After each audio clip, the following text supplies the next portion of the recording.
I'm wearing blue, she's blue, the Saya Fumo is still gonna arrive in fucking, December. So no Saya Fumo yet. But it has been 6 months, so I'm just gonna restart this game.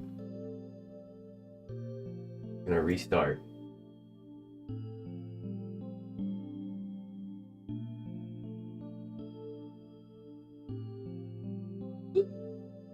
Will delay on YouTube. What the hell? What the hell? Okay, whatever, man.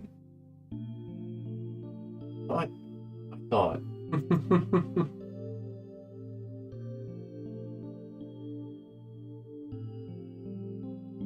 Calming Saya music. I still gotta make the stream announcement. We can yap a bit. Ah, there's the setting for unlist live replay once stream ends. I found it, finally. I'm not gonna do that for this one, but that's the setting that I've been looking for and not multi-streaming everything to YouTube as a result of not finding.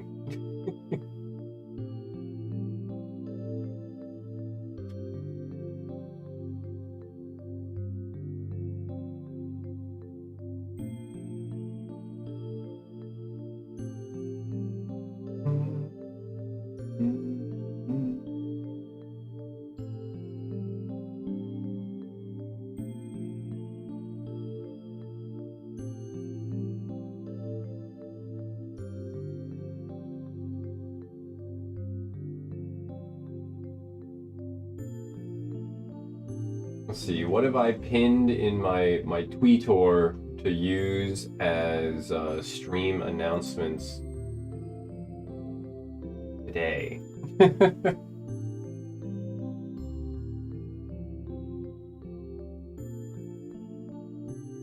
About YouTube chat as well as a must.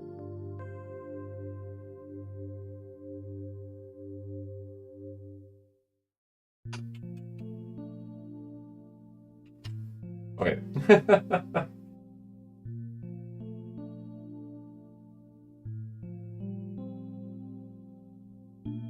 I should probably, use some art of Saya, actually, rather than just some random pinned, bookmarked Tweetor post. But maybe it can be both. Do I have art of Saya bookmarked somewhere? Nah. I do definitely, but probably a ways back.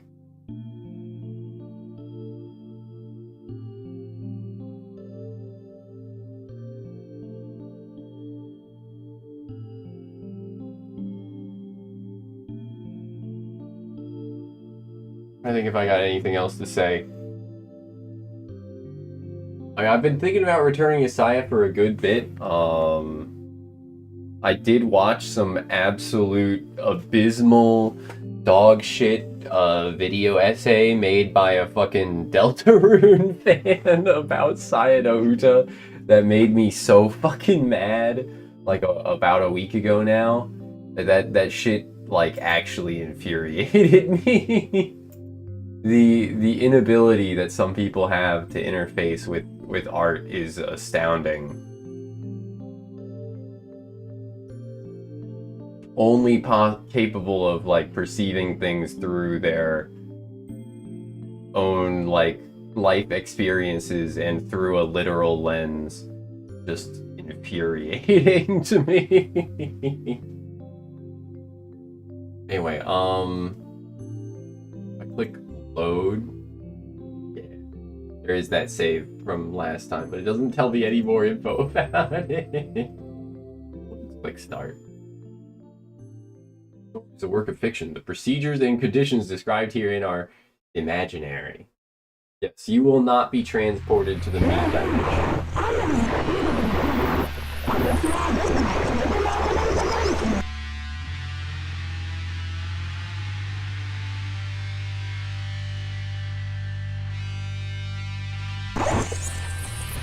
You want one last little sound there.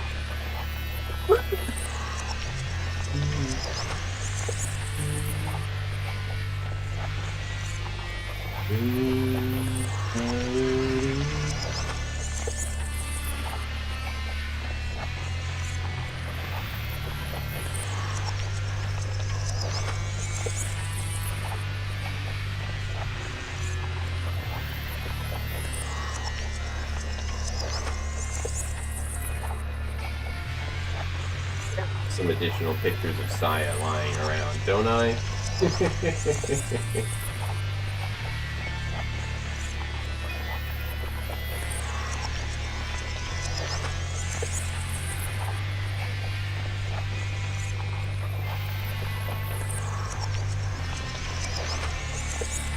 Maybe I'll just use that one picture for the stream announcement, and then we can fully get into it.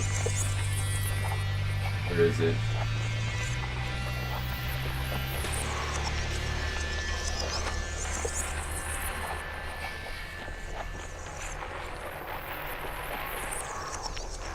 I do love this track though, like absolutely insane to listen to. Schizophrenia.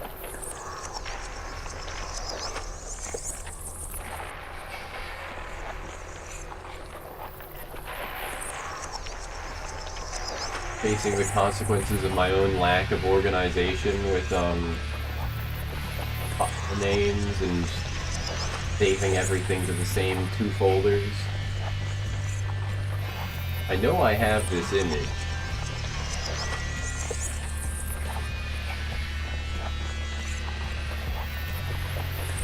Maybe I did delete it.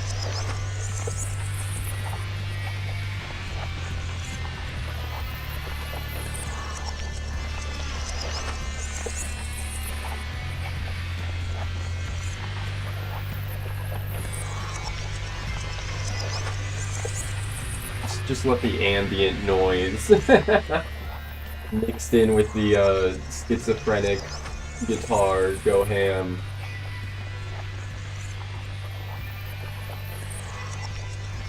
The track is actually called Schizophrenia, so...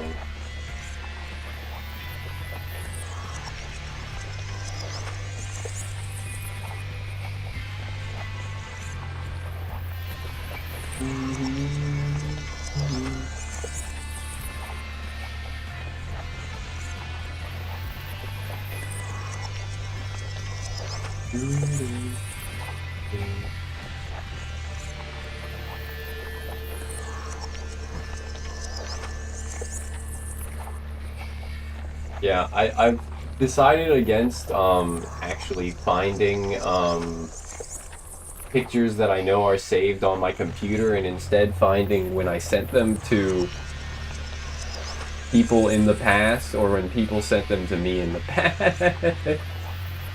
That's where I'm at.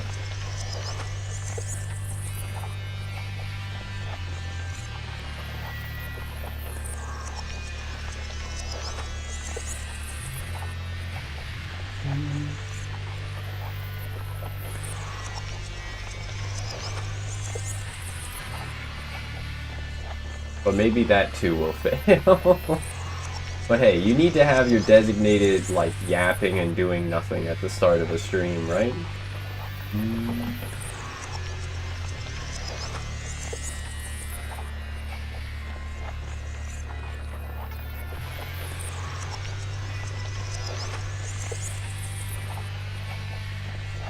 Okay. Copy image.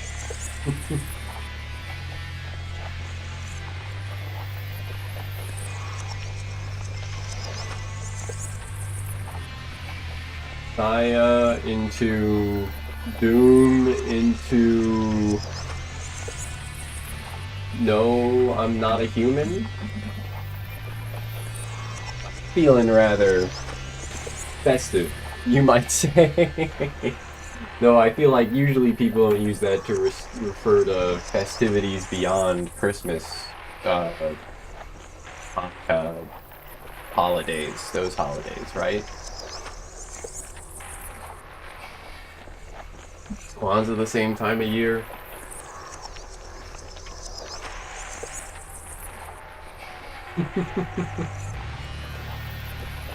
Kwanzaa.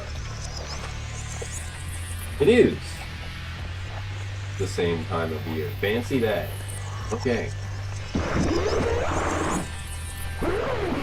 Hey, the wriggling mass of flesh burbles. Can't distinguish that at all.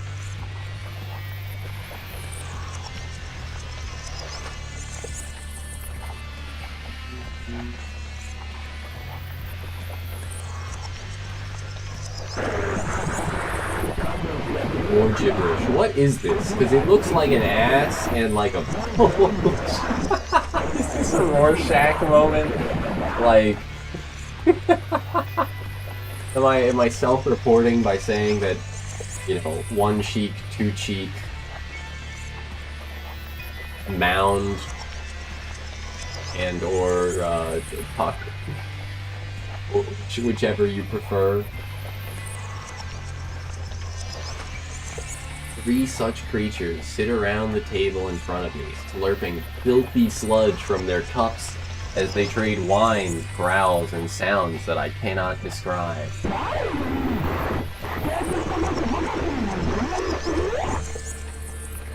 I feel like, you know, it's definitely Japanese, the audio, right? So I feel like I can almost hear like a donna tsuru at the end of that last one, but like...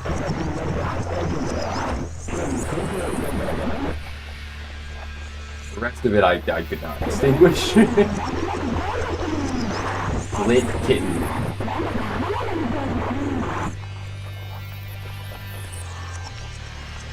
Yes, the flesh dimension, the meat dimension. By listening carefully, I am able to grasp the gist of their conversation and respond when it is required of me. This is necessary to avoid arousing their suspicion. However, these creatures look, they are my friends, apparently. I've been saying a lot, I'm on my boomer shooter arc. I mean, I'm also drinking the boomer drink, so... And this isn't a boomer shooter, but that doesn't mean I won't be playing more of the boomer shooter later.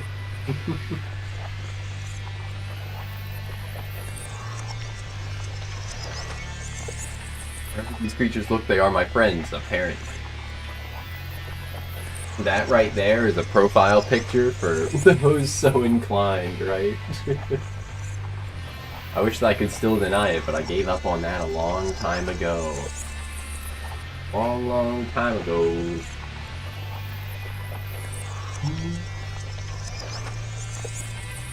Night after night I went to sleep praying for an end to this nightmare.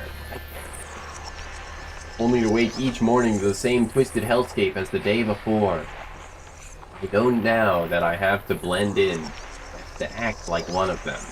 This has been my life these past 3 months, and so it will remain until the day I die. Before the day I die, I'm gonna touch the sky. Is this a mouth and a tongue?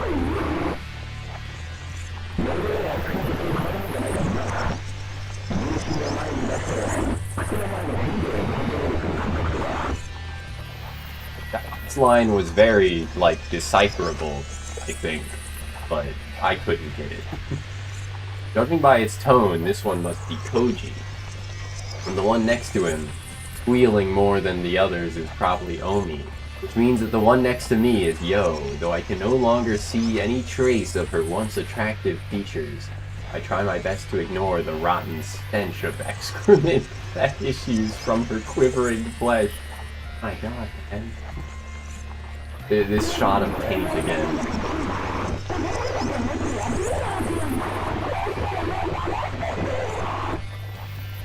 Maybe Omi, if that's Omi, maybe Omi's the worst.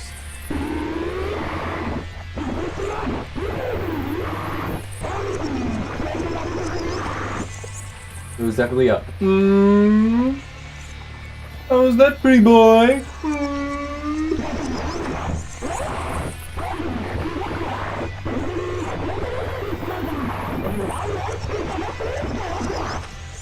Everything has changed, or almost everything. By some cruel trick of fate, my relationship to the world alone remains the same, as if an insane architect took the blueprints of my life and rebuilt it out of blood and gore. These monsters and I were part of the same college club. I, missed that detail previously. We studied together, ate together, even went skiing together every winter break. Now these are but painful memories of days that will never return. I guess the club part makes sense with how they became a friend group. But, yeah.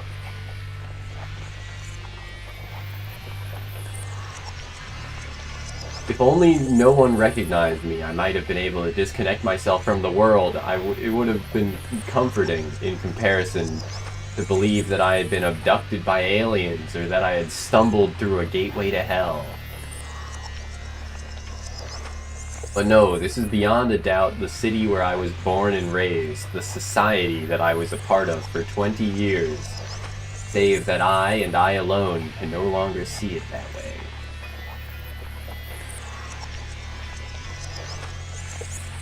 The world as I knew it is gone. I have no place to call home.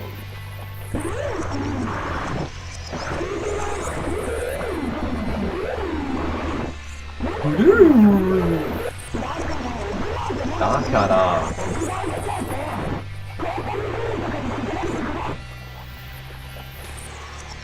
Yeah, no, maybe this is the true test of listening comprehension.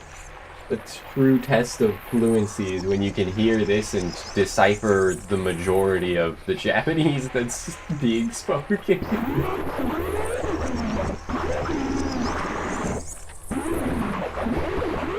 Or maybe it's just built in a way that that's not possible. I don't know. Anyway, I can tell that whatever they're discussing is of no importance to me. I decide to keep quiet while pretending to listen, but just then...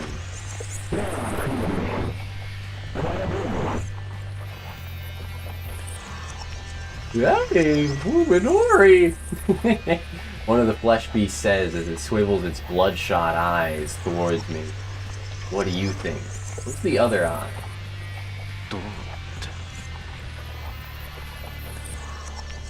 I try desperately to suppress my loathing and behave normally, but my hoarse voice ruins the attempt.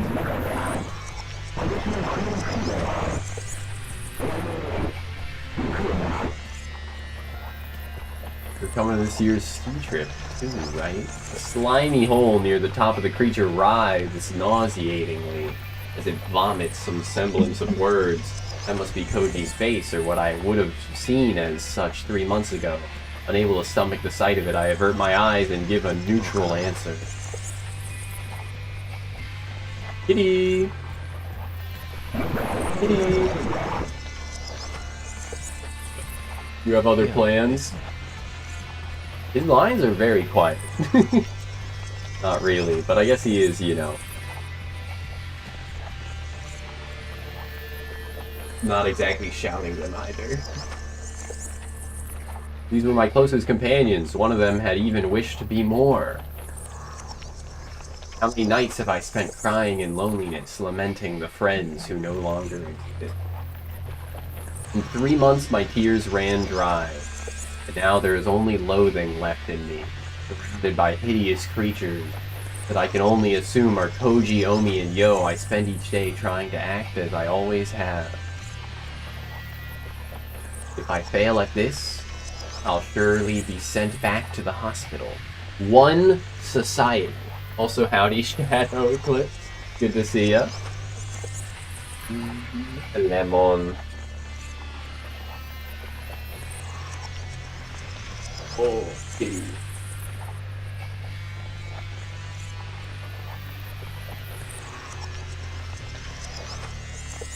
She's meowing at me, but she has food. Which is usually what she meows at me for, so... I don't think she just wants attention. But she's getting it now.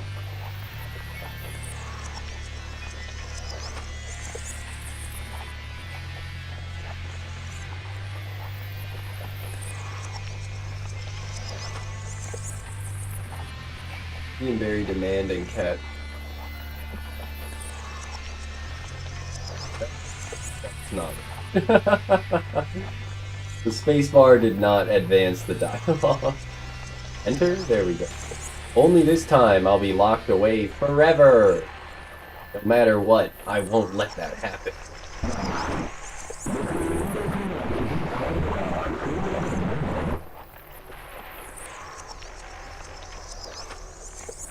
I gotta understand the nature of this man's injuries. Yeah, kitty?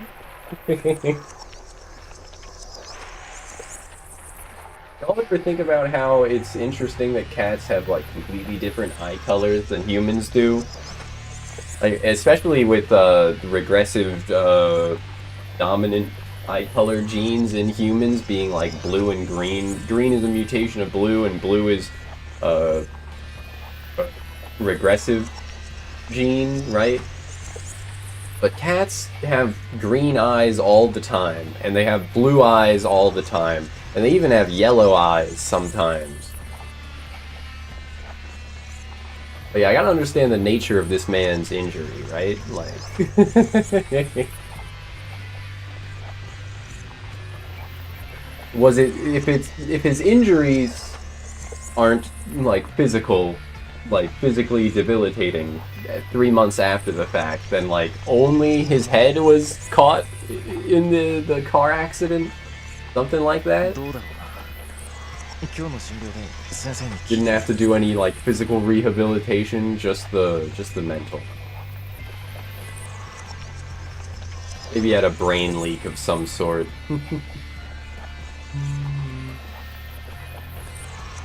I'll ask the doctor during my checkup. That's it, I can't look at them or bear their screeching any longer. I jump to my feet, desperate to escape.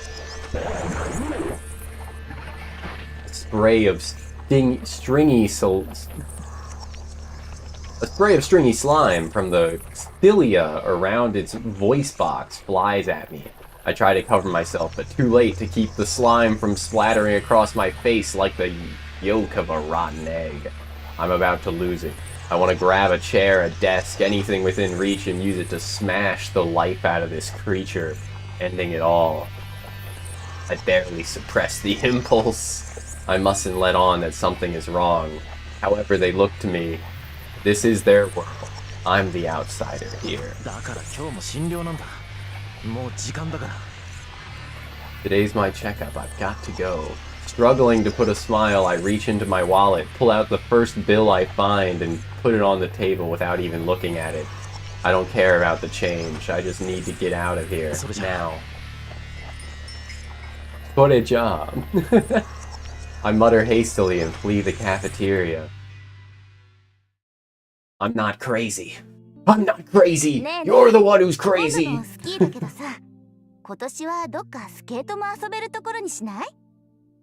Hey, why don't we go somewhere we can skate for this year's ski trip? Yes. Tsukuba Yo frowns at the suggestion.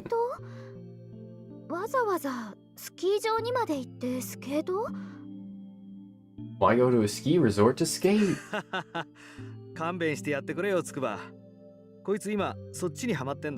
All she talks about these days. Kono Koji supports Omi with a laugh. Her impromptu suggestions are nothing new. It is Koji's role as her boyfriend to provide backup. I do always wonder when they put, like, H's at the end of Japanese names. I assume just so that people are more likely to say them correctly. Like, English speakers are more likely to say them correctly. I don't know. Because it's not how Japanese works, right?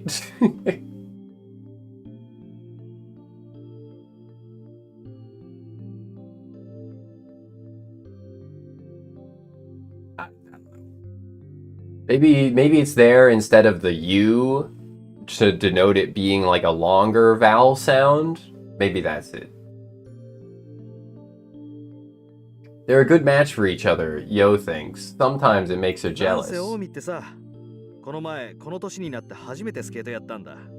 Never gone skating before I took her the other day. I'm assuming they're talking about ice skating since it's a ski trip, right? But...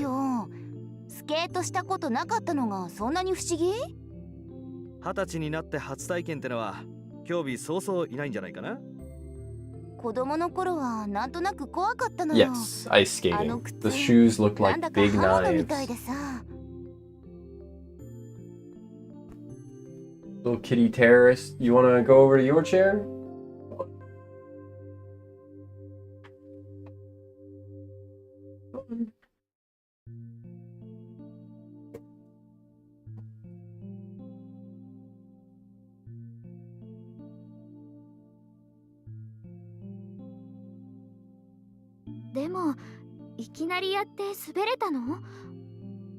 Shout out to Yo's saggy breasts.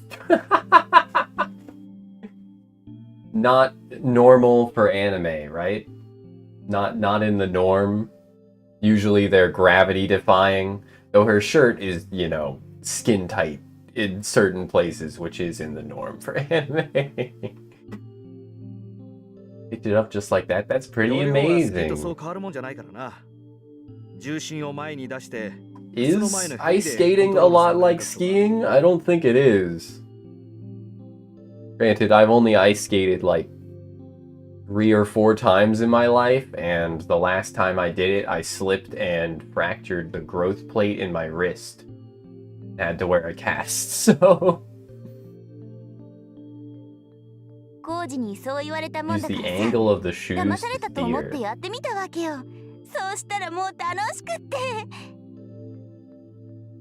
Suddenly she's sad. So it was a date, Yo feels a stab of envy. Koji and Omi enjoy their time together, as normal lovers do. I hate my bitch wife. That's certainly not something that should make her jealous. It's just that her luck in love has been bad.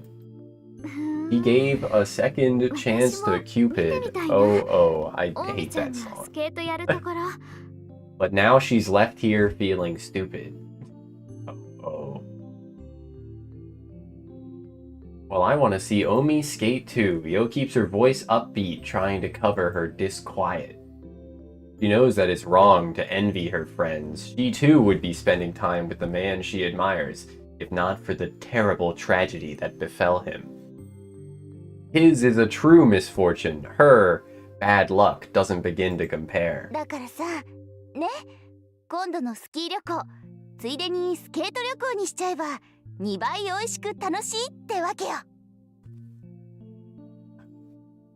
We make the next ski trip a skating trip too. It'll be twice as fun.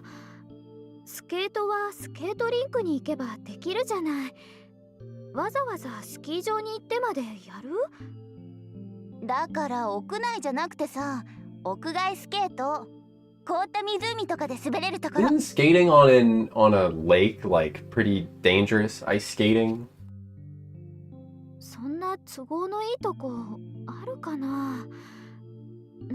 I guess if you're somewhere where like the whole lake is gonna be frozen because it gets that cold, then it's a non-issue.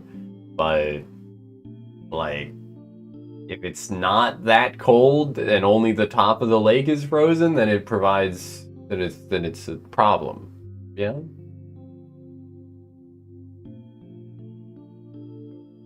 While speaking, Yo sneaks a sideways glance at the young man sitting next to her. Although the conversation has involved only 3 people so far, there are in fact 2 couples at the cafeteria table. Yo's boyfriend, though there's still some doubt over whether he could be called that, is beside her, as silent and expressionless as a statue. This dude's this dude's stance, the like leaning back, hands in pockets, the 3 shirts. I guess one's a jacket. No, that's 3 shirts, bro. He's got an undershirt, he's got a button up, and then he's got another button up. Right? Maybe it's a jacket. I don't know. I don't know. But yeah, like the legs going straight and then him leaning back. Powerful. Perhaps Koji sensed Yo's pain in his usual quiet and considerate way. Oh. The cause of Yo's distress, Sakisaka Fuminori responds to Koji's sudden query with a vague, mumbled question of his own.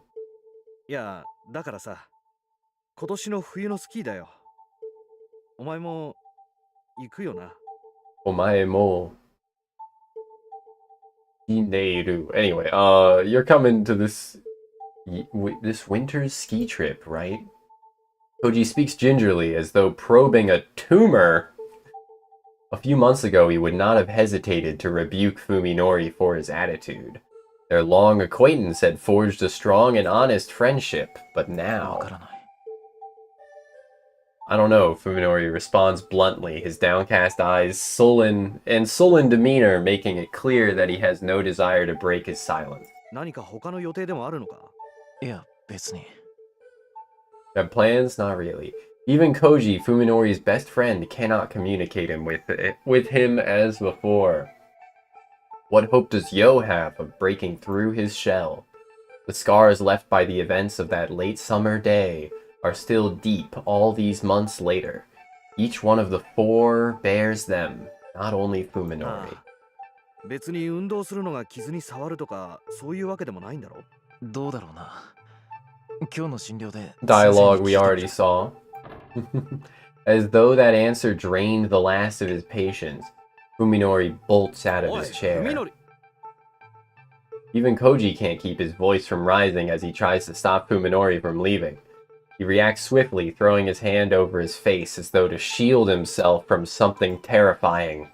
Maybe some spit flew inadvertently from Koji's mouth, but that happens sometimes. Fuminori's reaction is beyond the pale. だから今日も診療なんだ。もう時間だから。Fuminori snaps, making no attempt to relieve the discomfort of his friends. I have to go. Even as he tosses money on the table to pay for his coffee, he acts like he's touching something filthy. Later. Fuminori stalks out of the cafeteria, almost as if he's running away. Cloaked in a heavy silence, the remaining three lower their gaze to the table, where the abandoned 10,000 yen bill sways forlornly. Let's see, 10,000, that's, 4 zeros, you remove 2, that's 100. He paid, well, probably like 80 bucks after, the actual adjustment, because it's like 140. Used to be 120. It was probably closer to 120 yen to $1 US when this game came out in, you know, fucking 2006, I think. Anyway, probably like 100 bucks. It's probably like 100 bucks. 80 to 100 bucks is how much he left on the table for his coffee. That's over 9,000! Howdy, Kib. Good to see ya. Wee-donk. Bink bonk, bink dink donk.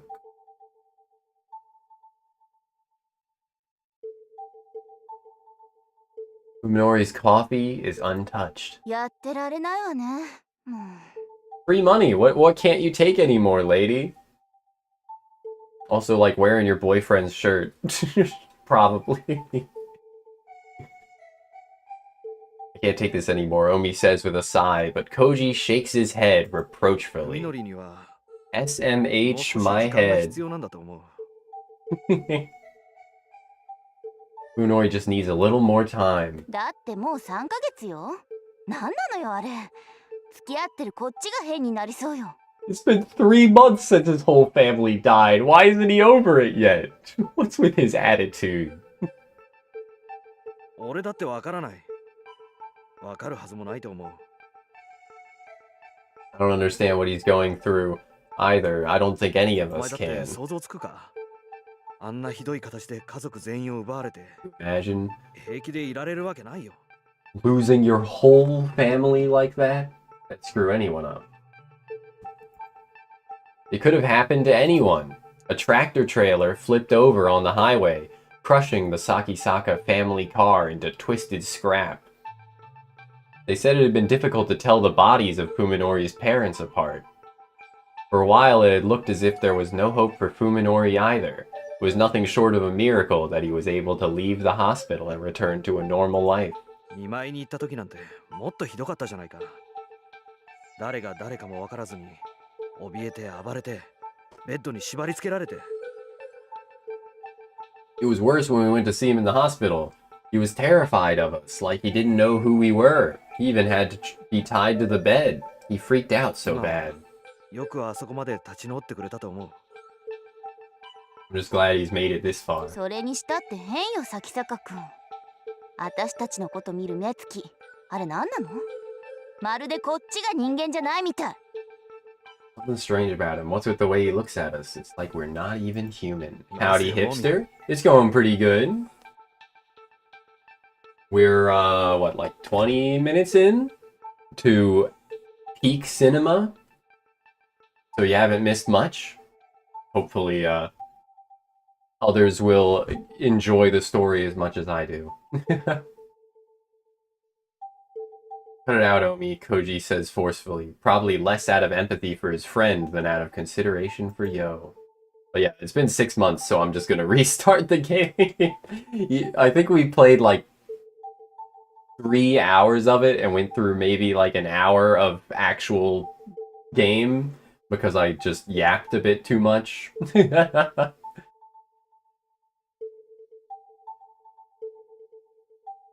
This looks incredibly different than it looked, than he looked in the previous shot, right?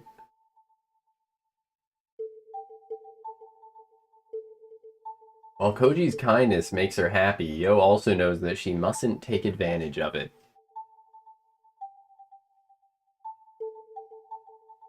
Fuminori is the victim, just as Koji said. He's the one who most deserves sympathy.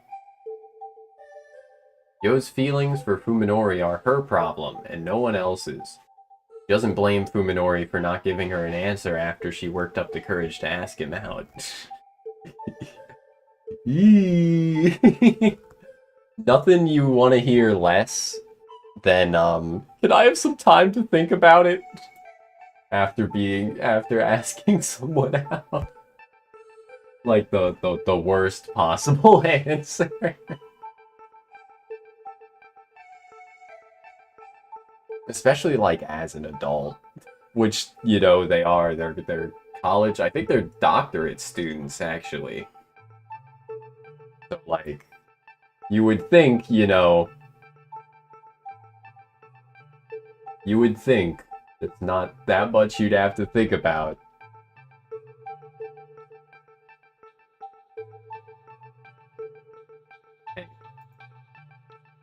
In fact, she thinks even more fondly of him for taking the time to consider that than she would have had he treated their relationship casually.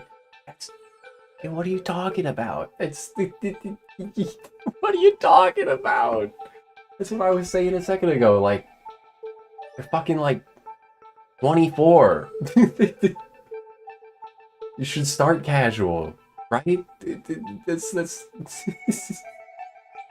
I would think. Apparently, the fact that Fuminori did not reject her was enough to make them a couple in Koji and Omi's eyes. They had plenty of fun at Yo and Fuminori's expense since.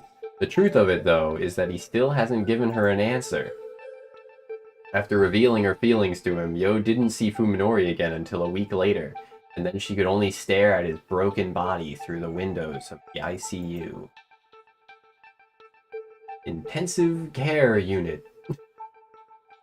When he was finally released after 50 days that seemed an eternity, he was somehow different. She's starting to doubt that he even remembers what she confessed to him before the accident. Now winter is coming. Game of Thrones. And her feelings hang forgotten in the cold, lonely air.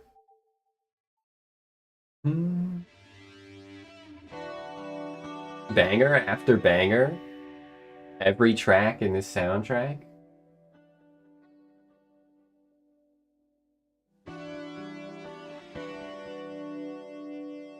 Dr. Tombo Ryoko has never had a more troublesome patient. Oh my god. Everyone hates him. Everyone hates this guy.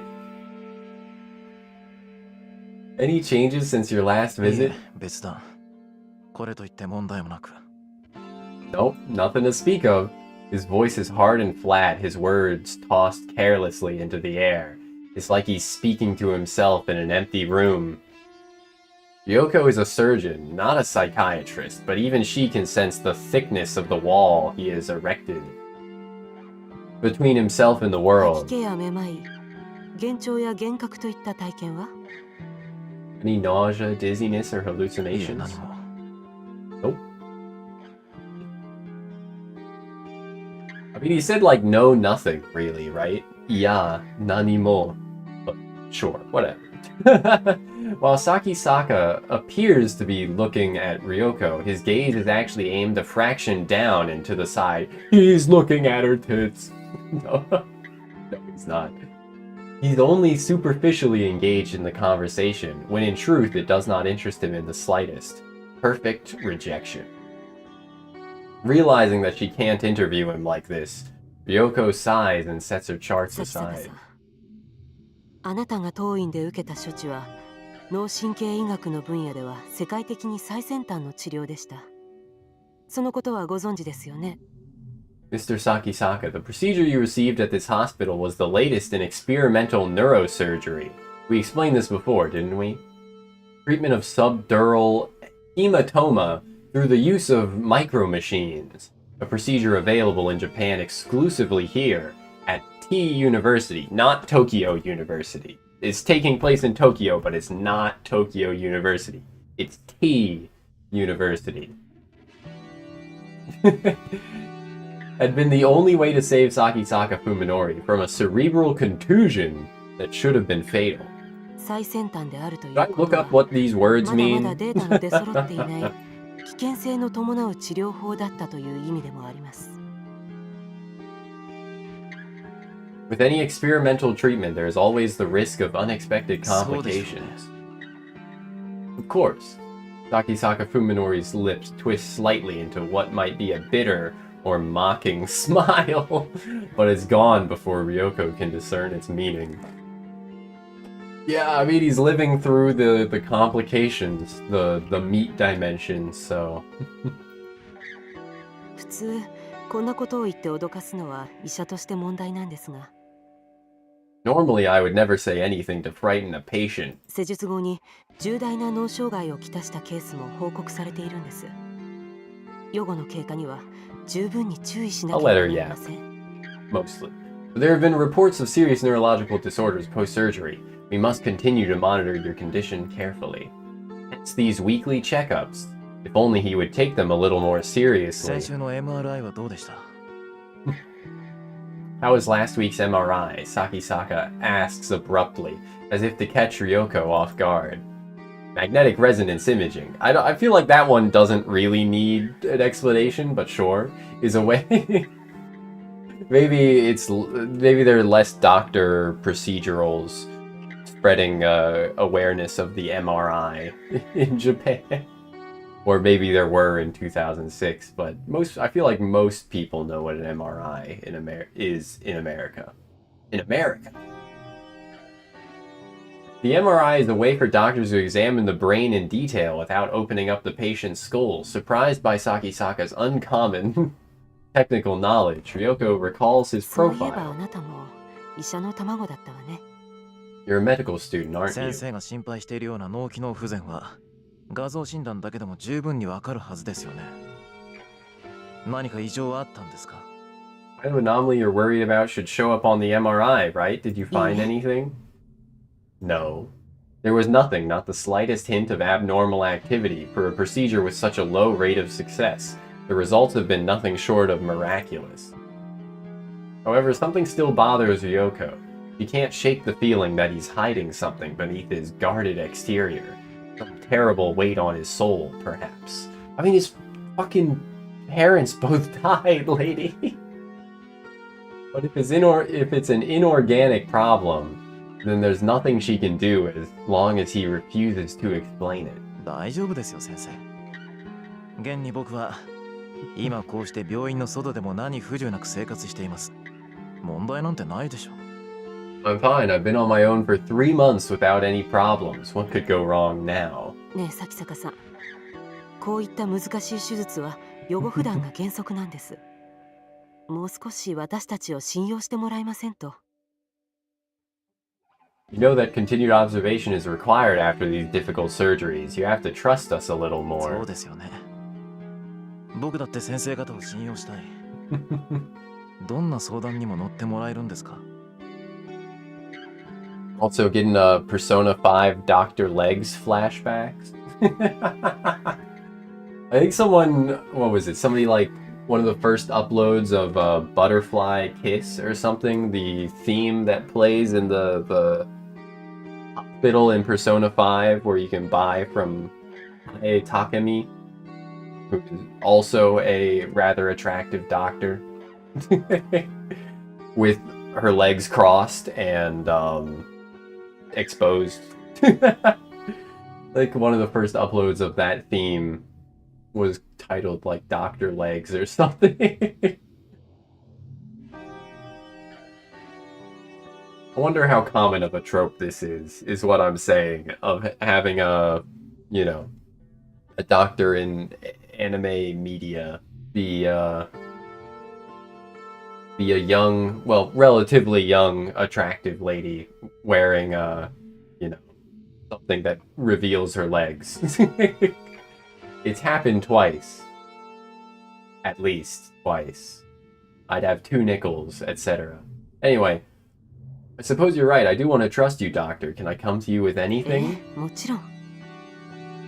Of course, Ryoko answers, smiling to cover up her irritation. Sakisaka asked exactly the same question during last week's visit. 先週の話の続きなんですが先生あれから大貝教授については何か分かりましたか Well then, let's pick up where we left off. Have you learned anything about Dr. Ogai? Unable to answer, Ryoko hardens the mask of her smile. As before, the patient is inquiring about someone whom he has no business 大 knowing. 貝教授のことは、あなたの治療とは何の関係もないでしょ What does Dr. Ogai have to do with your treatment? 信頼しろと言った矢先にいきなり隠し事ですか You just told me to trust you, and now you're keeping secrets? Ryoko is used to patients treating her with hostility. Some degree of paranoia is natural when dealing with a person whose mistakes could kill you. In Sakisaka, however, she doesn't see the anxiety that other patients exhibit. His demeanor is perfectly calm, almost like a detective questioning a 何 suspect. 分、だいぶ前にここを辞められた方ですからね。私個人としても交流があったわけではないし。 He left the hospital some time ago. I never had any contact with him 辞め myself. た理由はご存知ない Do you know why he left? おそらく個人的な事情でしょうね。 I believe it was personal, Ryoko answers smoothly, her earlier hesitation gone. Having decided at the outset to lie, she has no trouble doing so with a straight それに face. しても、咲坂さん、なぜあなたはそんなに大貝教授にこだわるんです？お知り合いですか？ Why do you keep asking about Dr. Ogai? Are you 教授は今 acquainted? 失踪中なんです知ってましたか Did you know that the doctor has gone いい missing? え、 Yeah? No, Ryoko realized that her answer may have been a little too quick. She should have acted more 近頃教 surprised. 授の身内の人間と恋にしていましてねその人から調査を頼まれているんです I've recently become close with a relative of his. It was she who asked me to find him. A relative? Ryoko considers this with a frown. 大貝教授に縁者の方はおられないはずですが、 I didn't think Dr. Ogai had any relatives. 誰から聞きました Who told you that? 噂話に。 I heard it from a nurse, Ryoko replies, remembering that she just claimed to have had no contact with the man. そんなことが噂になる程度には大貝教授は有名人だったわけですね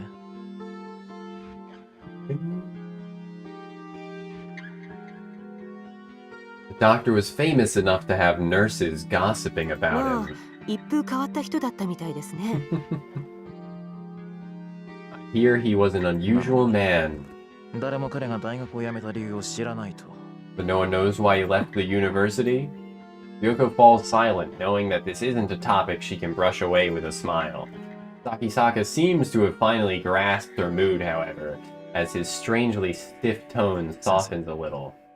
僕はどうしても大貝教授に会わなきゃならないんです To find 彼がいな Dr. くなったせい Ogai. で行く当てがなくなり困っている子がいるんです This 力になって girl もらえ who ませんか needs him. Can't you help me? それはむしろ警察の領分なんじゃないかしら。 Isn't this something the police should handle? Although she makes it sound like the most obvious thing in the world, the suggestion is actually a gamble. If Ogai Masahiko's disappearance becomes a police matter, then the university will be investigated. Everyone who was involved in the incident will be at risk of exposure. And of course, that includes Ryoko herself. She knows, however, that Sakisaka is unlikely to go to the police. First of all, his excuse is obviously a lie. They already made sure that Ogai had no relatives who might come looking for him, which is why they could bury the truth of what happened. But then how did Sakisaka, a mere patient, learn about 咲 Ogai? 坂さん、私の知っている範囲のことは喜んでお教えします。ですが、大貝教授は今年の4月に辞表を出して、以後は何の音信もないんです。I'd be happy to help, but there's been no word from Dr. Ogai since he resigned どこ last か長期 April. の旅行にでも行かれたか、その程度しか想像つきません。I can only assume that he's gone on an extended そう vacation. ですか。 I see. Expecting resistance, Ryoko is surprised when Sakisaka backs down. She's still worried about his condition, and the mysterious link between him and Ogai is only making her more uneasy. But as long as he doesn't open up to her, there's nothing she can do. After a brief pause, Ryoko writes, "Progress good" on Sakisaka's chart today. 咲坂さん、それでは来週の診察ですが、 That's pretty 今日と同 funny. じ4時でも。 About next week's appointment, how does 4 o'clock sound? Before she can finish, Sakisaka is gone. Dude asked the question he wanted to and noped the fuck out. It looks like someone sprayed the walls with pig guts from ceiling to floor. What color should the walls of a hospital be? White, of course, and to the creatures of the rotten flesh shambling around me, I'm sure this hallway looks just as white as it should. I know, intellectually, that the walls are white. I know that the flesh beasts are really human.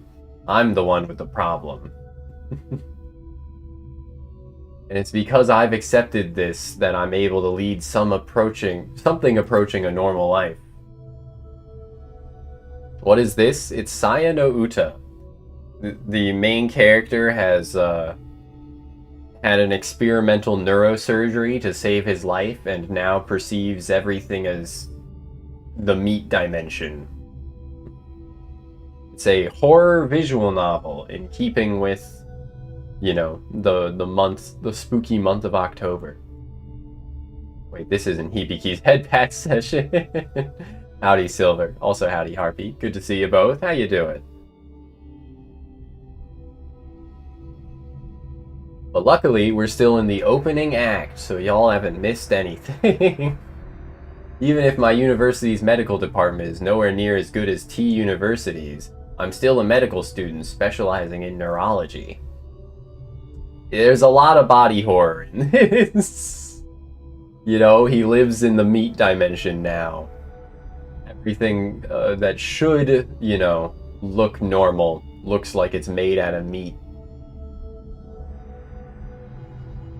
I don't think the surgery worked if this is the result. He lived, and I guess that's the only metric needed to be a success.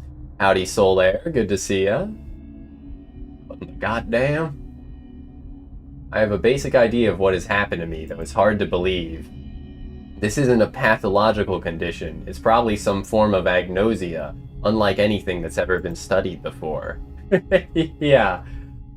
I think that's one of the, like, moral quandaries that the game wants to examine, right? Like, is it worth living if your perception of everything is so warped afterwards? I mean, there's also a lot of different lenses you could view this in.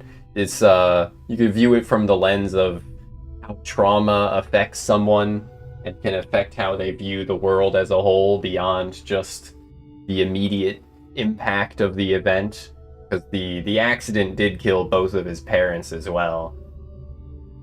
There's a lot of lines that, you know, speak to perhaps this is the way that the world always was, and he's just having to see it, see the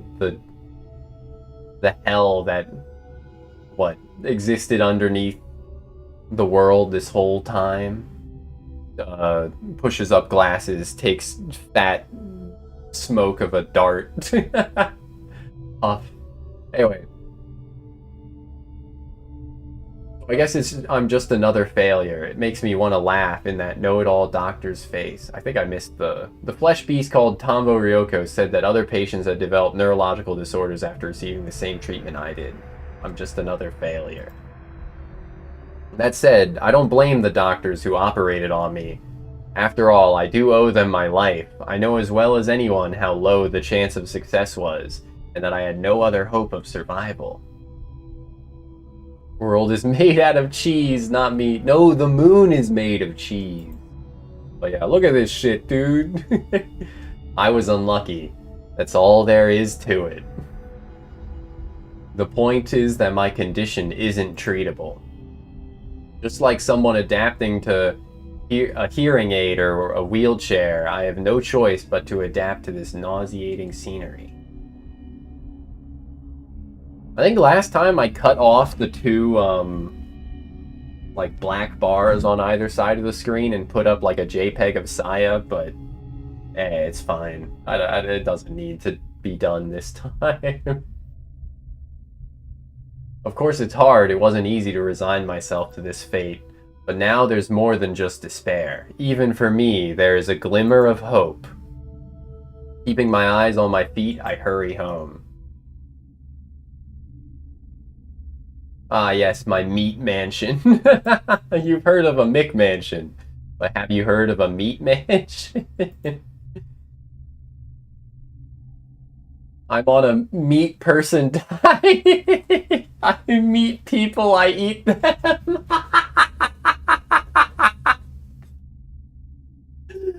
I don't know why I love that joke of I'm on a seafood diet, I see food, I eat it so much that I feel the need to make riffs on it constantly, but I live in a quiet suburban neighborhood, in a house that's much too large for me alone. My parents, even unluckier than I was, died in the accident 3 months ago. I couldn't even go to the funeral for being in intensive care. I had to sell my father's business, but at least that left me with the house and enough money to live on for a while. Of course, I'm sad, but the accident took more from me than my parents. In fact, being on my own probably saved me. Is this a cry for help? I only played the first, 2 hours of it 6 months ago, and then, I didn't continue it. So we're just restarting it. I watched a playthrough, a year ago, but it's spooky month, bro. And I would like to experience it myself, and share said experience. As, it's a horror story, of course, but it's also a very, touching one. So, the more people that can experience Saya, the better. I'm forcing you to experience Saya! If they were still alive, my parents would have never allowed me to live with some strange girl. Speaking of... Welcome home. As I open the door, a bright voice greets me from the kitchen. The voice is beautiful and clear as a bell. Human. Its sweet sound washes the day's cacophony from my memory. If you missed it earlier, normal people do not look like people to him anymore, nor do their voices sound human. They look like Lovecraftian flesh monsters. Much like the world is made out of flesh, people too are made out of flesh. I skipped the line there by accident. He did say I'm home, Saya, and then the patter of her feet approaching me, the patter of feet coming down the hallway is music to my ears. Nowhere else in the city can I hear such footsteps. Only in this house with Saya am I so privileged. You're late, I was a little worried. So listen to this banger. I had to stop at the hospital today. That was today. In her smile, in the inquisitive tilt of her head, is everything that I have lost. Anyway, clearly we're gonna beat this game in October, and then I'm gonna replay it in December when the Saya Fumo arrives that I ordered 6-7 months ago through Jast. It's gonna get here eventually. But it was a pre-order, so I guess I shouldn't be that surprised that it's taking so long. Speaking of Fumos, I paid $500 for a Mari Mari EN Fumo because it was limited run, and I wasn't like I was only a clip watcher when she initially released that. I wasn't actually watching her stream, so I didn't buy it. I paid $500 fucking for that Fumo. And you know what? It's probably worth it. You've seen this girl? That makes sense. She's very popular. She is in Nitro Plus Heroin Blasters or whatever it's called, the fighting game. Yes. And I'll play that once we beat this game. I got one friend that owns it, and I'll hit him up to do some Saya v Saya mirror matches or something. Who else is in that game? Is there like Kurisu from Steins Gate? That's another Nitro Plus game. I'm trying to think of other Nitro Plus games. There's You, Me, and Her, but I don't know if that would be in the Nitro Plus fighting game. Anyway. Since my accident, this girl is the only person I've met, perhaps the only person in the entire world who does not trigger my cognitive disorder. True, her skin seems too white, and the color of her eyes and hair is probably different in reality, but even so, her form is undeniably human. You got it too? Yo, I'd be down to, fight 1v1. Are you good at anime fighters, Silver? You got much, fighting game experience? Arcana Heart. I don't know if I know that one. But yeah. The obvious question is, if every human looks inhuman after his cognitive disorder, and he finds one person that looks normal, what's wrong with her for her to look normal? And it's not just her appearance and her voice either. As I bend down to take off my shoes, Saya wraps her arms around my neck and pulls me gently into her chest. Oh. I've been holding it in.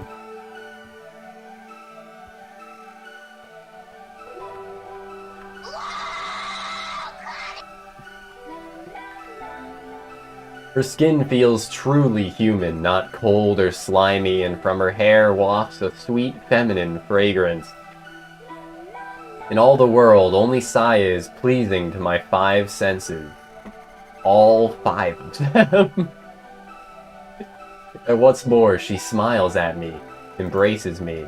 She knows that she is my salvation, and for some reason is happy that I need her. I love codependency. You're better than casual, but worse than you'd like to be. Yeah, that's probably where I'm at, too. I played like a pretty decent chunk of Guilty Gear Strive, and I played a lot of the Toho fighting games. But I'm not good at them, really. I'm good enough, I know what I'm doing. He's gonna kill him? Nah, she loves him. If I had not met Saya, if I had been all alone in this twisted, filth-ridden world, I would no doubt have succumbed to madness. It is no exaggeration to say that Saya alone is keeping me alive. Wait, is he fucking tasting her? Yeah, I'm sure they smooch a little bit. just a quick little peck. 今日は一日どうしてた？ What did you do today? 今の模様替え Also, her fucking もう半分 forehead. ぐらい塗り終わったよ Her で fucking 今はね five みなりの head. 晩ご飯作ってるの昼間テレビで作り方やってたから I worked on the living room. The painting is half done, and now I'm making your dinner, like I learned from the TV. そうか。楽しみだな。 Good. もうちょっと時間かかりそうなの待っててくれる Take a little longer. Can you wait? じゃあ僕は今の続きをやってる。 I'll do some more work in the living room. After I see the humming Saya off to the kitchen, I step into the living room, like a little married couple. I realized one day that if the natural colors of the world were sickening, all I had to do was paint over them with colors that seemed pleasant. The marker at the end of that sentence? Let me see.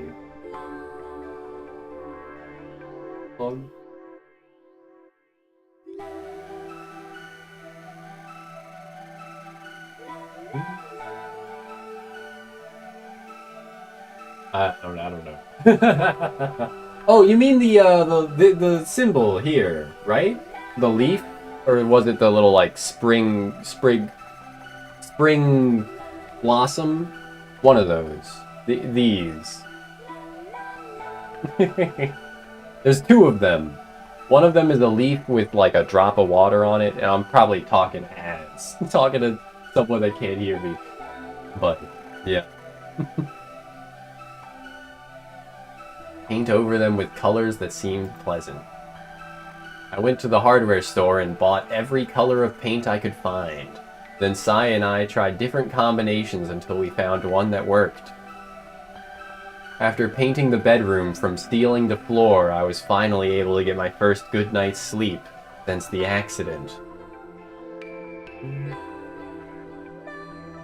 When we first started on the living room, Saya, unsure what to do with the curtains, just painted carefully around the windows.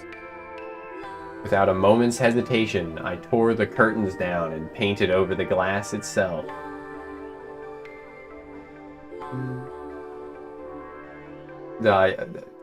I'll wait a little bit for ads, because this part seems important. I don't know if the ads auto-rolling has been worth it. I've definitely, like, I think it is, but it really sucks. It really sucks. I really hate it. Even if it's probably worth it, I really hate it. But yeah. Dude, painting over the windows, painting over the glass, is a very, like, on the nose, you know, like, closing himself in from the outside world, right? Dude just does not care anymore. There'll never be anything out there that I'd want to see. As long as we keep the storm shutters closed, the neighbors probably won't think anything of it. Yeah. ご飯できたよ。こっちで食べよう。持ってきてくれるか。 Yeah, this was the marker you were talking about, probably. I think it's like a little prong of a, like, leaf branch, you know? It moving is probably, you know, denoting growing, but it's like a tendril of a plant of some sort, is what it's supposed to look like, I think. As she enters the living room, with a tray of food, Saya sniffs the air. ペンキの匂い、平気？ The paint smell doesn't bother you? She mentions it. I suppose the smell of paint thinner must be building up in the closed room. Doesn't really bother me, though. There are far worse smells outside. I love... what? Killing my brain cells with chemical fumes. 嫌いかい？ Does it bother you? 平気。海のりが大丈夫ならいい。 Front-facing Saya is, like, not quite as bad as, like, front-facing Phineas or something, but it is a bit... it's a bit off-looking. Right? Massive forehead for one, of course. One eye is, like, slightly different in position than the other. I do love her, though. I would do anything for Saya. Saya sets the food on the table. Unfortunately, neither its color nor its smell is at all appetizing. Not that food elsewhere is anything different. Any different. Yeah, okay. Thanks, Saya. As has become routine, I steel myself and methodically transport the food into my mouth. The taste is as gut-wrenching as I expected, but it's not Saya's fault. I'm sure she made it exactly like the cooking show said. It's just that my taste buds can't accept it. 美味しくない？ Not good? She asks hesitantly. まあね。 Well, lying won't make Saya happy. She knows about my condition. 気にしないで。明日はまた別のものを作ってあげるから。 Don't worry about it, I'll make something ご different めんな tomorrow. いつもせっかく作ってくれたのに。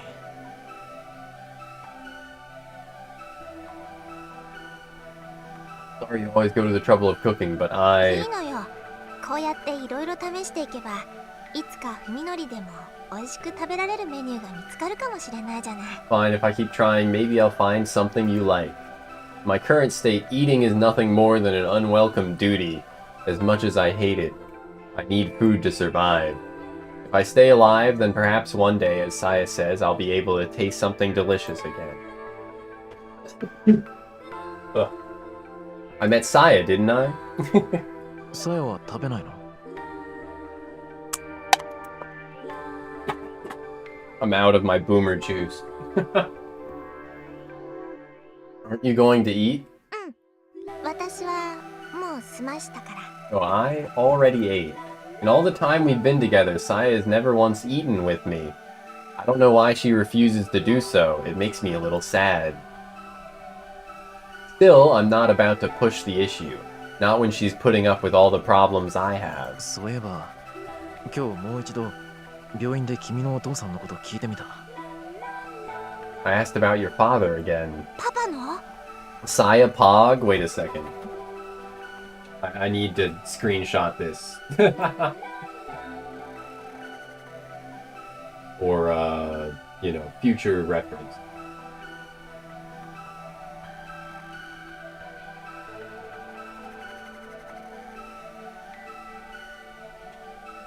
Saya Pog.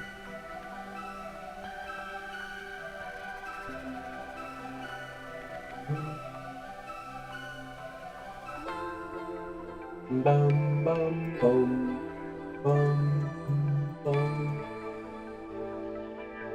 Anyway, I love the soundtrack, dude. This place needs some power washing. Bro, can you imagine? There are fan levels, or fan levels. There's like, you can mod in custom user-made levels for Power Wash Simulator, right? A Sayano Uta area where it's just, you know, like... Although they already have a game that's basically that, don't they? Called, like, Viscera Cleanup Duty or something. But, yeah, I don't think you're power washing, you're mostly just, like, mopping in that, right? Dr. Ogai Masahiko is Saya's father and her only living relative. Saya has asked me to unravel the mystery of his やっぱり何 disappearance. も教えてくれない。何 They か still 隠して wouldn't いる tell me 雰囲気なんだ anything. な。 I get the feeling they're hiding something. そう。 Did she say Sa or Soul? I think she said Soul. I expected Saya to be a little more disappointed. 心配じゃないのかい？お父さんのこと。 You haven't given up, have you? そういうわけじゃないの。 Yeah, I'm dual streaming. Straight up dual streaming on it. This is one of those things that I want the VOD to stick around for. So. Power Washing Simulator 2 demo only has 2 things to clean. Dude, I didn't even know there was a Power Wash Simulator 2. Power Wash Simulator is like owned by Square Enix, aren't they? You think we're gonna get like a Final Fantasy or Dragon Quest level? That would be pretty funny.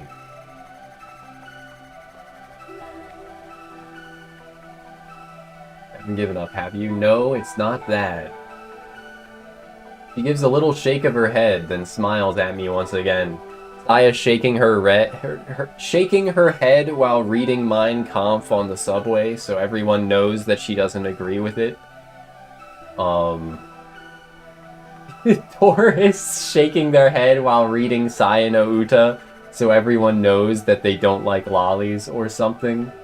I mentioned it briefly earlier. I saw a fucking video essay from some goddamn Deltarune fan theory YouTube channel that, like, made me so fucking mad. It just, like, pissed me off to no end how incompetent and, like, incapable some people are of reading media at all.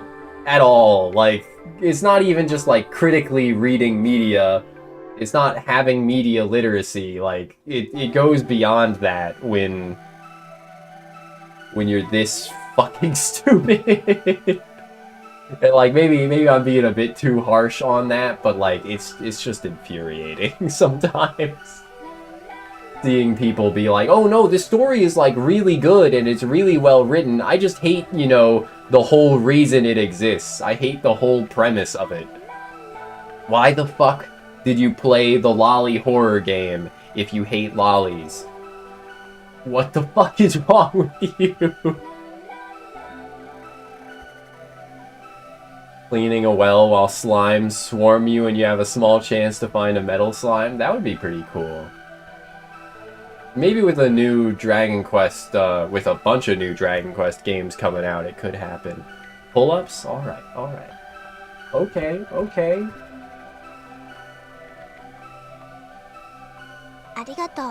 It'd be cool if she just wasn't a lolly. Yeah, because it totally doesn't add anything to the narrative. It's a horror story. It's not like you're supposed to be uncomfortable. It's not like you're supposed to agree with the protagonist on anything. Or disagree, I should say. It's because I'm being, you know, sarcastic in saying that. It's not like you're supposed to disagree with the protagonist's actions or anything. It's not... Her being a lolly totally doesn't add anything to the narrative at all. There's no possible reading that would justify it. Totally.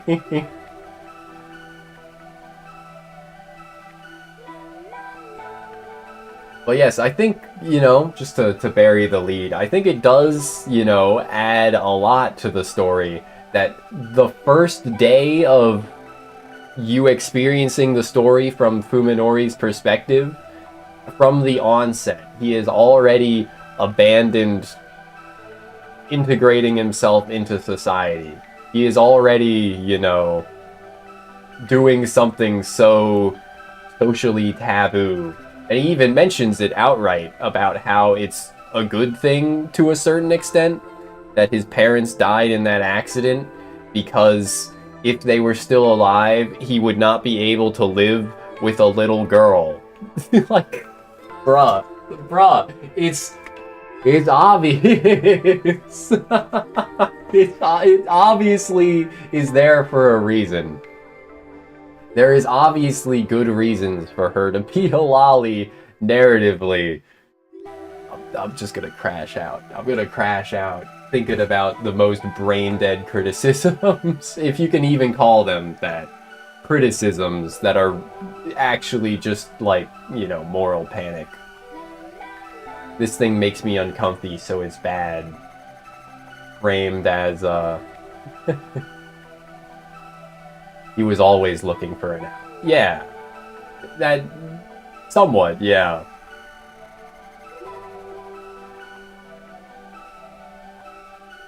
Anyway. Thanks for all you're doing for me.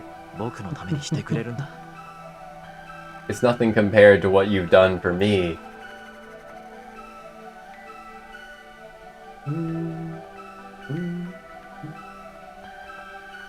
I thank her for the meal and set my chopsticks down next to the perfectly clean plate, as wretched as the taste was. Thinking of the care that Saya put into it gave me the strength to finish every bite. The things I do for love. Is it bath time?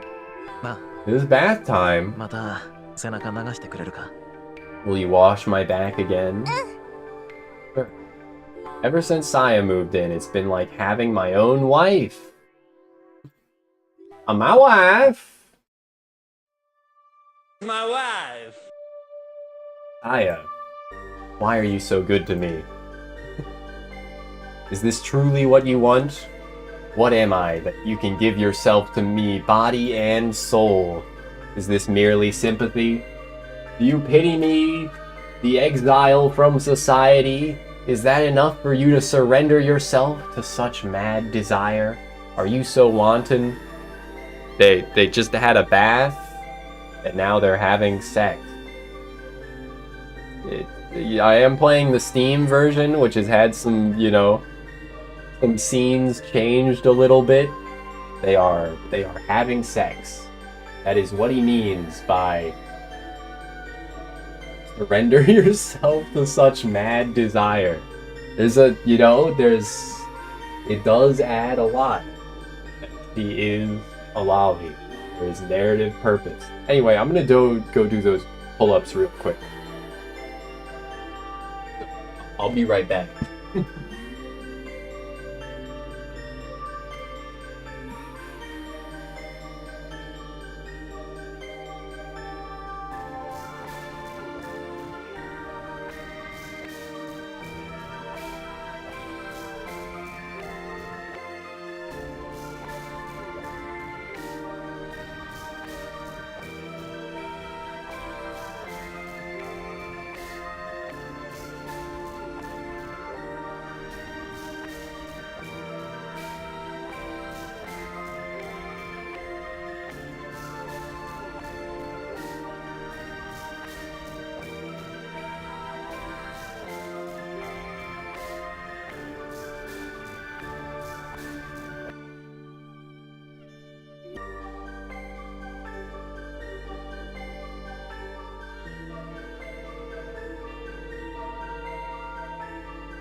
Okay, gamers. That brief interruption out of the way. We'll get back into it.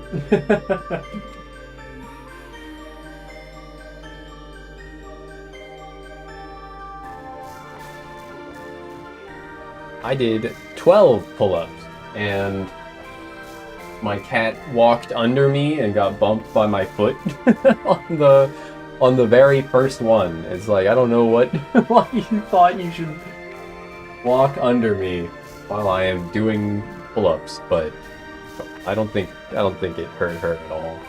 Hopefully she doesn't do it again.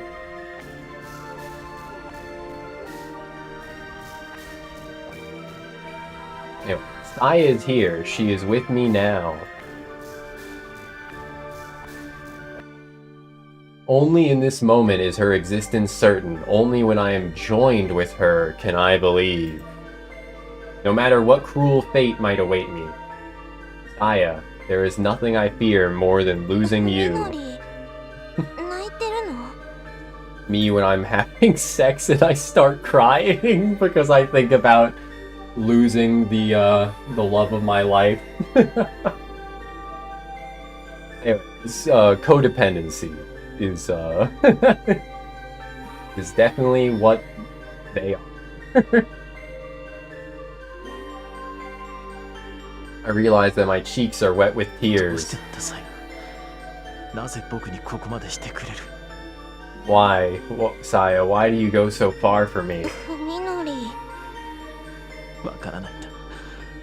わからないのに僕だけがどんどん君に惹かれていく。君なしじゃ耐えられなくなっていく。I don't understand it. I don't, but I'm losing myself to you more every day. I can't live without you, Saya.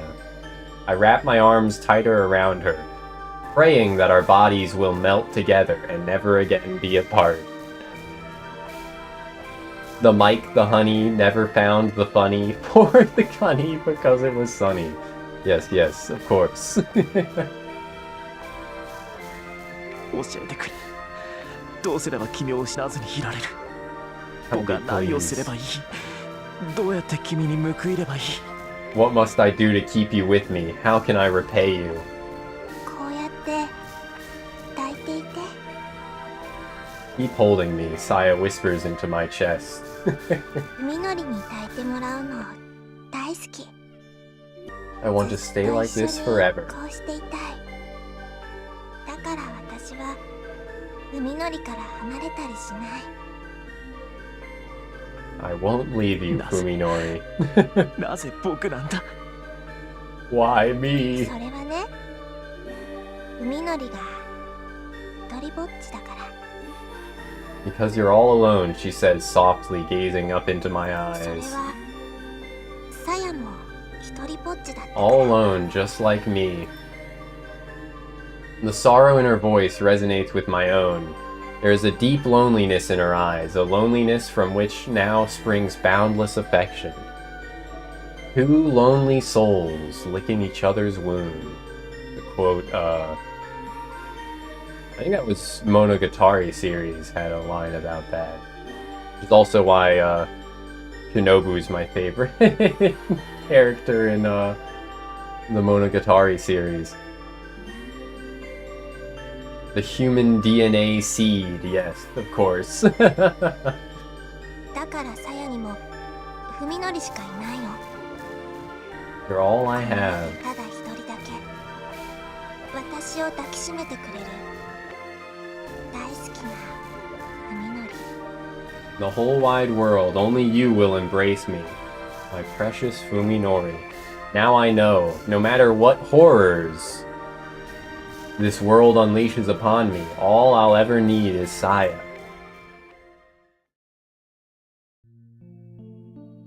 Don't be mistaken. Despite them getting all lovey-dovey and crap, this is a horror game. This is a horror game. Do not let it be forgotten. Yo is determined to talk to him today. Nothing will happen as long as she hesitates. It will only prolong her suffering.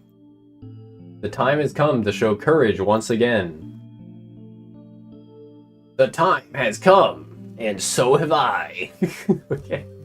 Yo's fourth period on Thursdays is biology. This is her one chance to see Fuminori. As a required course with many students, the lectures is held in a large hall that can seat well over 200. But since the room is usually only half full, it's rarely difficult for Yo to find the seat she wants. Yo prefers to sit near the center where it's easiest to hear the professor. Most of the students congregate in this area for the same reason.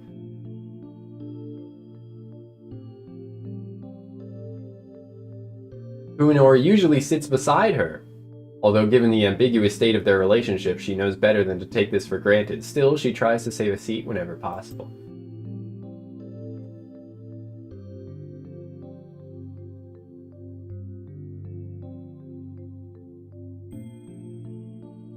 The classroom isn't crowded today, so Yo is able to set her bag on the seat next to her without inconveniencing anyone. She's saving him a seat. But when the professor arrives at the usual time to start class, there is still no sign of Fuminori. After waiting for about 10 minutes, Yo scans the room furtively. Fuminori is there, sitting alone in the far back corner. Did he miss Yo when he came in? No, he couldn't have. And besides, no serious student would willingly sit so far away from the front. Japan is a different world. In American colleges, I think, you know, the back would be more than standard seating. Right?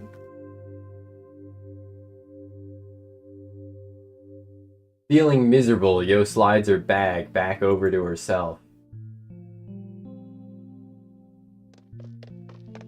Fuminori is out the door the moment class ends. Yo barely manages to catch up to him before he disappears down the hallway. Sakisaka-san.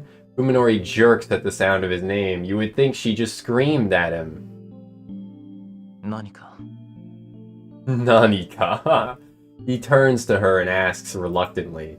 Now that they are face to face, Yo is painfully aware of how much weight Fuminori has lost. His sunken eyes and protruding cheekbones are a far cry from the features familiar to her. He wonders whether he's under a lot of stress, or perhaps not getting enough nutrition. Maybe it's both. He definitely looks more tense than he should, afraid even. Though of what she can't imagine, his eyes move restlessly from point to point and refuse to look Yo in the eye. It hurts to see Fuminori this way. What could have changed him so? Lady, he his parents are dead.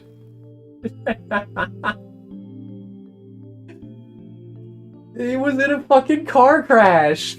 What do you mean? What could have changed him so?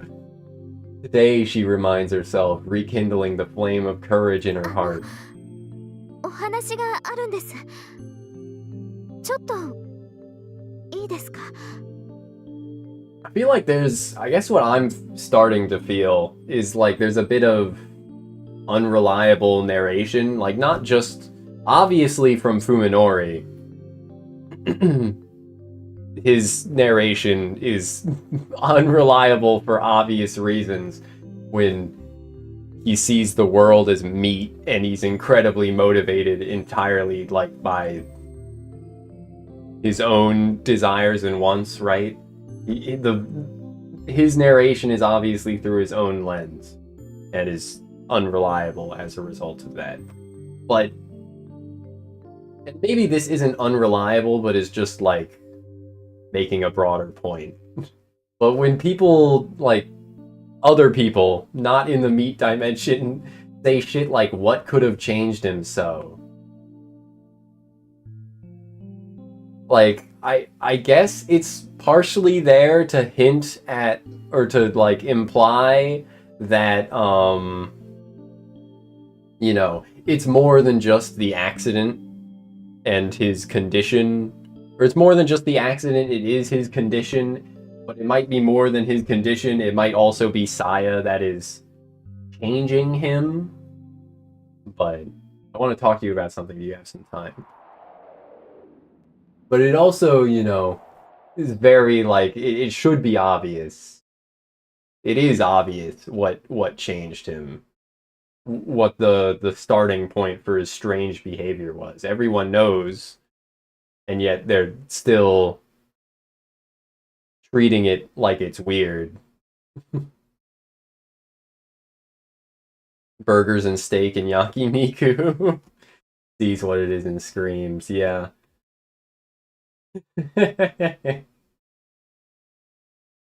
The courtyard is empty and silent. No one is willing to sit and chat in the cold November air. 話って何 So what is it?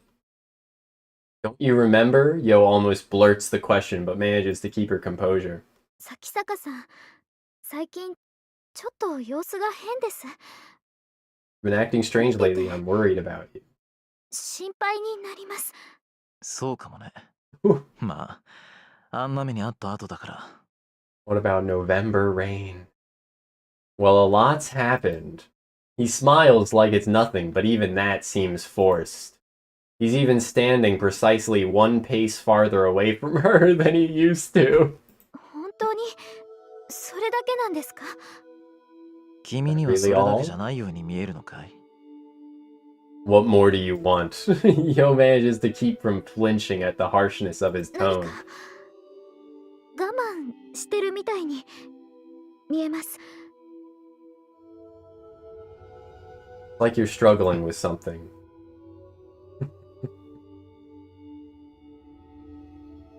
Rather than answer, Fuminori grinds his toe into the dead grass at his feet. Fearing that her determination might flag, Yo lets the words come ど as う they しようも may. ないものを無理して壊れそうになるほど頑張って我慢してるみたいに。 It's like there's a terrible weight on your shoulders and it's slowly 今の breaking you. 咲坂さんはそう見えます。 That's how you look to me. そうかい。 Oh, really? Fuminori mutters through clenched teeth, no longer trying to deny it or change the topic. This is an even clearer signal of rejection than his prior evasiveness. But Yo's determination is strong. Today, at least. She won't 友 back 達って down. こんな時のためにいると思うんです。 Times like these, she implores, trying to convey the sincerity of her feelings for him. That you need your friends. ご家族のことは本当に残念だったと思います。 Back into the meat dimension? Back in meat vision? This is how she looks in meat vision? Feel really bad about your parents. 咲坂さんは一人ぼっちじゃありません。トノ君やオミちゃんやそれに But you're not alone. You have Koji and Omi and います。 you have me.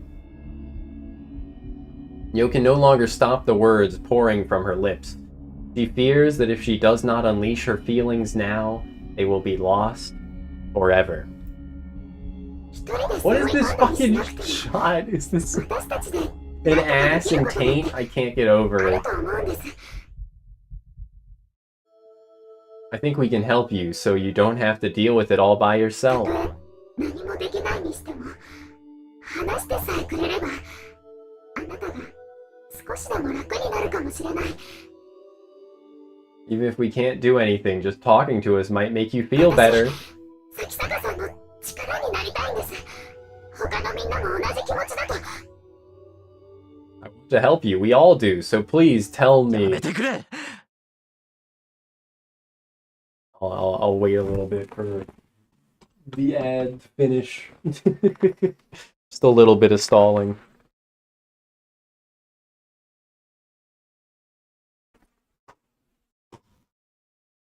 Stop it!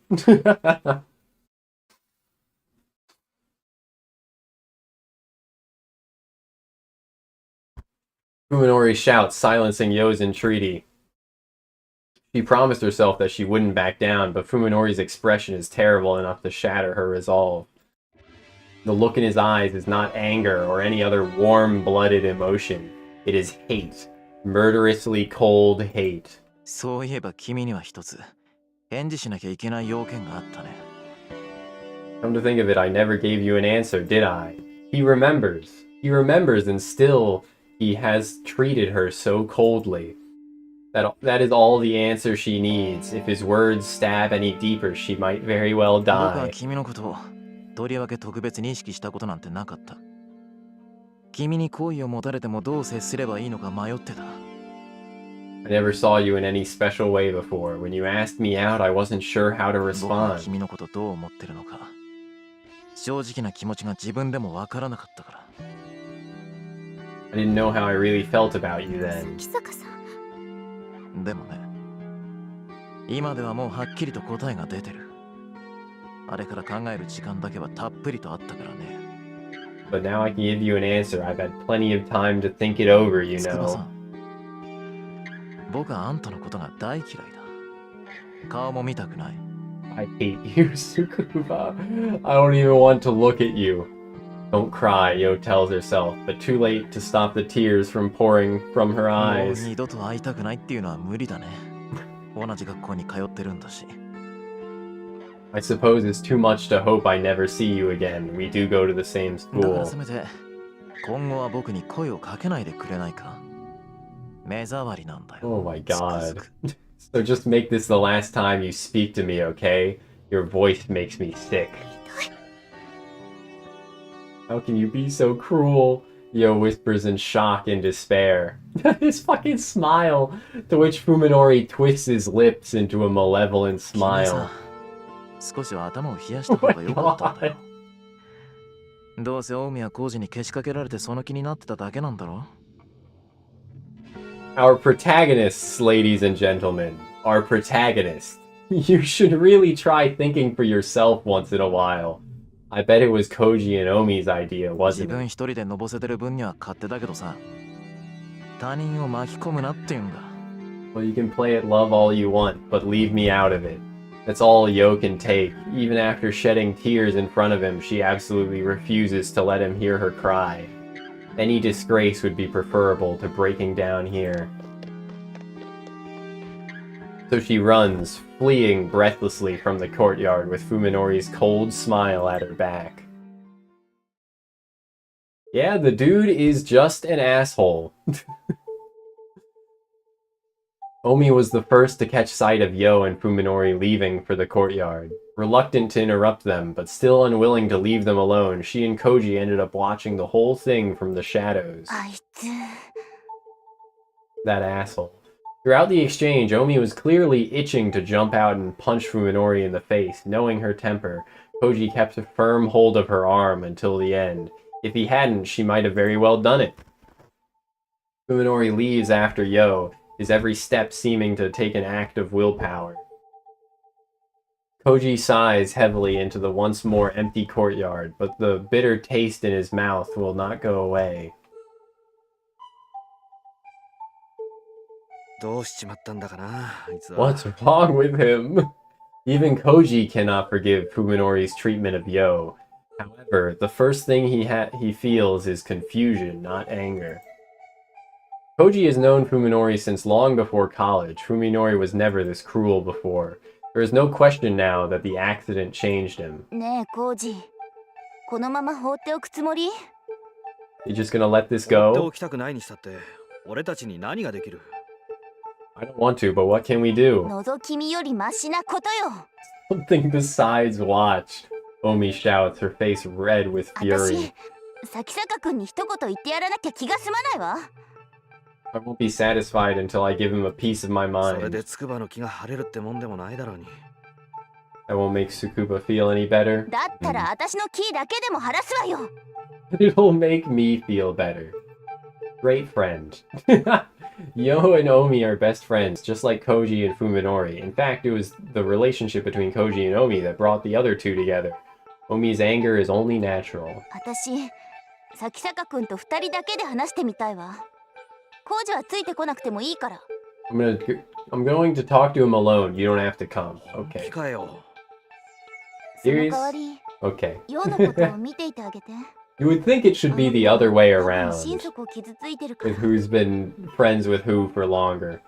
Take care of Yo for me, will you? She's probably really hurt. 泣き終わった後で誰かの優しさが必要に You'll な need る someone to be nice to her after she's done crying. なあ、それって俺とお前の Yeah, 役 okay. 割が逆じゃないのか？ Shouldn't we switch jobs? 私みたいな性格だとね慰め役は無理 You 励 know ま how す I つもり am. で余計に傷跡広げちゃうのがオチなのよ If I try to comfort her, I'll end up making it worse. なるほど。納得いった。 Not a point. Saya. Whoa. Good to see you, Duck. あヨのいいじゃあまあ、そっちはほどほどにしとけよな。 Anyway, just go easy, okay? Ending the conversation before Omi's mood gets any worse, Koji heads off to find Yo. To casually repeat something that she said that was somewhat self-effacing, that she'll take as an insult when I say it, but it's fine for her to say it about herself. Also the fucking music, dude. The music. Convince Mike Honey to play Tokyo Mirage. I don't think I need much convincing. I just, like, haven't done it because it's a Wii U game. And the definitive edition is on Switch, and I don't want to pay $60 for it on Switch. Like, I could emulate the Wii U version, but it probably wouldn't work that well. Anyway, back to the meat dimension. And Fuminori's perspective. Too lazy to set up your Wii U? Yeah. I feel awful, miserable, but also refreshed. I finally crossed the line. I knew it would come crashing down like this sooner or later.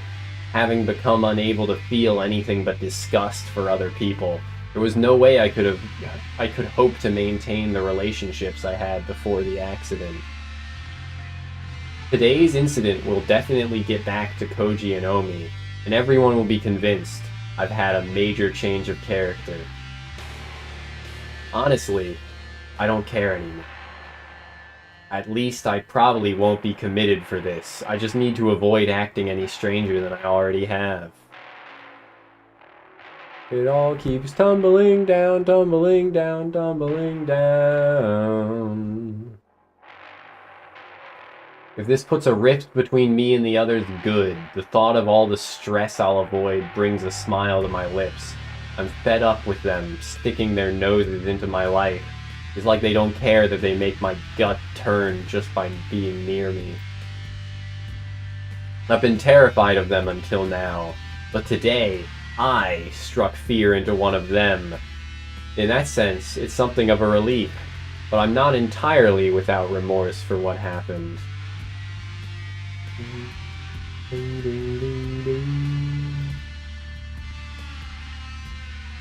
The person I just demolished with the verbal equivalent of a nuclear bomb used to be my friend Yo.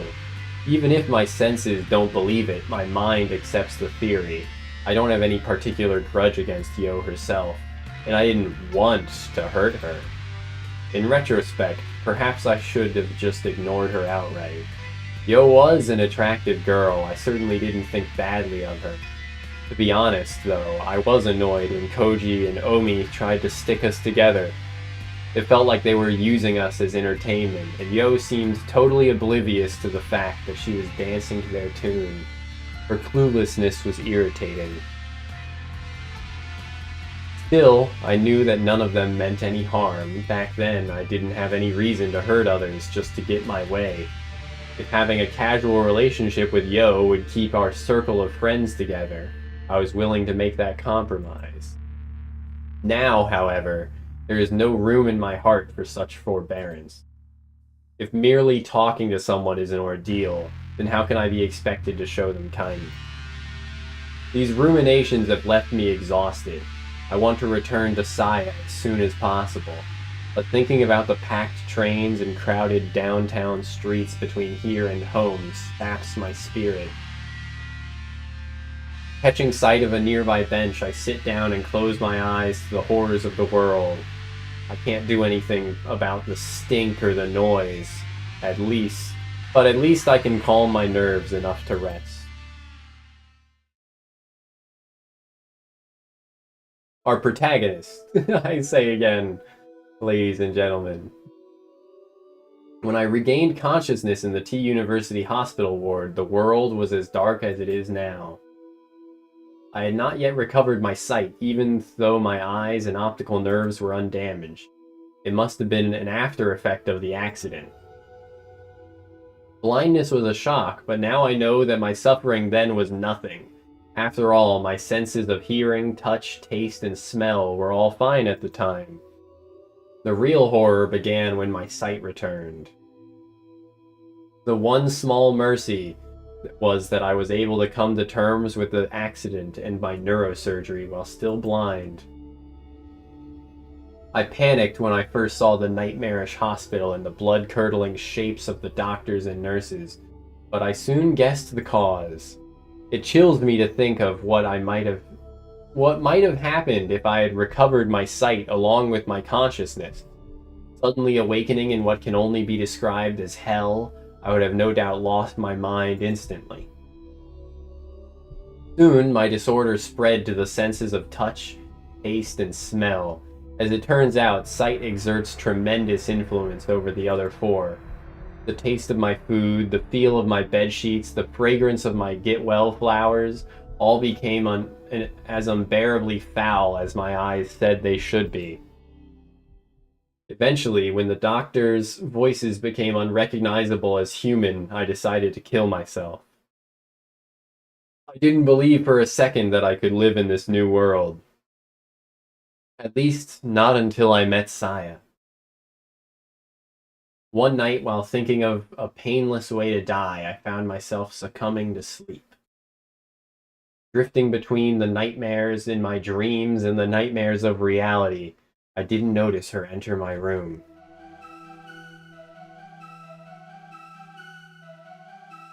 Soy Point, it's the thing that's on the album covers. Did she kill him? No, she's not gonna kill him. She's saving him. This is how they first met. Look at that little what? Little she-devil. The next thing I knew, there was a face staring down at me from next to my bed. The face was not covered in pus or slime or earthworm-like feelers. It had smooth white cheeks, round eyes, a lovely little nose. All things I had never expected to see again. The face was that of a girl, undeniably human and positively glowing with beauty. Ooh! I sighed in admiration, savoring the first peace and joy since regaining my sight. She had not expected such a reaction, apparently.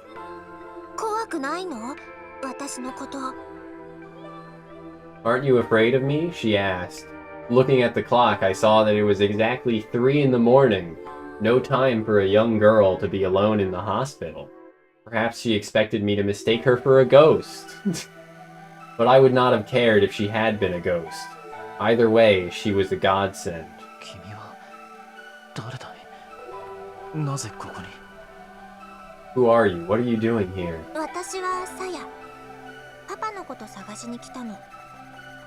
Saya, I'm looking for my dad. I assumed that she was the daughter of a late shift doctor or another patient. It was unusual, but not unthinkable for such a girl to be wandering around the hospital. あなた、怖がらないんじゃつまらない。 Whoa! It's no fun if you're not scared. ちょっと。 That's a crazy emote. I don't remember adding that one.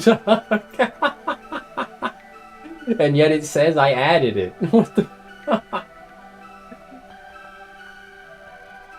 Wait, I cried, desperate to keep her from leaving. It was only after she turned around that I realized I hadn't thought of what to say next. 何？ Well, her beautiful eyes drew me in, healing my soul to its core. Through the white haze clouding my mind, I struggled to form a coherent sentence. Same, man. Same. 女の子にお願いしていいことじゃないんだが。今。 I shouldn't do this to a girl. But you're the only one I can ask. Saki-saki. $5. No? No longer concerned with propriety, I let the words come as they willed. 握らせてもらえないだろうか。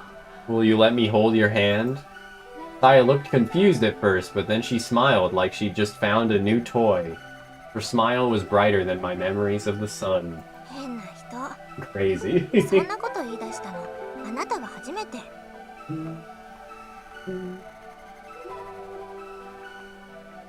Which is sending me emails about share a viral clip and earn a handshake emoji epic badge. Great. Thanks, Twitch.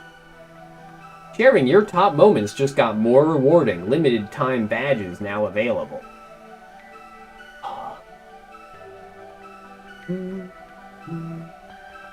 Anyway. You know, I wish, you know, emails from Twitch were actually important. Instead, they're always just stupid bullshit. You're strange, she said, holding out her slender white hand. No one's asked me anything like that before. Ever so carefully, as though catching snowflakes, I placed my palm against hers. I could feel her human warmth and the softness of her delicate fingers.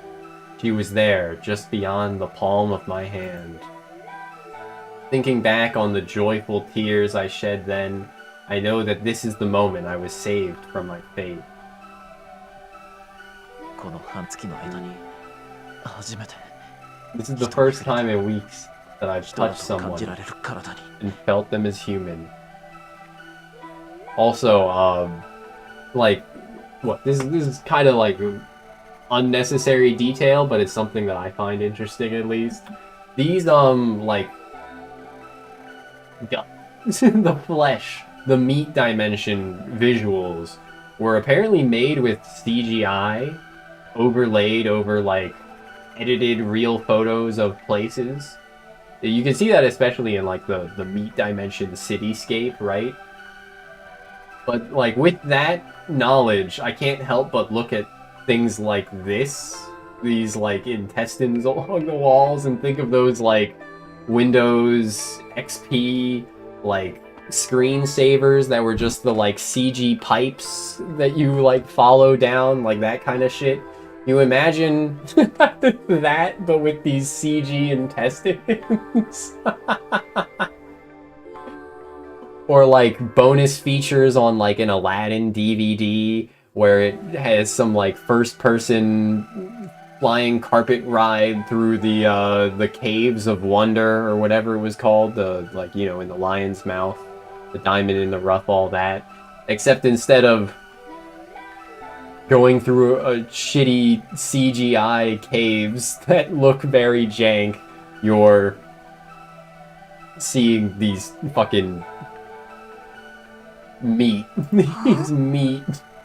This viscera and gore. That's what it reminds me of.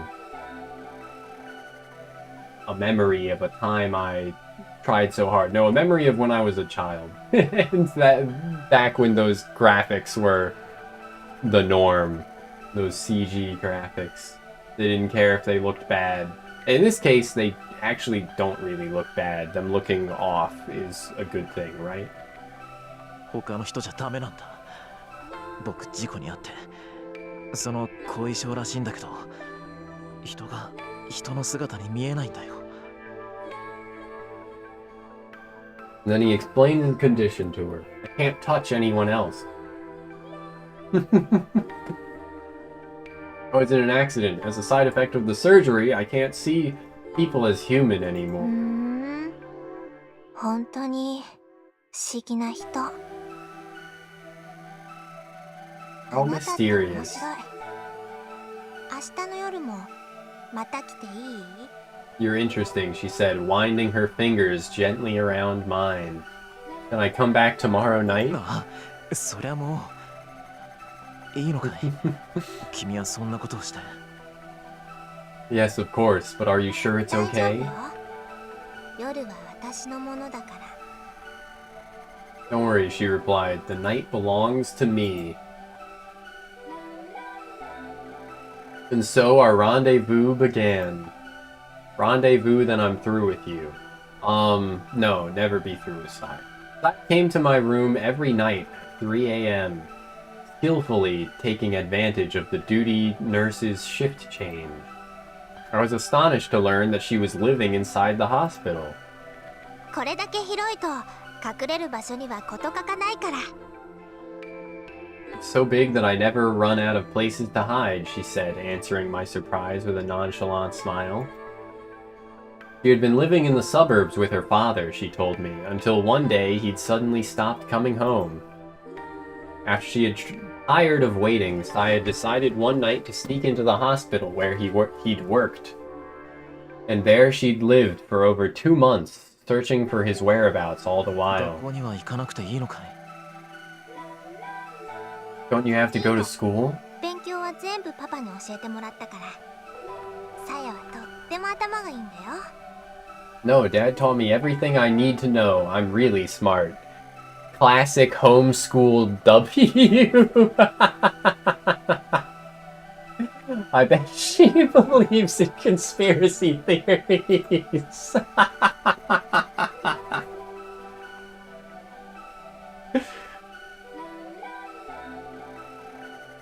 She was a strange girl. On the one hand, she looked and acted like a child. On the other, she was remarkably self-reliant and at times exhibited a sharp intelligence and deep knowledge that many may have found unsettling.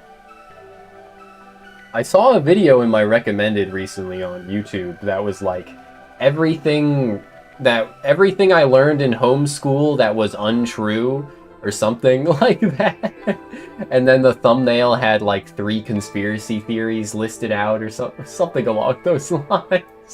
It's like, yep, that's exactly what I would expect.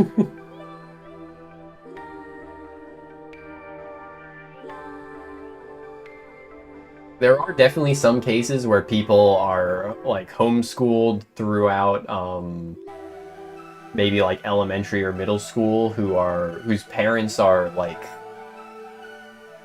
doctorates. They have doctorates. I don't want to say doctors because I don't mean health doctor, you know, but and then they actually, you know, get a really good education despite being homeschooled. But the majority of cases of homeschooling are not like that in America.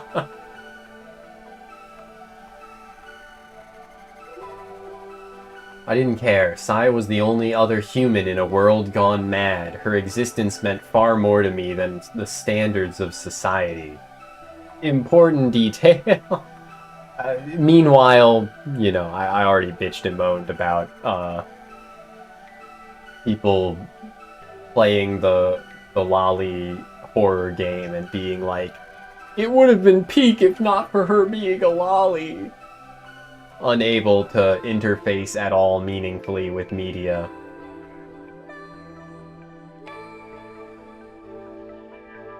But yeah, her existence meant far more to me than the standards of society.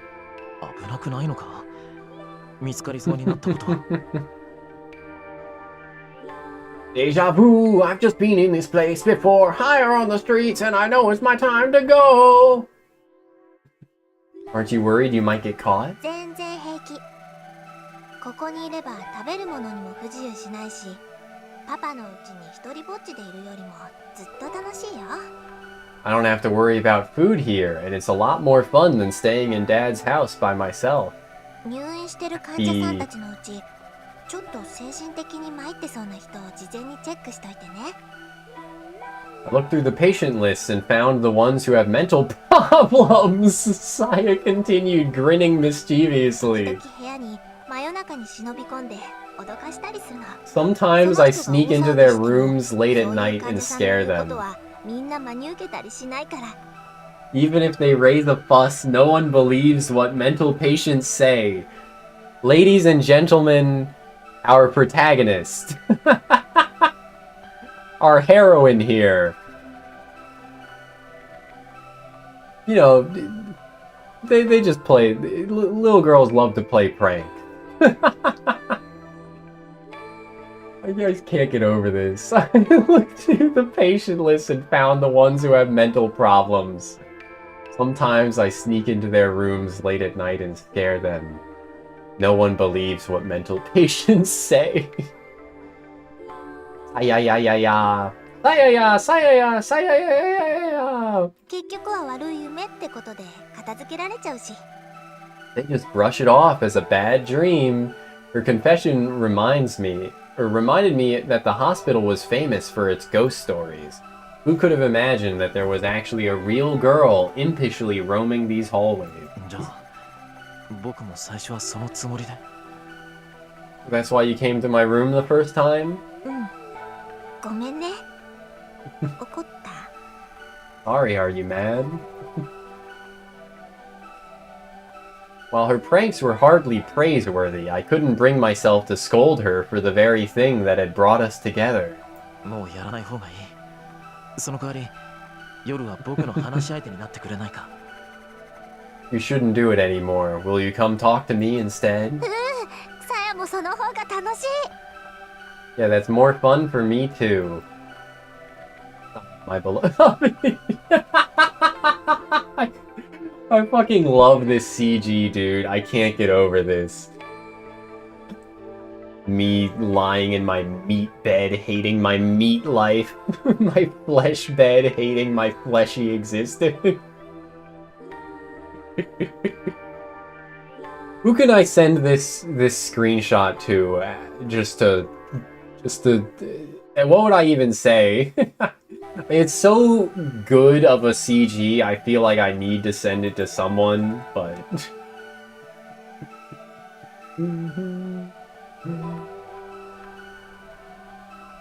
Pop,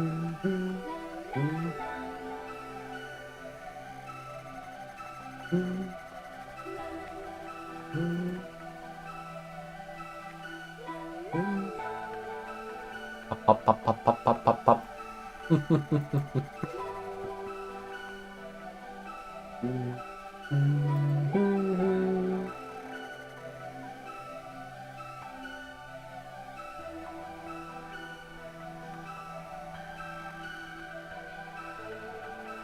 Become penis, huh? Hornet is popular? Like yeah, Hornet from Hollow Knight Silksong is very popular. You are correct. People love drawing that bug with a fat ass and fat tits, despite her being a stick.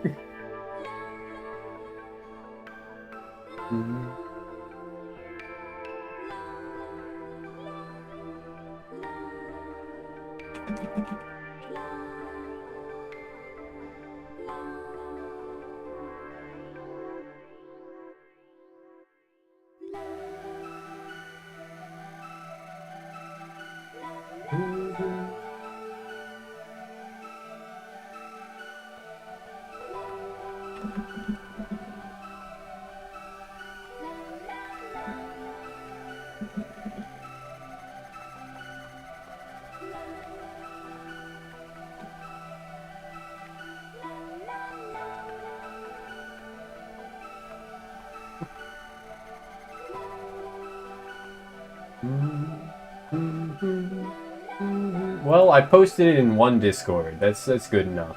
I've shared the image because it's such a good screenshot, dude. I can't get over it. It's so good. Me in my flesh bed hating my flesh life. With extreme care, I was able to conceal my sensory disorder. It was glaringly obvious that the doctors had no way to cure me, and the fact that I had undergone a still experimental procedure made me even more cautious. As a medical student, it was easy for me to imagine how the doctors would react if they discovered that I was exhibiting such unusual side effects. I was not about to become a guinea pig, a mere specimen to be examined with clinical detachment. And so I hid my discomfort and loathing behind a mask of normalcy, convincing the doctors that any signs of stress were merely a result of hospitalization. Taya was my support. Looking forward to her nightly visits gave me the strength to endure my daily torture. Hope can make an enormous difference in a patient's progress. With the aid of my secret nurse, Taya in a nurse outfit, I recovered at a pace that left the doctors stunned.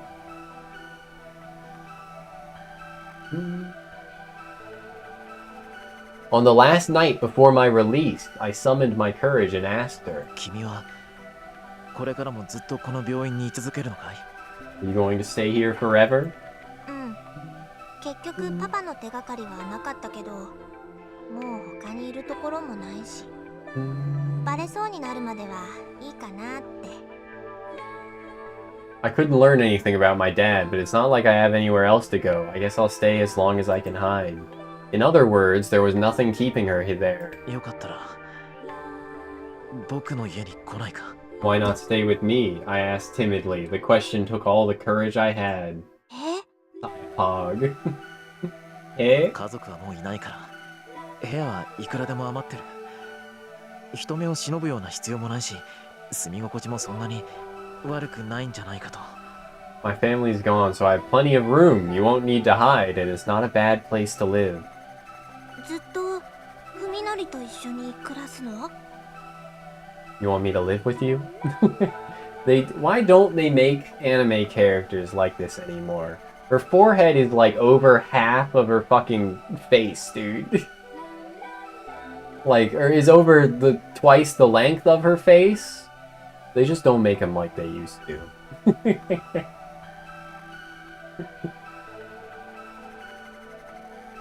I was too afraid to ask what she thought of that, so I hastily offered a 君の deal. 父さんのことは代わりに僕が探してあげる。約束するよ。必ず居場所を見つけてみせる。In exchange, I'll help you look for your father. I'll find him no matter what. Oh, that's not the advance button.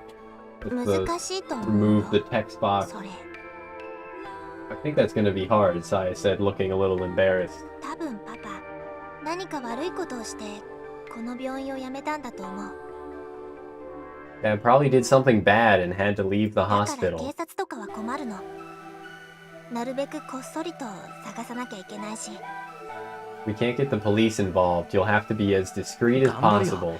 どんなことだってやる。僕は I'll do whatever it takes. Unable to control myself, I finally spoke the truth. 離れたくないんだ。 I can't be apart from you. At first she looked bewildered, but after a few moments of silence she said, 少しだけ考えさせて Give me a little time. That night she left my room earlier than usual. On the day of my release, I managed to smile as I accepted the hideous, foul-smelling celebratory bouquet. The flesh beasts calling themselves Koji, Omi, and Yo came to pick me up. Though they had come to see me many times during my stay, it never got easier to see my friends changed so horribly. My sudden tears of despair drew suspicion, but I managed to explain them away as tears of joy. While we walked to Koji's car, I looked desperately for Saya amid the grotesque scenery. Even as we drove away, I kept watching the hospital fade into the distance, praying for a last glimmer of hope. But Saya never appeared. After Koji and the others dropped me off, I paused a while to regard my surroundings. I had lived my entire life on this block, in this house. There was no other place that I could call home. Also, banger after banger, I say. Again, because this track is incredible. There was no other place that I could call home. But nothing was as I remembered. As I walked up the path to the front door and took in the yard where I had spent my childhood, I could feel those memories being defiled by the twisted, festering shapes around me. Inside the house, I found nothing familiar, nothing to offer me comfort and warmth. What I had once called home was now a whole other world. 僕にはもう帰る場所なんてない。 I have no home, I whispered with a smile of self-pity. There was one last stop to make, one last nail to hammer into my coffin. I stepped into the room that had cradled me from childhood. The walls were papered with human entrails, the bed a tangled mass of worm flesh. But none of that mattered. There, curled up on the bed like an abandoned cat, was Saya. As I stood there in shock, she looked up at me, and in a tiny, weak voice said, 本当にここにいてもいいの Really stay? I responded by sweeping her into my arms, embracing her tightly so that she would not escape. Saya did not resist. Huh? Huh? Huh? This is what the house looks like normally, I guess. Cool. When she arrives at the Sakisaka house, Omi first takes a deep breath to calm herself. Oh yeah, back to the present. No more flashback. Her anger does not vanish entirely, of course, but at least now she can hear herself think. While waiting for a response from the intercom, she looks over the patch of yard that she can see from outside the gate. Even Omi isn't normally one to complain about other people's housekeeping, but this is going too far. The grass is growing wild and there are piles of dead leaves scattered everywhere. It doesn't just look untended, it looks like an uninhabited room. It's still light out, but every window has its storm shutters tightly sealed. Omi guesses that they've been closed since morning. What kind of life is Fuminori leading? Even if he's living alone, he can't neglect his housework forever. And is it just her imagination, or does something stink like rotten meat? It couldn't be coming from the yard, could it? There's still no response. So she presses the buzzer a second time, and a third, and a fourth. Finally, after this has gone on for over 10 minutes, Omi loses her patience and opens the cover of the intercom. As she expected, the power has been disconnected. Perhaps Fuminori has a good reason for shutting out the world, but Omi can only see it as a lack of respect for others. Her anger rekindles as she pushes the gate open and stomps through the yard to the front door. Only in Japan do you leave the gate to your house unlocked and the door to your house unlocked.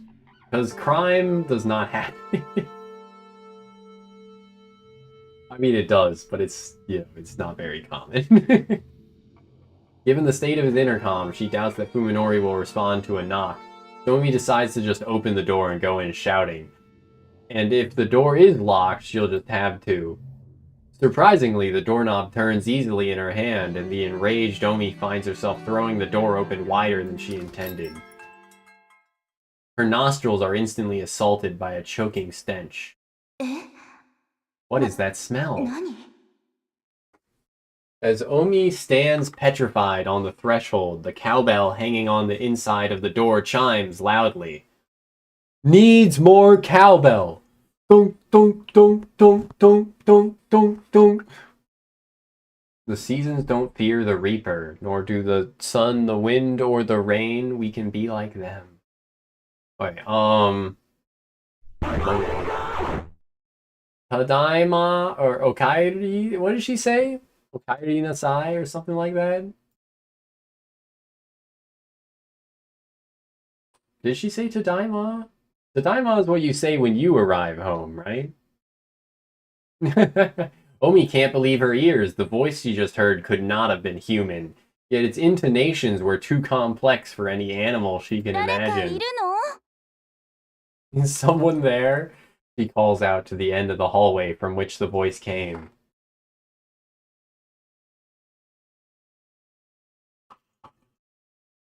There is no response. She hears the sound of something soft and wet flopping its way deeper into the house.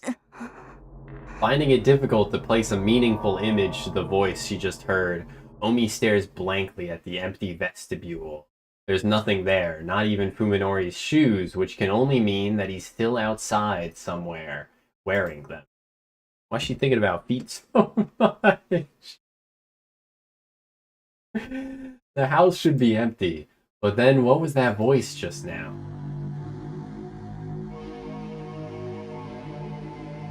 Her anger has vanished, as if it were never there. Nevertheless, Omi sets foot into the hallway, leaving the door open so that the cowbell won't ring. Okairi Kairu equals return, welcome back. Yeah, okay. Yeah, I mean, I just wasn't sure what I had heard, really. Probably mostly because of the filters, right? At first I thought I heard Tadaima, but I'm like, that's not what you say when welcoming someone home. That's what you say when you return home, right?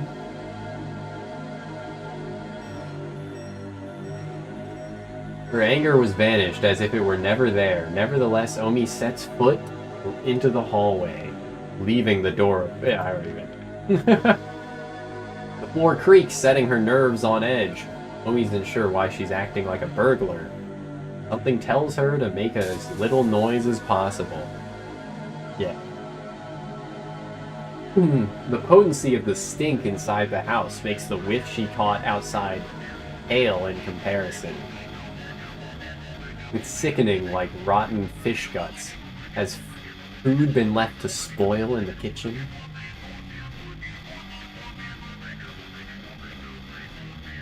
She hears a bubbling sound up ahead. Stepping gingerly on the creaking floorboards, Omi makes her way to the end of the hallway. The music's going crazy.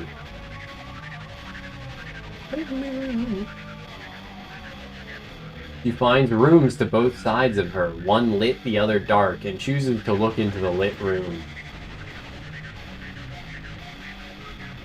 It's the kitchen, lit by what must be the only window in the house not covered by a storm shutter. The sound she heard was the pot boiling on the stove, and on the chopping board next to it lie a butcher's knife and some half-diced carrots. A perfectly normal household scene, with the light of the setting sun making everything the color of decomposing fruit. Something is wrong. Who is cooking here, and where did they go? 誰かいないんですか? Is anyone here? Omi calls, regretting it immediately as she realizes that her voice is shaking. As her words echo vainly through the silent house, she begins to feel foolish and defenseless. Suddenly, she feels something cold seeping through her pantyhose. She timidly reaches down to touch her feet. Her fingertips come away covered with a viscous, olive-green slime like the filthy water from a tank long clogged with algae and dead fish. The whole floor is covered with it. It must be the source of the stench. Omi now wishes that she had worn her shoes inside. Manners be damned. When she looks back, ruefully the way she came, she realizes that her current position is not visible from the entrance. This kitchen must be where the strange voice came from.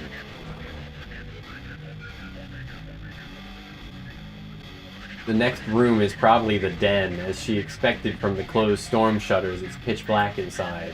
Omi wants nothing more than to flee this house. But that would mean turning her back to the darkness, and that she simply cannot bring herself to do.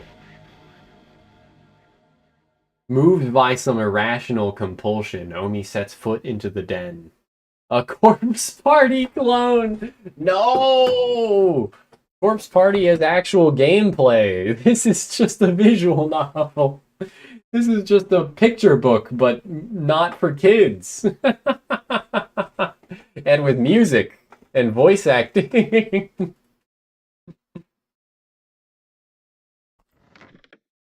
It is too dark to see anything, and the stink is far worse than before.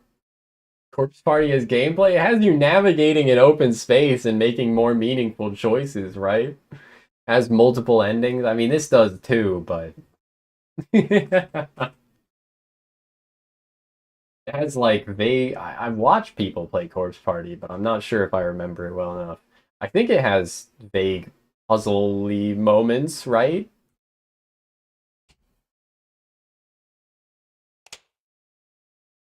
She slides her hand along the wall, feeling for the light switch. Finding it much sooner than she expected, she flips it on like it's her last hope.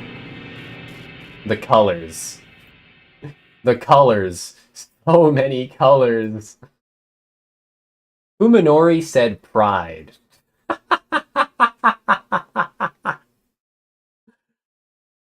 He painted his whole house rainbow. The purple of entrails, the brown of rotten meat, the crimson of fresh blood, the yellow of fat. These colors and more that cannot be described cover every inch of the room in a maddening array. The colors say all that needs to be said about the painter's hatred, malice, and insanity. Bro, he was just painting the walls so they didn't look ugly to him. A clear dissonance between his perspective and the perspective of others. Not even on just how the colors look, because to him it's just like a soothing green, the whole room, right? But to her, it symbolizes hatred, malice, and insanity. Omi's legs give out from the shock, sending her to the floor. Slime immediately soaks through her jeans, its cold tendrils creeping up her legs, crotch, and her neck. You have a green room? I got a yellow room. Yeah, I got a yellow room. It kind of sucks. My light as well, the like overhead light in my room is very yellow tinted. So, shit looks different to me when I get dressed than it does in sunlight. But it's not like that big of a change. But it does look slightly different to me. Her hand flies to her neck where it's greeted by another drop of chilly slime. Above her, something is dripping down on her head. Making perhaps the worst decision of her life, Omi looks up.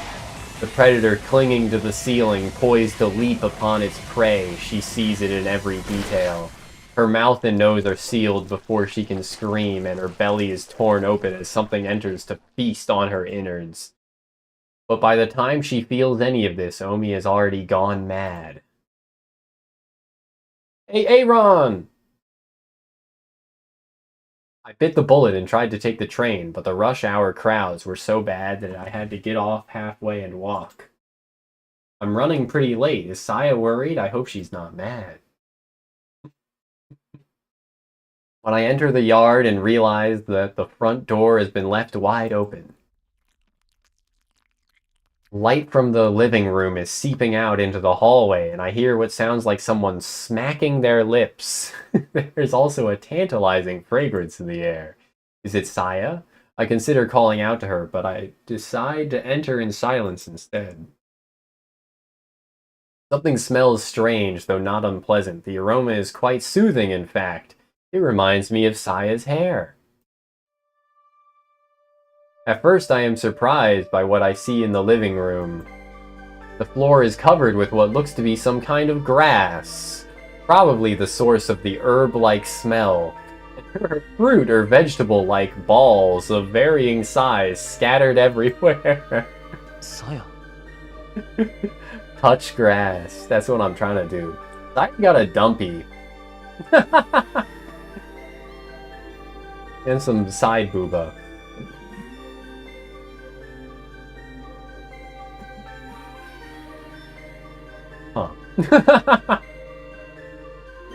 Anyway, the innocent child having its innocent meal. Nothing weird here. Obligatory toes. Okay. Saya turns around, her eyes wide with surprise. She then looks away sheepishly, like a child caught at some 何を prank. 食べてるんだい？ What are you eating? これはその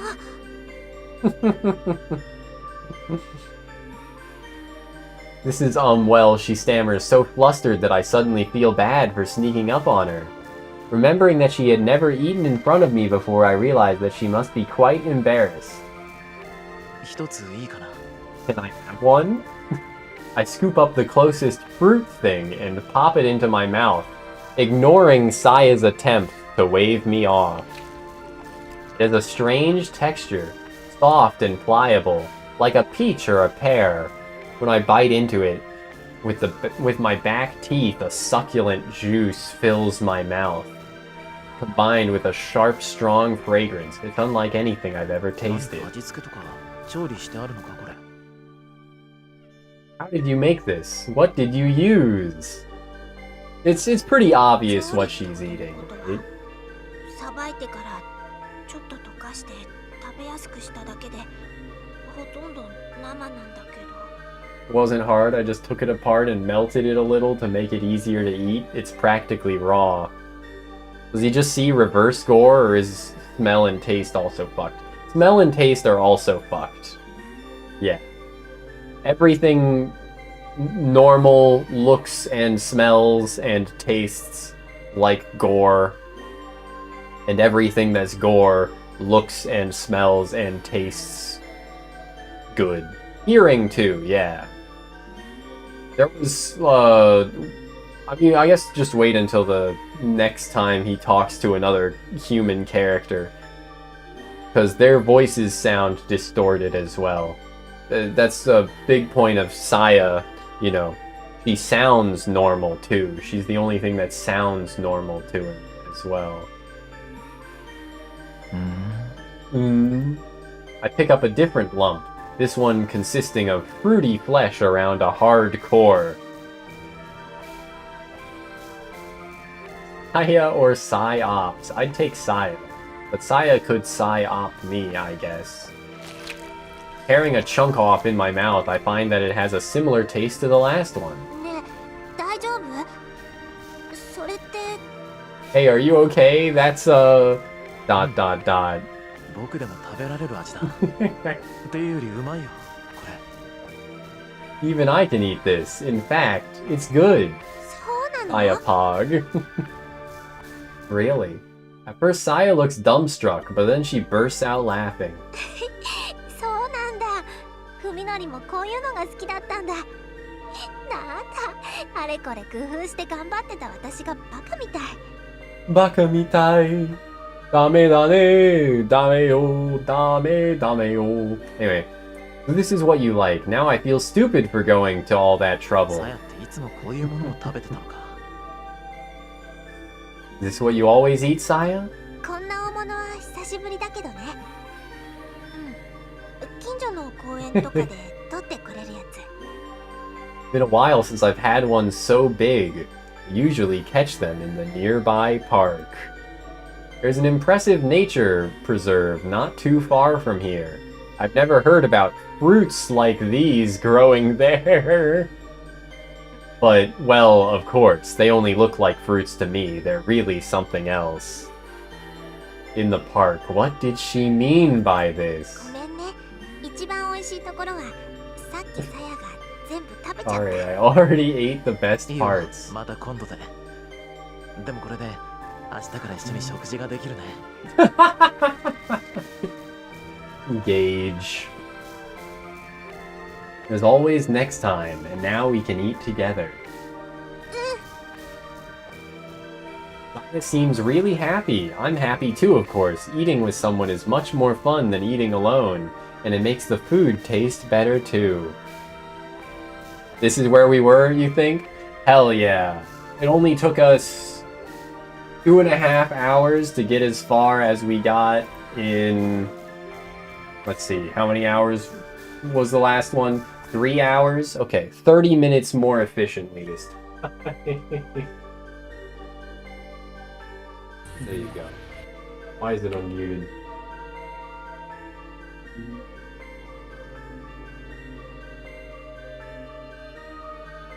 Anyway, we'll play like 4 hours of Saya today because I want to not only get further into it, but I would like to do it in like 2 or 3 streams, right? So like Monday we'll play Saya again. I'll try and schedule that stream probably, and yeah. 07. But good to see you, Agent. Saya is a great game, a great story. Eating with someone is yeah. まだまだいっぱいあるし、食べきれない分は冷やせば 2,3 日は大丈夫だよ。ちょっと味は落ちるんだけどね。 It'll keep chilled for 2 or 3 days, though it won't taste as good. 早めに片付けておこうか。 Then we'd better start putting it away. Sealing the small fruit into Tupperware and the large ones in pots and bowls, Saya and I store the remaining food in the refrigerator. Thinking of tomorrow's dinner fills me with anticipation. I feel that little by little I'm starting to regain the joy of living.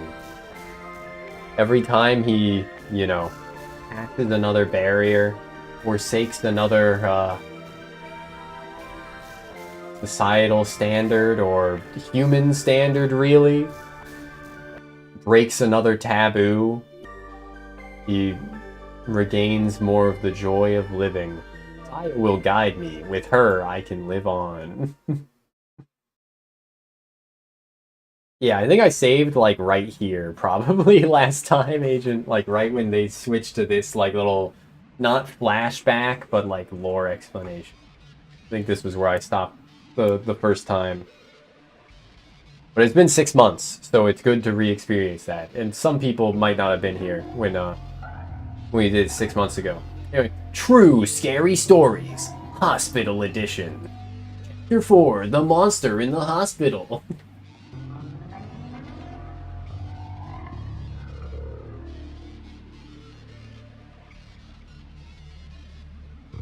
Believe it or not, Strange things started happening at the hospital around the end of last spring.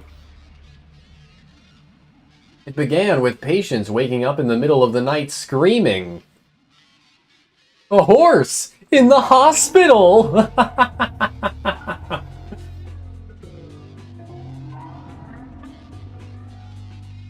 Lovecraftian story in the hospital! They all spoke of terrifying nightmares, and many of them had to be sedated. Some patients even transferred to other hospitals because of it. The weird thing was that they'd all had exactly the same dream, a dream about some horribly disgusting monster staring down at them from their bedside.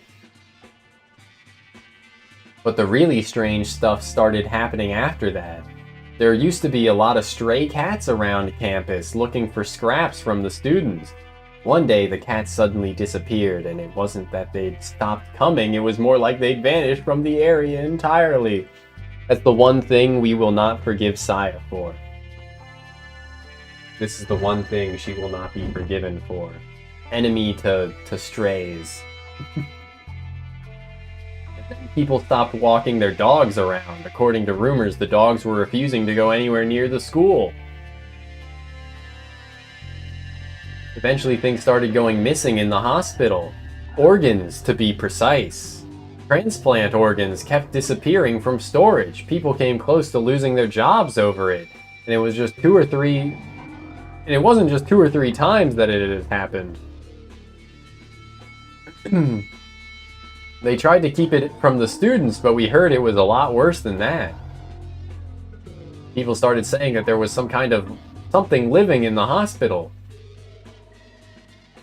The janitors would find strange messes that could only have been made in the middle of the night, traces of something that had crawled down the hallway, or weird stains caused by something dripping through the ceiling. The late shift nurses talked about hearing strange noises on the same nights that patients woke up screaming. There was one last story, one you can never mention inside the hospital. One day the obstetrics department went crazy. They said that a newborn had disappeared in the night. If that were true, the police would have come and it would have been all over the news, but they say the big shots managed to make it all go away. It's just a rumor, of course. I want... You can keep your money, Dr. Evil, but I want your baby.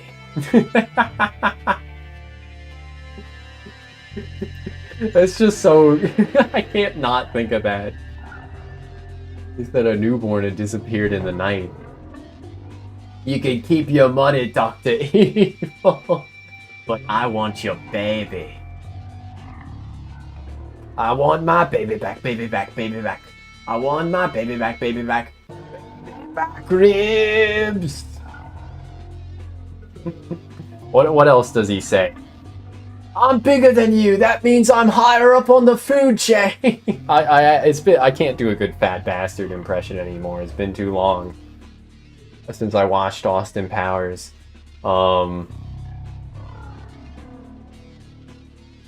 Get in my belly. These strange incidents suddenly stopped towards the end of summer. Now there are almost no patients complaining of nightmares, and the cats have started coming back to campus. But still, what happened in the hospital that summer? Even now, just thinking about it gives me the creeps.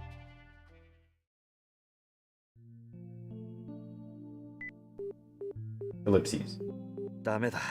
No. This is the 3rd day in a row that they haven't been able to get in touch with Omi. There's no sign that she returned to her apartment, and even her family doesn't know anything. Her parents have already filed a missing persons report. まあ、あいつのことだからな。何事もなかった。 James Sunderland, this guy ひょっこり顔出し here. そうな気もするんだが。 James. That's the guy from Silent Hill.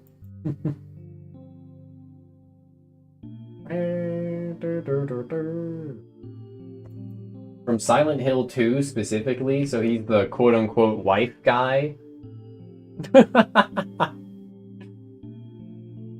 He'll probably just pop up somewhere like nothing happened. だといい Hope so. Yo replies a gloomy expression. She's worried about Omi, of course, but the incident with Fuminori 3 days ago must still be weighing on her as well. Yo hasn't seen Fuminori since then, and Fuminori hasn't made any effort to approach her or Koji. 4 people used to meet in this cafeteria between classes, but now there are only 2. ねえ、トノオくん、もう一度考えてみようよ。 Isn't there somewhere where Omi must have gone? My throat is getting 心当たり。 raspy, so I'm gonna refill my water bottle here. I'll be right back.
Alrighty, gamers.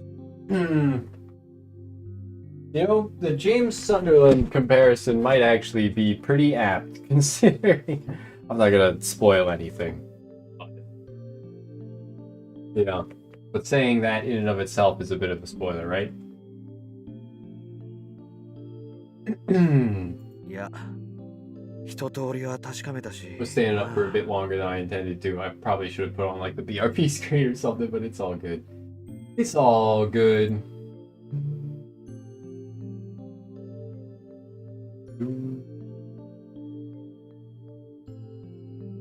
I already checked everywhere. It's a lie, of course. Koji knows where Omi planned to go that evening, but he doesn't want to bring Fuminori up in front of Yo. He also hasn't told the cops, I guess. I was only gone for 10 years. Her awkward silence is mercifully broken by the bell signaling the start of the next じゃあ period. 俺行くわ。 Well, I've got to go. Unless Koji is mistaken, Yo is supposed to have class next period too, but she just sits there, staring off into space. Unable to come up with anything to say, he leaves the cafeteria reluctantly. Both Omi's disappearance and Yo's depression worry Koji, and both problems lead back to the exact same place. みのりは一体。 What the hell is Fuminori doing? When Omi went missing, the first thing he did was question Fuminori. After all, the last place he'd seen her was just before she stormed off to give Fuminori a piece of her mind. Fuminori responded with unequivocal denial and acted like he hadn't the slightest idea why Omi would have gone to see him. Perhaps that was only natural, as he was unaware that Omi and Koji had witnessed him reduce Yo to tears. Did Omi even make it to Fuminori's house? She had been riding a wave of emotion when she left that might have calmed down and changed her mind halfway there. Or perhaps she ran into trouble along the way? Koji concluded, or more accurately, convinced himself, that one of these possibilities was the truth, subconsciously denying the one remaining possibility that Fuminori was lying, that he had met Omi and was involved in her disappearance. When questioned by the police, Koji told the truth about Omi's destination only up to the train station, maintaining that he had no idea where she'd planned to go after that. He wanted to cooperate with the search, of course, but Omi couldn't have made it to Fuminori's house. Fuminori said so himself, didn't he?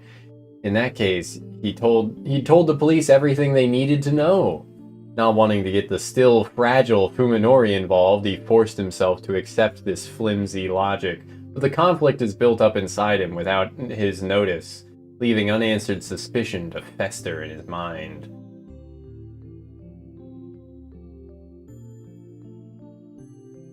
Koji is deep in thought, paying no attention to his surroundings, but perhaps that is what allows him to catch sight of his friend's back through the crowd of milling students. Look at that shine on his face. ふみのり。 Fuminori. At first, Koji assumes that he's headed to the lecture hall, but it soon appears that he's instead going home. Strange, medical students have required courses in the afternoon. Though he is initially surprised, Koji's hesitation lasts only a second. He follows his friend, taking care to stay far enough behind him that he won't be noticed.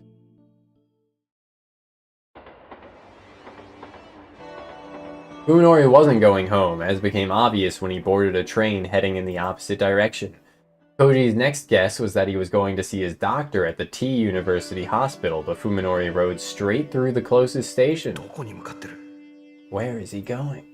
At first, Koji felt ashamed for tailing his friend like this, but his conscience fell silent as Fuminori's actions grew more mysterious. The stranger it gets, the closer Koji feels to discovering the truth behind Fuminori's sudden transformation. Any knowledge would be welcome, no matter how slight. Even Koji is beginning to think that there must be more behind Fuminori's change than the accident alone. He wants a more satisfying answer, one that will help him decide whether Fuminori can still be trusted.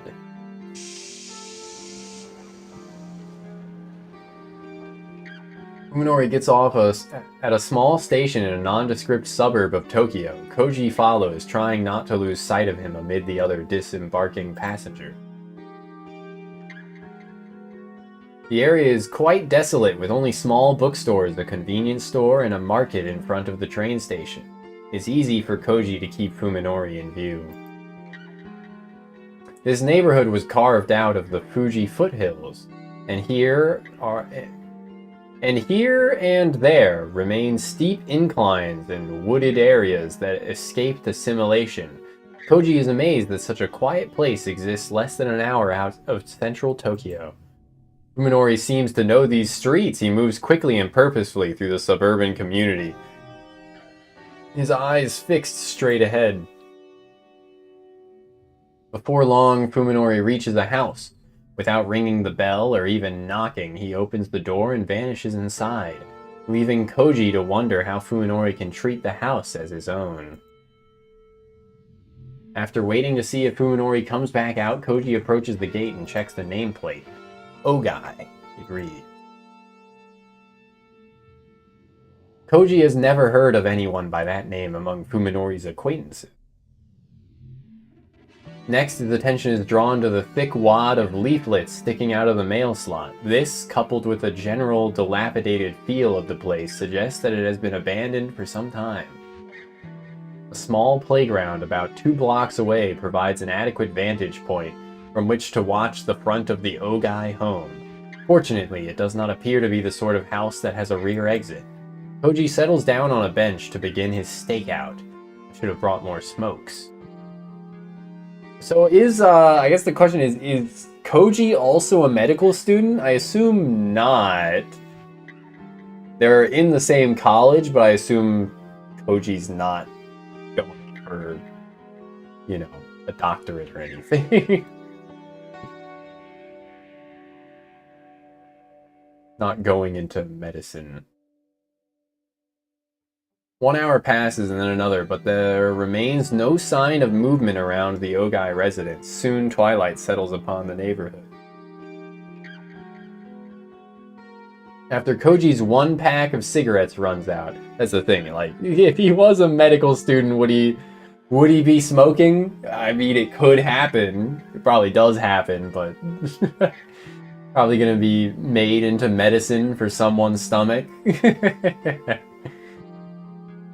We love cannibalism. Is this the house where we live? Are there 2 houses? This is a separate house. This is a missing doctor's house. The Saya's father's house, where Saya used to live before Dr. Ogai went missing. Yeah.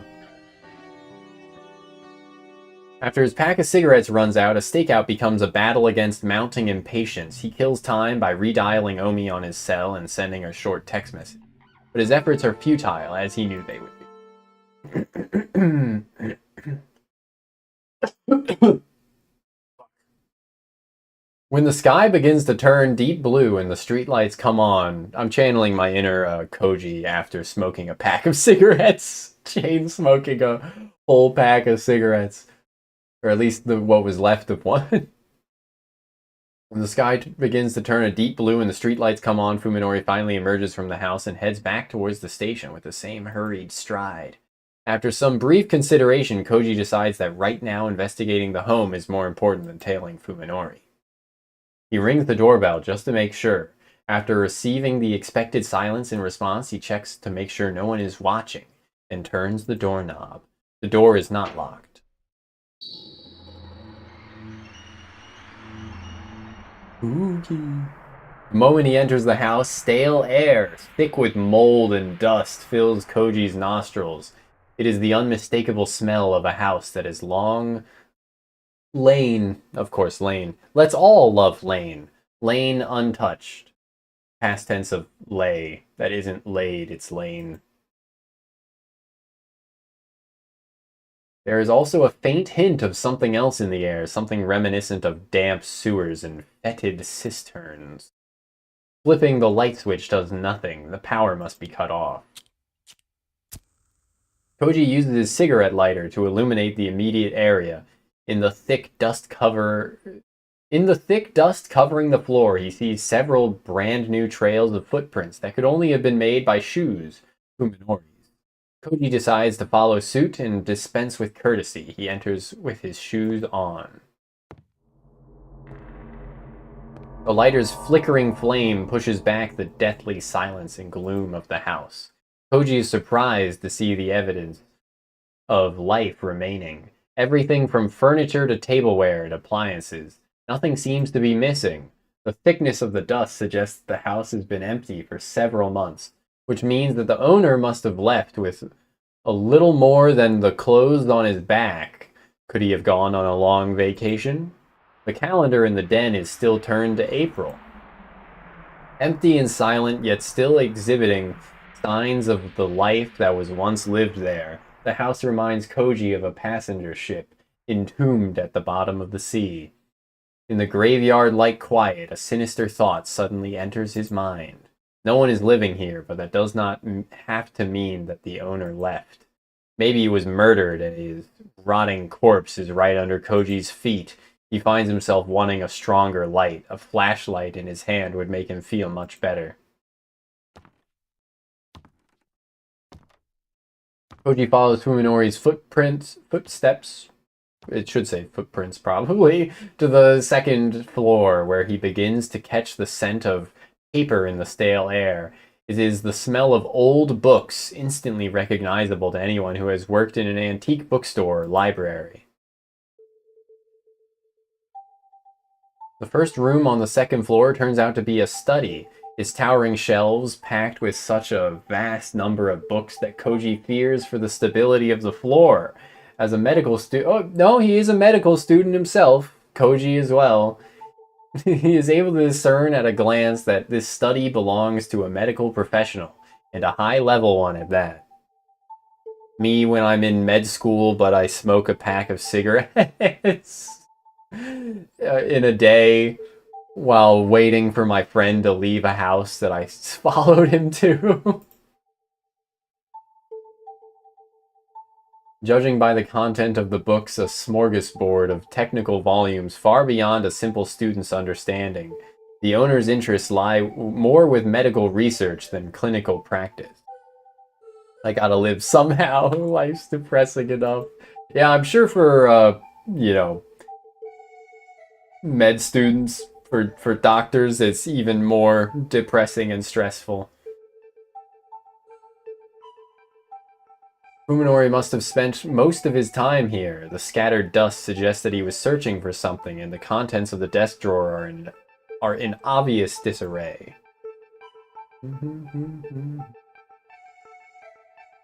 A small pile of books stacked on the side table catches his eye.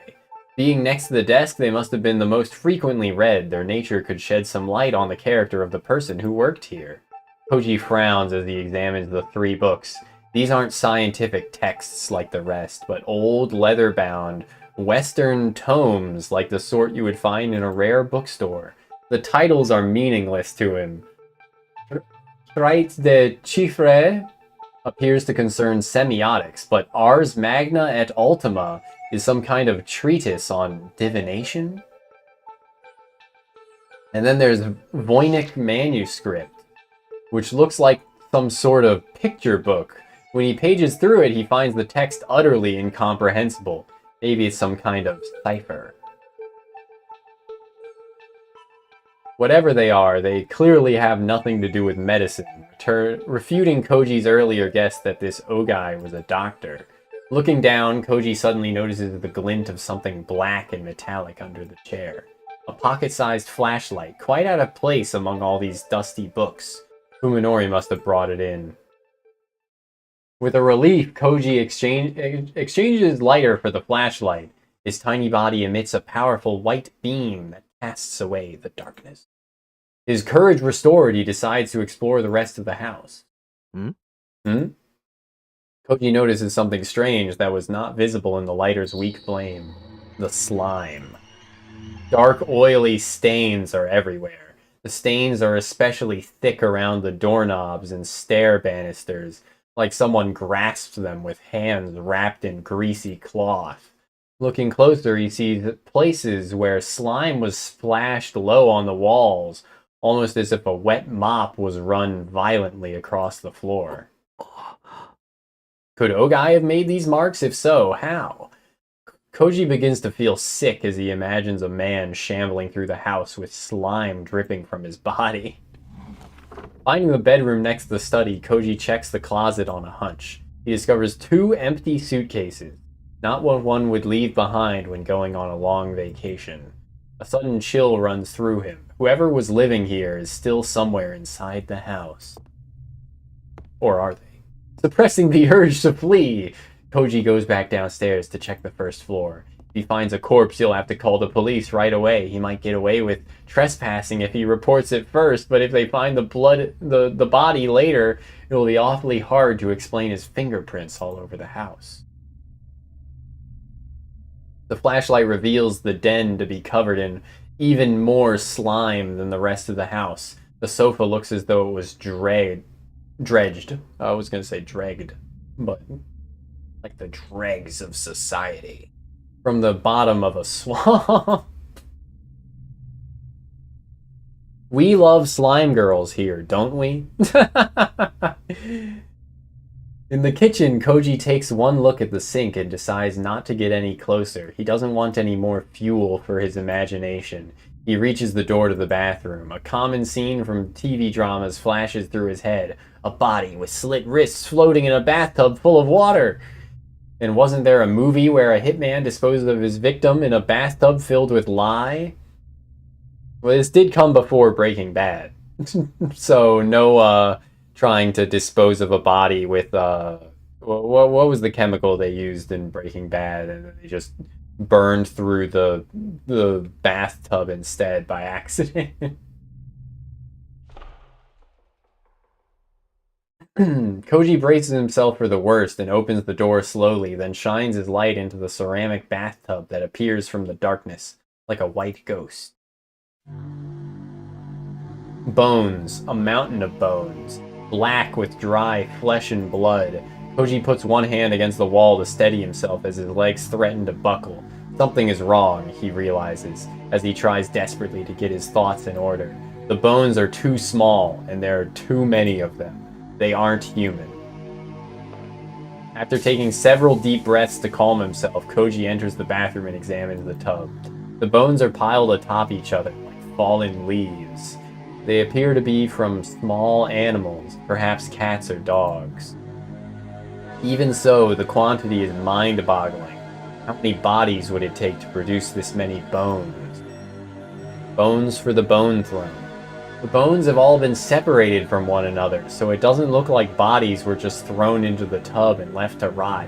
Each bone is covered with deep grooves, marks left by teeth biting through flesh. Koji's sanity won't let him consider the possibility that a human could have done this. The owner of this house must have kept some sort of carnivorous animal as a pet, giving it the bones of small animals to eat and disposing of the remains in the bathtub. But why not dispose of the leftovers properly?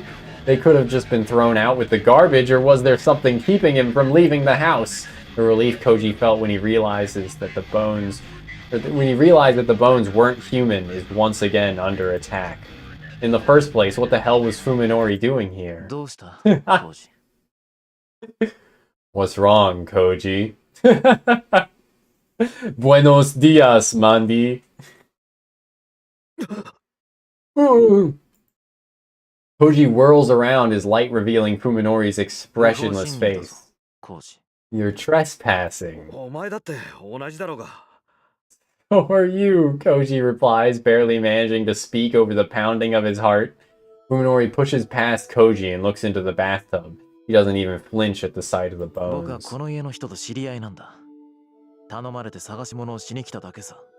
A friend of mine lives here. I'm just running an errand.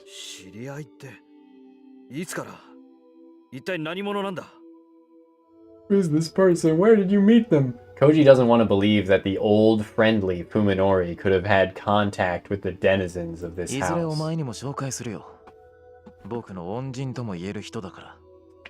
I'll introduce you one of these days, he says, turning to leave without even a glance at Koji. I owe her my life. Oi, Fuminori!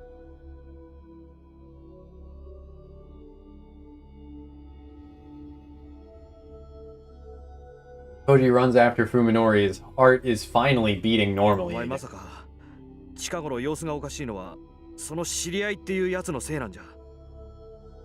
Is this friend of yours the reason you've been acting so strange? Standing in the entrance, Fuminori glares coldly at Koji over his shoulder. The utter lack of emotion in his eyes gives Koji 僕の後を pause. つけてきたんだね。 You followed me, didn't you? Ellipses. Koji swallows. What can he そういうのは say? 迷惑だ。二度とやらないでもらいたい。 You're starting to bother me, Koji. Don't do it again. あ Fine.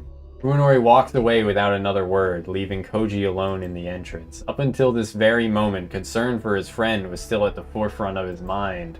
Now, however, that concern is swiftly giving way to a growing sense of dread.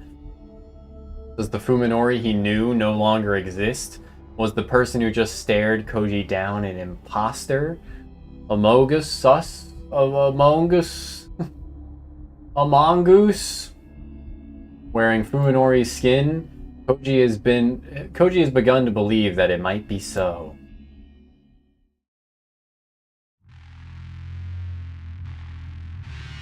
I fucking love this song. It's so good, dude. What a nuisance. Why does he insist on interfering? If he only spoke with me to exchange pleasantries, even I could bear it.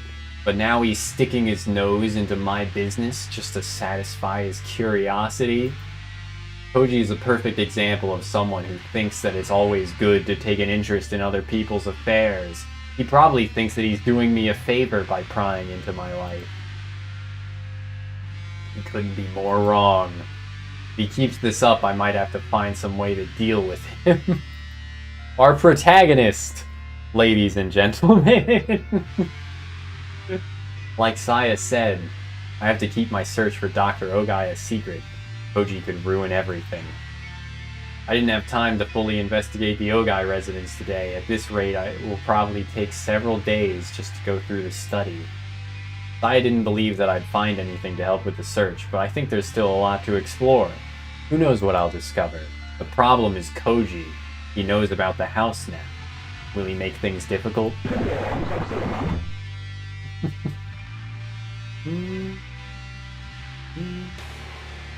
Well, there you go. That's what normal people sound like. You see why people like this series now?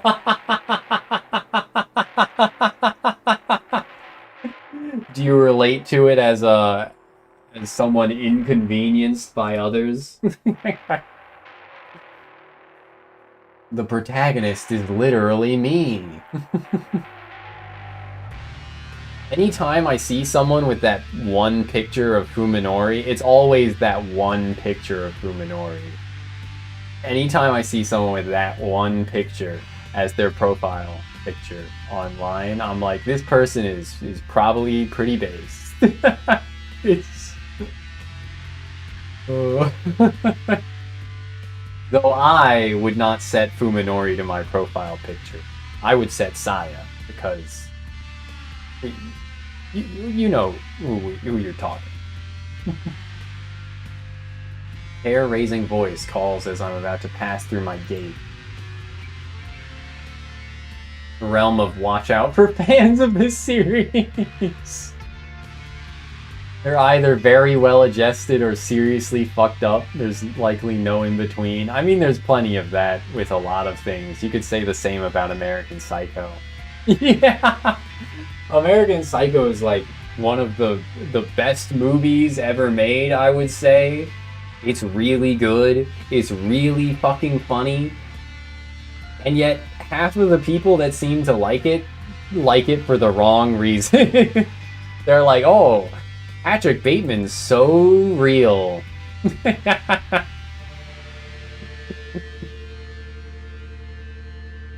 He's just like me.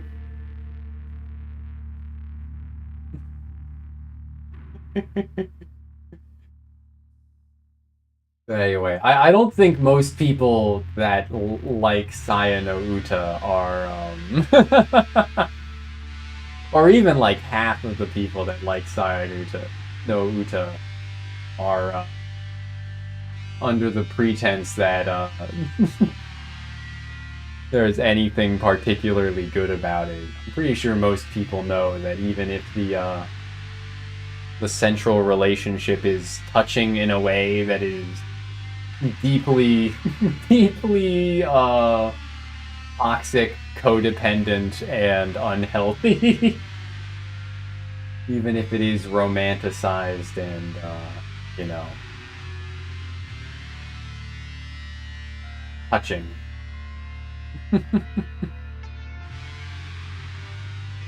Suppressing a shudder, I put on a fake smile and turned to face the writhing mass of rotten flesh that is staring at me with bulging eyes.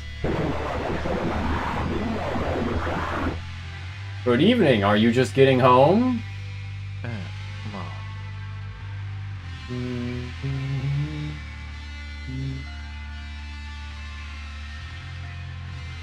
Yes, I am. Ah, of course. This is my next door neighbor, Suzumi, a middle-aged painter, I think, who spends all day at home while his wife works. I haven't had much contact with him since the accident. Why is he suddenly talking to me now? You gotten used to living alone? はい。おかげさまで。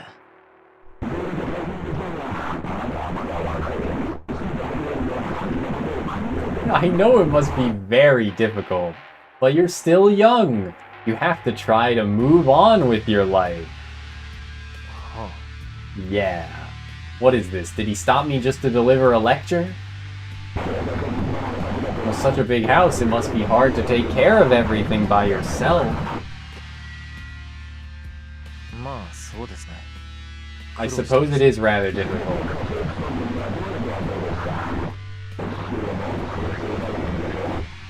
Why not hire a caretaker? Didn't your father have one? でもまだ学生の身 I'm です still a student. I can't really afford that expense. Soka. The flesh beast undulates foully as though it still has something to say. The sight of it is driving me close to the edge.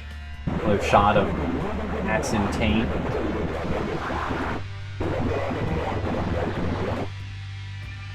Even so, don't you think you should at least tend to your yard? I'd be happy to help. いえ、お構いなく。一人でもなんとかなりますから。 No thank you. I'll manage it on my own. Now I get it. He's worried that the unsightliness of my house might diminish the image of his own. Damned snob. Only cares about his property values. I flash a token smile, then retreat behind the safety of my gate. I can feel Suzumi's eyes boring into my back all the way to the front door. Why won't everyone stay out of my life? I just want to live together with Saya, alone, where no one will ever bother us.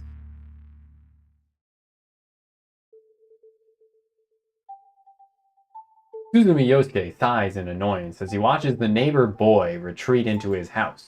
What's with his attitude? Even while talking, he kept his eyes averted as if to avoid looking at something repulsive. Has he always been such an unpleasant young man? No, of course not. When his parents were still alive, he had been a normal youth. A little shy, but sensitive and caring. It must be the stress of his sad situation. If it continues to build, he might start to develop serious mental problems. Or is it too late already? Yosuke wonders as he gazes warily at the Sakisaka yard.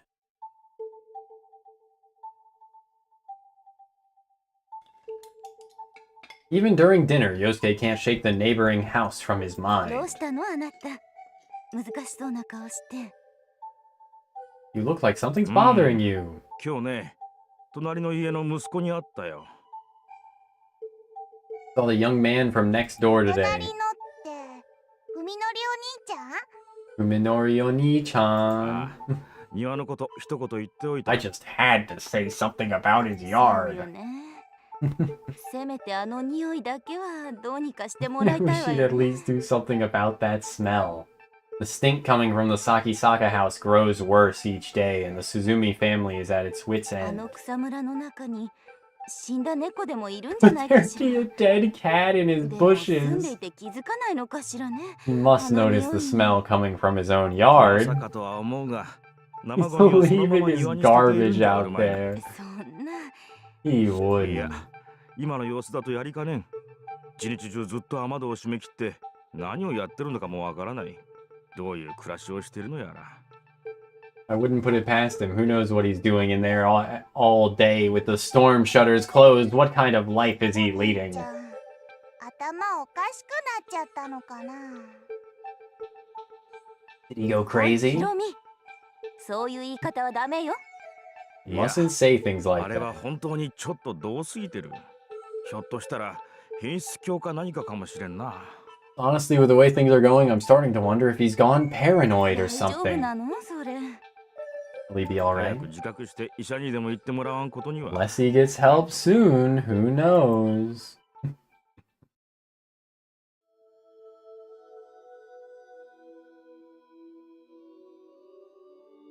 The seconds crawl by, each tick of the clock compounding my agony. When I returned from the Yogai residence, I was greeted by a silent, empty home. Saya had vanished without leaving any clue as to her whereabouts. It isn't rare for her to go for walks at night. I've often gone with her. However, such outings always take place in the middle of the night, when no one is around, and never last for more than 2 hours. Right now it's 5 in the morning. Soon the sky will begin to show the first light of dawn. Even if she left right before I returned, she's still been gone for almost half a day. I can't sleep. I can only wait in anguish. I tried to distract myself by painting more rooms, but I couldn't concentrate on the work. If I had known this would happen, I would have left the Ogai house sooner. I wish I hadn't wasted time on Koji. If Saya doesn't return, the thought makes me want to tear out my hair after its long absence. The terror of true loneliness is too much to bear. At last, the cowbell chimes, and Saya's long-awaited Tadaima rings out from the bottom of the stairs. As I jump out of my bed in relief, all of the stress that had built up through the night is released in a wave that threatens to sweep me off my feet. 疲れた。やっぱり往復すると遠いな。 So tired, Saya sighs as she climbs the stairs. I knew the trip would be さ hard. や、一体どこに？ My question trails off as I notice the thick bundles of paper that she's carrying under her arms. What are those? 文則の What are those? 手術の記録。今日は古巣の病院に行ってきたの。 Your medical charts and surgery records. I went back to the hospital today. Saya drops her bundle on the floor, sending papers flying everywhere, then pulls her favorite cushion over and collapses into it, stretching luxuriously. こんな夜中に T 台から歩いて戻ってきたのか。 You walked all the way back from the hospital in the middle of the night? ごめんね。本当はもっと早く帰れると思ってたんだけど、調べ出したらキリがなくて。 Sorry, she says, skillfully gathering the scattered papers together. I meant to come back sooner, but there were so many files to go 結 through. 局全部持ち出してきちゃった。ああ、重かった。 So I decided to just bring everything. It was so heavy. Maybe it's just the exhaustion, but I'm not understanding a word Sai is だか saying. らそんなもの持ってきてどうするつもりなんだ？ What are you planning to do with all this? どうするって、もちろん調べるのよ。うちで時間かけてじっくり。 Going to study it, of course, she replies, holding up one MRI photograph after another up to the light. I'll have plenty of time to go over it here. えっと、 At first, I think she's just playing around, but the occasional mutters 何やっていた of, か。 ah, better check this one. これは要チェックかな。 Oh, I see. あとは。 Well, that was silly of them. そう And the like, だ as she separates photos into a growing pile なんだか beside her, makes me think that this might not be a joke after all. わかるのか？こういうの。 You understand this stuff? パパにいろいろと教わったから。なるほどね。 I learned a lot from Dad. こと He flashes me a grin, then returns to the papers. So that's これ how. じゃあいつまで経っても直せないよね。 No wonder it can't be 直 fixed. せないのか。 It can't? 人間のお医者さんじゃ Not by a human doctor. I can't tell if she's being serious. 私でもまだちょっと難しいかな。いろいろと試してからでないと。 Even for me, it'll probably be tough, she says offhandedly, even as her hands continue to shuffle papers. I'll have to experiment first. Watching more closely, I realized that her eyes are scanning each page rapidly. So rapidly, in fact, that I was unable to notice it at first. Could Saya actually be reading my charts? なあさや Hey, Saya. Yeah, she answers coolly, looking up from the 今日はもう charts. 疲れたし寝ないか What about an inhuman doctor? That's the question. That's the question. Will Saya be our inhuman doctor? Possibly. I'm tired. Let's go to bed. 海のりがそうしたいならそうする。 Sure, Saya replies with a grin, if that's what you want. Saya tosses the papers aside. Tosses aside the papers she was sorting, then leaps on me and begins to tear off my clothes. おい When he said go to bed, she thought he meant sex. ねえ、寝る前に一回だけ。 Just once before bed, okay? まあさやこう毎日続けてちゃ体に毒じゃないのか Hey Saya, don't you think it's unhealthy to be doing this every day? え、海のり、どこか具合が悪いの？ Are you Yeah. sick? Not me, my body is all grown ちゃん up. と大人の体になってるし平気なんだけどでもさやはまだ But you're... 平気だよ。 Don't worry. She laughs playfully as she pushes me onto the bed, the familiar sweet sensation of her weight and skin rendering 平 me 気なわけない helpless. だろ今まで否認もしてないってのに But I am worried. We haven't used any contraception. Dude is dense. さやに子供を産ませるの嫌？ Dude has not realized that she is not human yet. Uminori, she whispers, staring straight into my eyes. You don't want me to have your children? How could I respond to い that? やも何もさやみたいに小さい体じゃ無理だって体の負担ってのは大変なんだぞ It's not that. Your body is too small. Pregnancy is a serious burden, you know. 海のりが心配してることって割と的外れなんだけど。 That's not really something you have to worry about. ... Saya seems unsure how to reply, but not because she doesn't understand what I said. Rather, the bemused look on her face makes it seem as though I'm the one not getting it. Yeah, bro. She's not human. で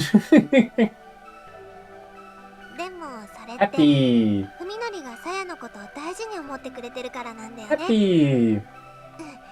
それはそれで嬉しい。 But I know you're just thinking of me, she says suddenly, her smile glowing with innocence. So I'm happy. Sound of a belt. By the time I break the spell of her angelic smile, has undone my belt and is removing my pants. なあおいだからさや大丈夫。じゃあ今夜は海のりが心配しないような Relax. 方法にして Relax, guy. She says teasingly. Tonight I'll do it so you don't have to worry. Little Nightmares 3 will release on the 10th. Yo, and the demo's already out. That's pretty cool. Relax, don't do it. As she finishes, she looks up at me, smiling like she just pulled the greatest prank of her そ life. れだったら海のりだって心配ないでしょ。 Don't have to worry if I do it like this. Oh, well, what am I supposed to say to that? ダメだった？こういうのだと気持ちよくない？ Was it bad? It didn't feel good? Hearing the sudden nervousness in Saya's voice, I hastily stammer. そんなことない十分によかった Of course it felt good. 何もあんなもの飲み込まなくて Saya, you didn't have to do that. そんな。 But she あれは wants さ it. やにちょうだいよ。 Suddenly distraught, Saya clings to me like a child who's just had her candy 海のり stolen. のは一滴だって残さずに欲しい。さやの中に出してほしいの。 She said a lot more than just that. 中にって Inside you? So Saya really does want to bear my child? I'm not averse to the idea. I still think it might be too early, of course, but there isn't much point in worrying about my reputation now. Assuming that Saya and I will be left alone, I even welcome it. 文則は嫌？ You don't like it? She gazes up at me pleadingly. How can I 嫌なんか resist? じゃないさ。さやさえそれでいいのなら、僕だって。 As long as you're okay with it, so am I. Saya smiles with relief and burrows contentedly. 文 Chest. 則大好き。 I love you, Fuminori. She purrs softly. With her body draped over mine, I become even more aware of how light and delicate she is. Can this tiny girl and I really live as husband and wife? I feel a pang of self-loathing at the question. How can I still be afraid after all that's happened? Saya's feelings are so earnest. How can I not accept them? I need to resolve once and for all to rid myself of the useless trappings of morality. And there we have it.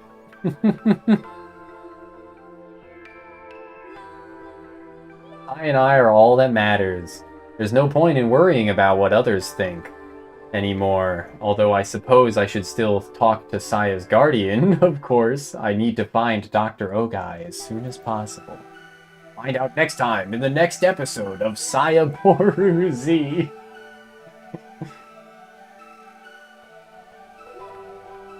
By the time I drift to sleep in exhaustion's comforting embrace, all doubts about Saya's actions have vanished from my mind. Whatever the case, all that matters is that she's returned to me.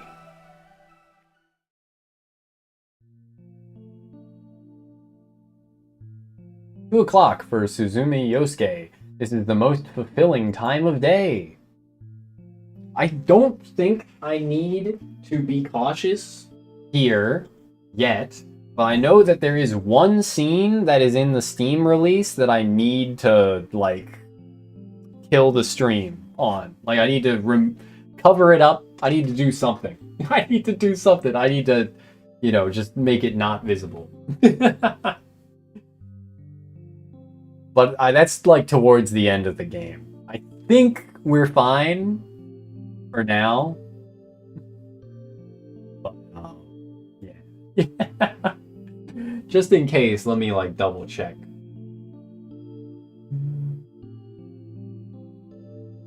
Yes. I know what button to press. And I'll probably, you know, press that button again when the time is right. When we get close to something. Just to make sure that it doesn't happen.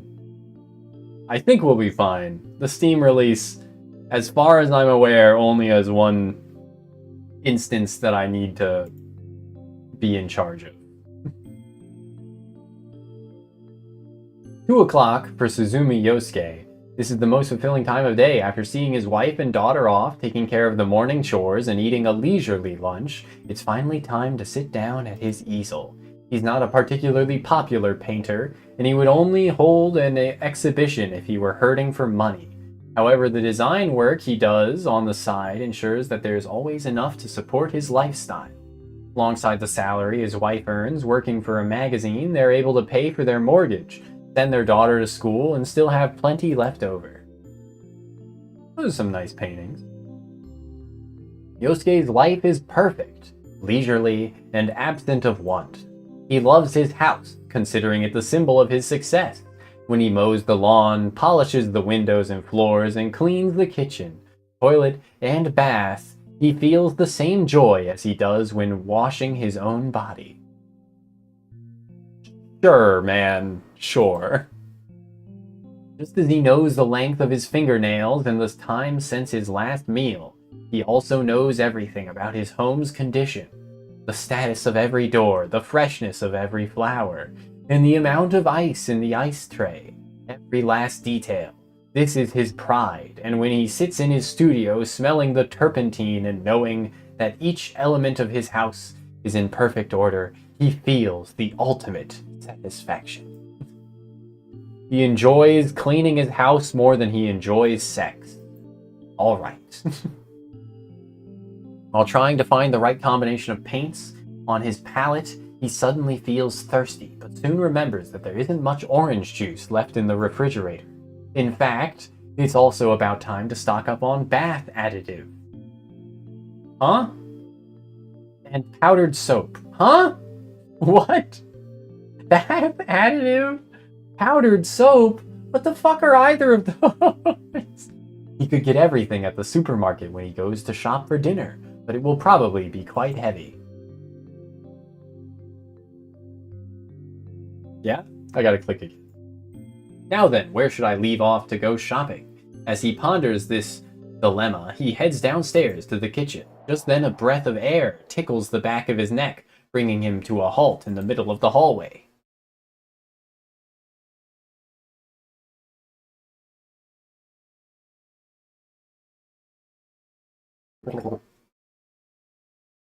My throat's getting sore from talking so much, narrating here. A breeze impossible. Every window in the house is closed. Yosuke shut them himself during his morning cleaning. Yosuke enters the living room searching for the source of the breeze. Something stinks. The same pungent smell of fetid swampland that emanates from the Sakisaka house. Is this painter guy gonna die? Yeah, probably. The window facing the yard next door is open, its curtains billowing loosely in the gentle breeze. The creepy music has already started to set in. So, his days are numbered. There's a hole in the glass next to the lock. It looks strange, like it was melted by some chemical instead of broken. Someone must have reached through the hole to unlock the window. Murder!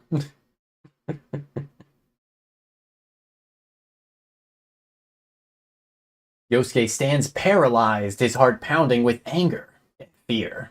He listens carefully, but hears nothing. Perhaps the intruder has already finished his business and left. But a burglar wouldn't have left the room untouched, would he? Maybe he heard Yosuke coming and hid somewhere nearby.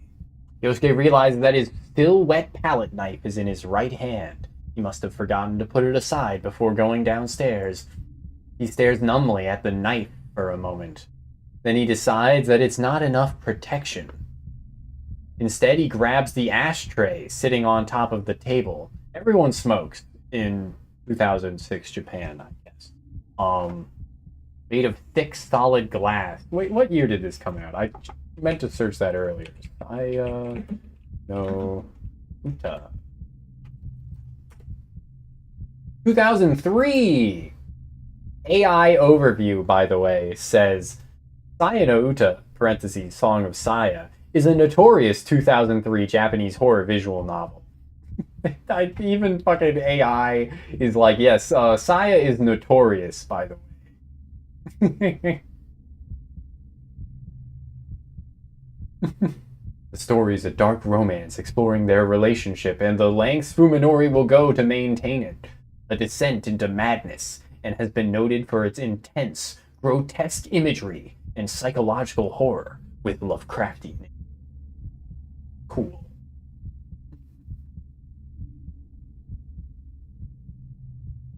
The AI overview does not mention that Saya looks like a lolly. You know what? Cool.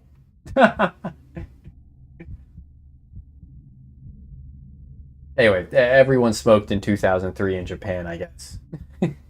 Big ashtray, heavy enough to serve as a weapon. The home that he thought of as a part of himself now seems utterly alien. Keenly aware of the thumping of his heart, Yosuke looks around the living room and sees little that could be used as a hiding place. The intruder must have gone either to the guest room or through the dining room to the kitchen. The kitchen is close to the stairs. If there had been movement, Yosuke would have noticed it when he came down, which means that the guest room is the most likely place. He shuffles over to the guest room door and prepares to slide it open. But what is that stench? Could the breeze alone carry something so foul? It's as if the odor is coming from the inside the room. He readies his ashtray and throws open the door. The straw-matted Japanese-style room is empty. There is a closet, but no one could fit in there. So the intruder already left. Yosuke relaxes, the exhaustion of sudden relief coming over him. Destroying my lung? Sign me up. I know smoking in Japan, like, is more or was more normal than it was in the US for like a solid, I want to say like 20 years or something. Like only in like 2010, in the 2010s, did they stop having smoking sections of indoor restaurants, I think. And they might still in certain places, but not in like the cities anymore. And that is when something seizes his ankle. The instant he freezes in shock, his leg is yanked out from under him, sending him crashing to the floor, stars exploding behind his eyes as his head smacks against the door rail. The hand, if it can even be called that, wrapped around Yosuke's ankle extends all the way back to beneath the living room sofa. There are barely 5 centimeters between the sofa and the floor. Whatever is hiding there, it can't possibly be human. Before the screaming, Yosuke can regain his footing. Countless hand-like appendages seize his arms and legs, rendering him helpless. Calm down, don't be scared, as the hideous voice burbles in his ear. Something cold and soft crawls atop him. Yosuke can't even scream, his terror is so great.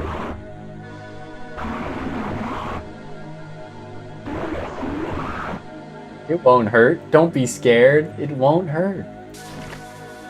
Thin tube-like appendages penetrate his ears and nose, wriggling deep into his skull.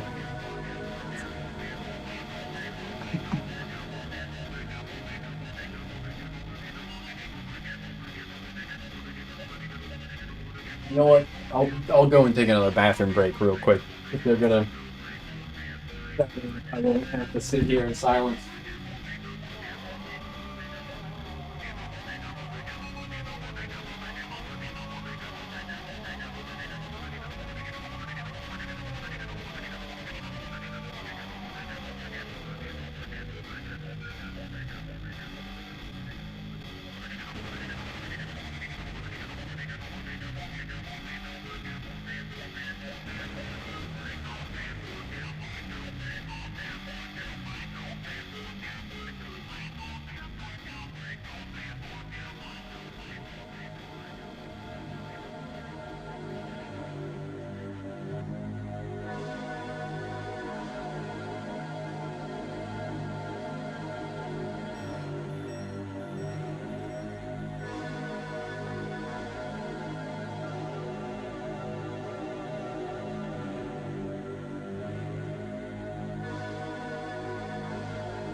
That timing wasn't too bad. I can see that the ad is over. Now, thin tube-like appendages penetrate his ears and nose, wriggling deep into his skull. Before the sensation drives him mad, Yosuke loses consciousness.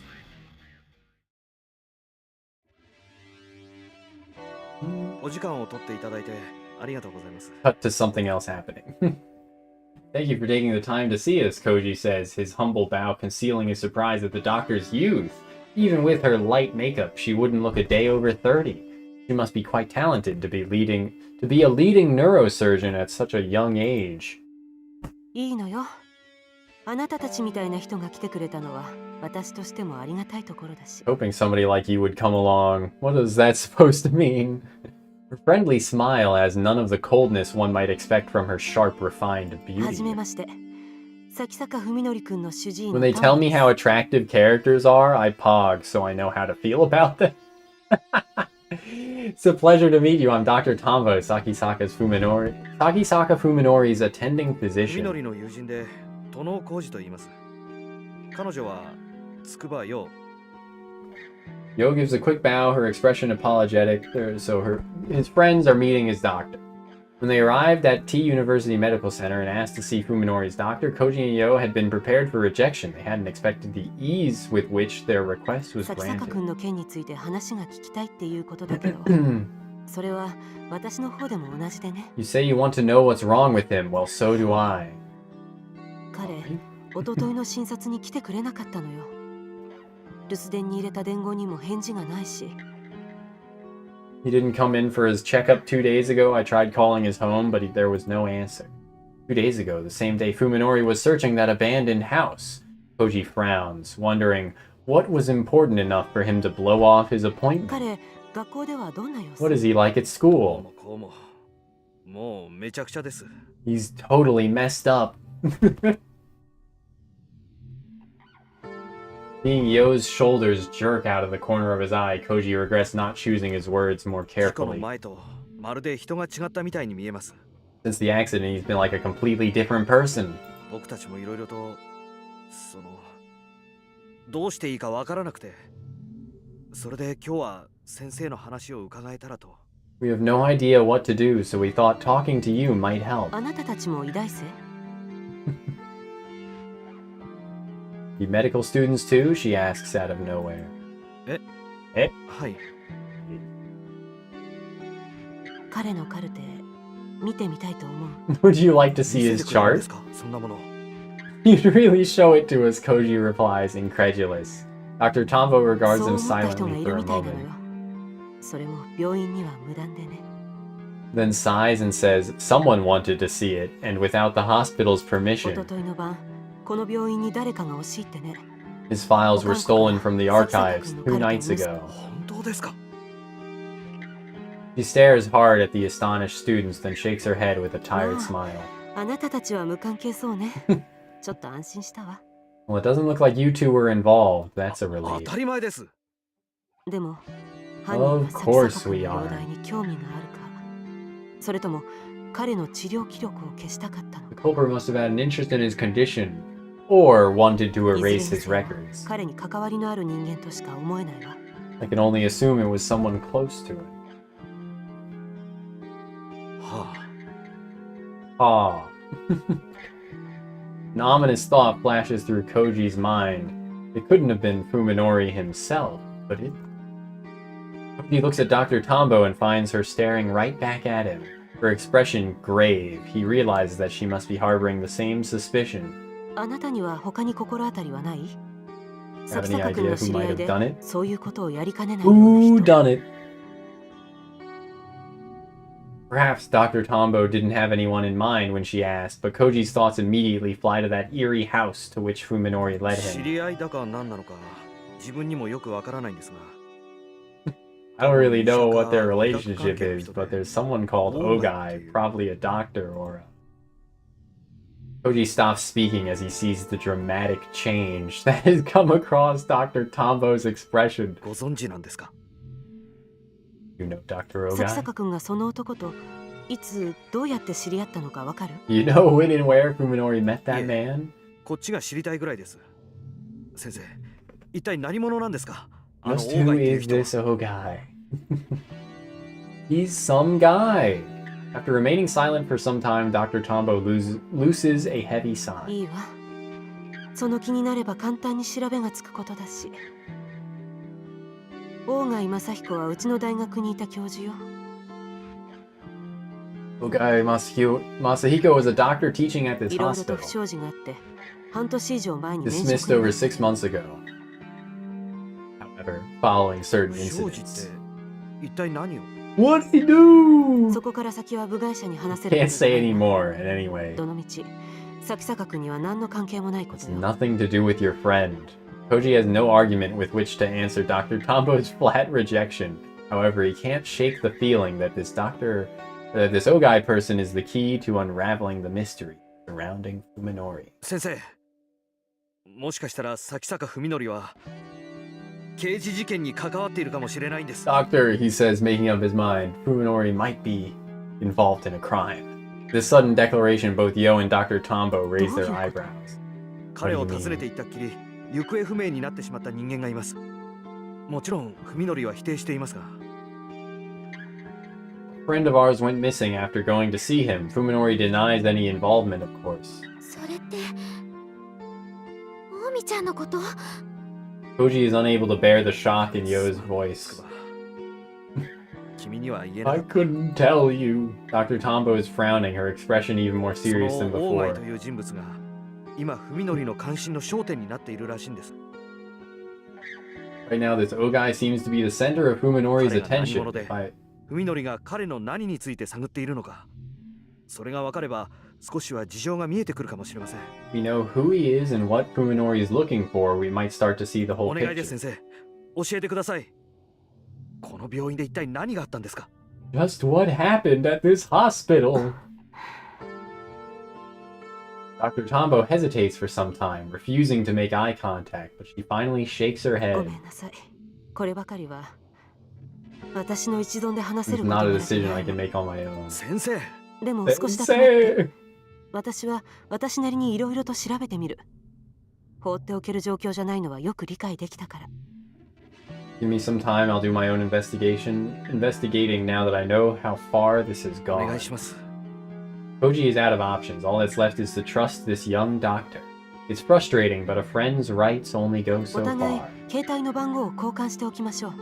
何か分かったら連絡するわ。 Let's exchange あ phone なたた numbers. ちも I'll call you 何 if か I learn 新しい動き anything. があったら And すぐ you に call 私に me 教 the えて。 moment anything changes. ええ、わかりました。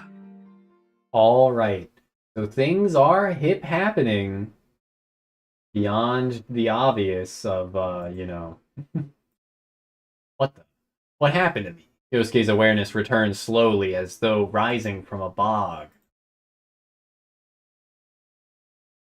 The plot is, the thought plickens, the plot thickens. Yosuke's awareness returns slowly as though rising from a bog. He's cold, no, hot. Something itches like tepid tongues and cold slugs crawling over his skin. Back to Painter Man, who unfortunately met Saya. What the hell's going on? Timidly, he opens his... Welcome to the meat dimension, motherfucker. What? It's everywhere. The thing that attacked him in the living room, it's everywhere. Terror shatters Yosuke's sanity. He throws off the thing lying atop him, but his wild flailing sends him crashing to the floor. But is it really the floor? The long wriggling fibers of what should be carpet are winding themselves around his fingers. The floor is made of worms. He tears his limbs free of the worms and tries to stand, but loses his balance and tumbles to the floor again. The worms immediately swarm over his body. Where am I? Where did that thing take me? Yosuke crawls across the worm-ridden floor towards the only exit from the pulsating room. When he gets outside, however, all he can see is blood, bile, and rotten meat. There is no place to run. Most terrifying of all is this hellish place has the same layout as Yosuke's house. In a half-mad daze, he wanders through the nightmarish mockery of his home. In the small room where his studio should be, he finds an easel made of bones, displaying a blood-soaked canvas like some cruel joke. Everything is exactly where it would be in Yosuke's studio. The Bone Throne. Howling, Yosuke lashes out against everything within reach. The easel of bone shatters, driving splinters into his fist. He feels the pain but does not wake from the nightmare. If this isn't a dream, then what is it? When his strength gives out, Yosuke falls to his knees, sobbing. For the first time in his life, he prays. Down to the door opening and closing grates on his ears. Downstairs, the front door. Is someone else here? Tadaima! Yosuke trembles at the blood-curdling sound. It's that thing again. That monster has returned. Kathy, we're home. Where's dinner? Oh, he's not here. Did we go shopping? When can we eat? Yosuke hears the sound of something slimy sloshing its way up the stairs. Even as he cowers in terror, he slides his trembling hand across the floor and grabs one of the bones from the broken easel. The tip of the bone is nice and sharp. If he holds it in both hands and puts his weight behind it, he might be able to use it to defend himself. Honey, are you home? The monster's growls are getting closer.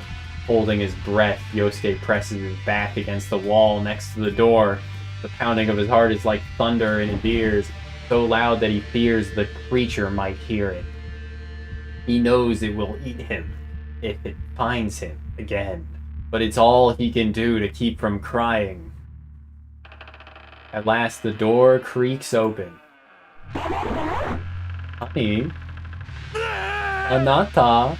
Yosuke leaps on the creature as it enters, fear turning his roar into a high-pitched scream. The flesh beast is covered in sludge and vile juices, but before horror can paralyze him, Yosuke brings his bone stake stabbing down. The monster screams as the stake pierces its chest and punches through to the other side. It falls back, writhing in agony. The sight of its pain sets Yosuke's blood on fire. I can win. I can kill it. If I finish it off before it enters my head again, I'm safe. Yosuke grabs the bone and twists it with all his might. The monster convulses and gurgles, its trembling tentacles reaching up as though begging for help. Yosuke knocks it to the floor, then brings his heel crashing down onto its flopping body again and again. With each stomp, it groans and spasms grow weaker. When the monster at last stops twitching, Yosuke, panting hard, tears the stake from its corpse and rises to his feet. Daddy? Something squeals. Yosuke turns around to see another, smaller monster peeking out at him from the stair landing. There's still one left. His desperate rage-filled attack both exhilarated him and gave him a taste for violence. This one will be easier. It's smaller and weaker. Grinning maniacally, Yosuke raises his stake and moves towards the second creature. The monster flees, screaming down the stairs. Not about to let his prey escape, Yosuke roars and gives chase. The thought that killing the monsters might end this nightmare feeds his savage bloodlust. No, Daddy, no. When the monster trips and falls in the dining room, Yosuke leaps on top of it and brings the stake crashing down, his bloodlust unsated. He pulls it free and drives it in again into the monster's flesh. Once, twice, 3 times, and more, until there is nothing left but shredded, pulverized meat. I love Modem. That's what them speaking sounds like to you? Yup. Yup. That's how it be, Agent. Pulled into the flesh world, the neighbor goes insane instantaneously. Modem? Don't know them. Eventually, the only sound in the house is Yosuke's heavy breathing, incapable of coping with the meat dimension. He's driven insane and kills his own family. He has slain 2 monsters, but the nightmare shows no sign of ending. Yeah, no. She did it in his house. She broke into his home and then ambushed him from beneath the couch. And experimented on his brain to make him enter the meat dimension, like how Fuminori lives in the meat dimension. Yosuke staggers to the front door and goes outside. The sky, the city, everything has gone mad. Twisted shapes, nauseating colors, stinking air. There is no escape, no end to the nightmare. The last remnant of Yosuke's sanity vanishes like dust in the wind. こんにちは、おじさん。 Oh, yeah, he did wake up in his own house. Yeah. That's why he saw his his painting easel as a combination of bones and used one of those as his weapon. Mister. Yosuke turns to the sound of the girl's voice. Mista! Oji-san! Oji-san! She's standing in front of the house next door, wearing a spotless one-piece over her pure white skin. In the midst of this filth-ridden world, she alone glows with お beauty. じさんには私がどう見える？ How do I look to you, mister? とっても可愛いよ。 You're very cute. Yosuke feels a sudden black lust rise within him. じゃあ実験は成功かも。 Then the experiment might be a success. Yosuke walks up to the strangely jubilant girl and brushes his hand against her long, smooth hair. こんな可愛らしい女の子はこの世界には君一人しかいないんだろうね。 Such a lovely girl. You must be the only one in the whole world. Sister. She looks up at the man towering over her, perhaps disturbed by his hungry stare. おじさんと遊んでくれるかい？ He's gone mad. He's gone mad. How about we play a game, girl? いいけど何するの？ But what are we going to do? A grin parts Yosuke's lips as he replies. そりゃあもうおじさんが楽しめそうなこと全部さ。 Everything that will please me, of course. With that, he grabs the girl's collar and tears the front of her dress wide open. I've got my mouse hovering over the screen button if I need it, but I don't think we need it yet. Yeah, they aren't gonna show us this. Because this is the Steam release, which is mostly safe. Certainly safe for streaming up until that one scene. No lolly scenes. Shock and fear twist the lovely girl's delicate features, stimulating Yosuke's sadism. Even after killing those two monsters, the embers of violence still smolder in his heart, and now they have new fuel to burn. いい顔だよお嬢ちゃん。おじさんにもっと可愛らしい顔をして見せてくれ Like ない that expression on you, won't you show me an even prettier one? The terrified girl flees into the Sakisaka house. Yosuke runs after her, feeling the joy of the hunt. 来ないで！ Thought Saya has Cthulhu strength? I don't think she has... I think she has a surprising amount of strength, but... It's not, you know... It's not Cthulhu strength. She's like a surprise, a stealth hunter? I'm pretty sure. Stay away. Even in desperation, she has no hope of outrunning his longer stride. She is, you know... She appears like a girl, but she's really just some, like, blob of flesh. I don't think she's very fast as well. Yeah, opportunistic hunter, yeah. That's why she ambushed him from beneath the couch, and the other lady she killed, Omi, she ambushed from, like, the ceiling. She just dropped down and instantly, you know, suffocated her prey. So... Yosuke charges down the hallway and catches up to her in the kitchen. He grabs her from behind and wrestles her to the floor before she can resist. That's some choice way of censoring it. I suppose it works. Let me go. Why are you doing だ this? から言っただろう。お嬢ちゃんが可愛らしすぎるからだ。 Ah, yes, victim blaming. It's because you're too cute. Enjoying the sensation of her thin arms struggling futilely against his grip, Yosuke uses uses his weight to hold her down while ripping off her remaining scraps of clothing. 嫌だ！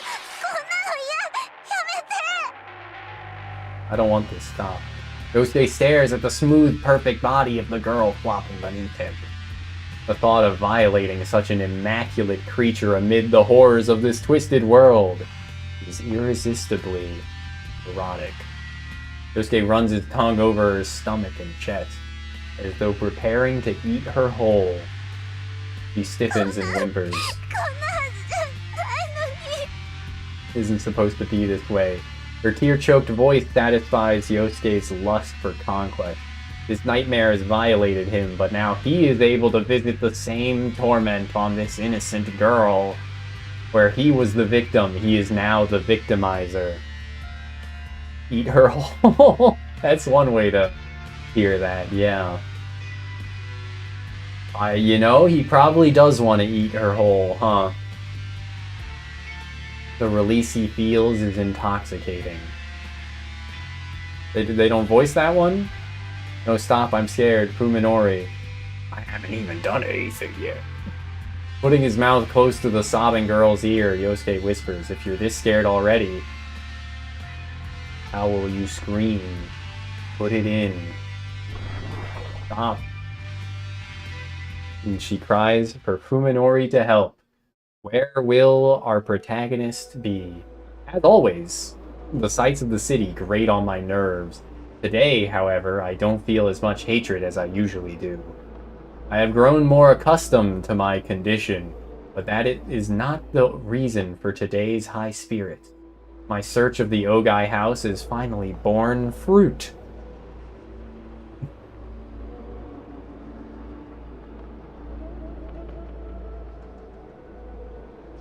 Right back at you.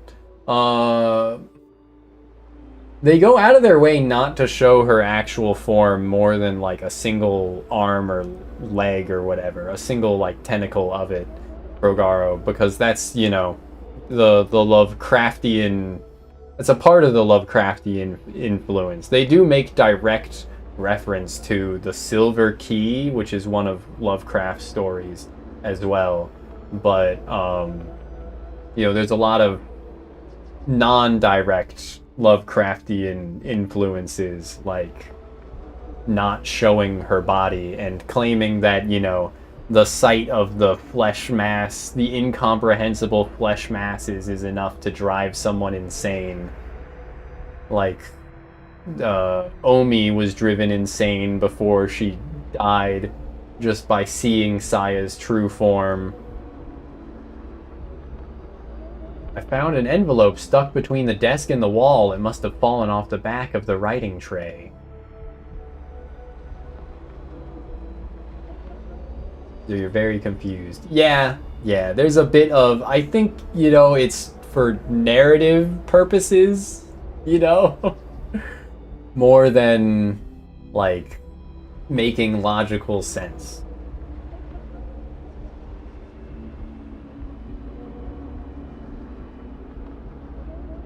Inside were 3 outdoor photographs. I couldn't recognize the scenery due to my condition, but I'm pretty sure that they show 3 buildings.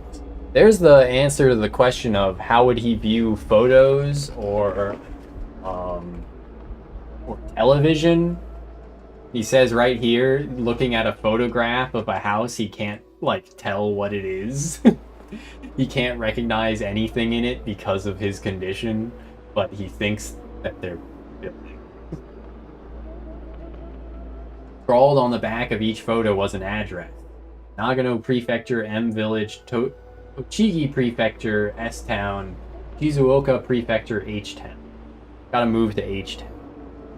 None of the names is familiar, so they must be way out in the countryside. The photos are all dated more than 10 years ago. They were taken or what they mean, but maybe Saya will be able to make more sense of them. In any case, this is something that even Saya missed while she was living in that house. I wonder if she'll react when I show her what I've found.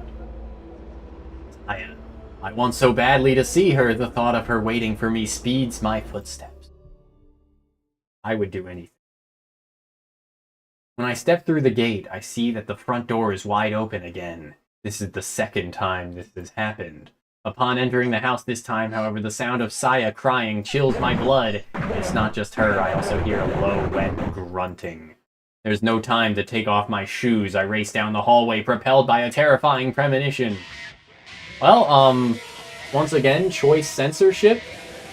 Let me just be ready to turn that off if I need to. A monster is in my house and it's attacking Saya. The filth oozing from its body spreads across her skin as it moves with animal ferocity. She looks at me with tear-filled eyes and calls my name in a weak, breathless voice. Rage erupts inside me like black lava. The monster stops gorging itself on Saya's body and turns its head to look at me. Surprised by my own composure, I slip past it and grab the meat cleaver sitting next to the sink. So despite them both viewing the world as the meat dimension, I mean, they're both still human, but they both view each other as these monsters because they both have meat vision.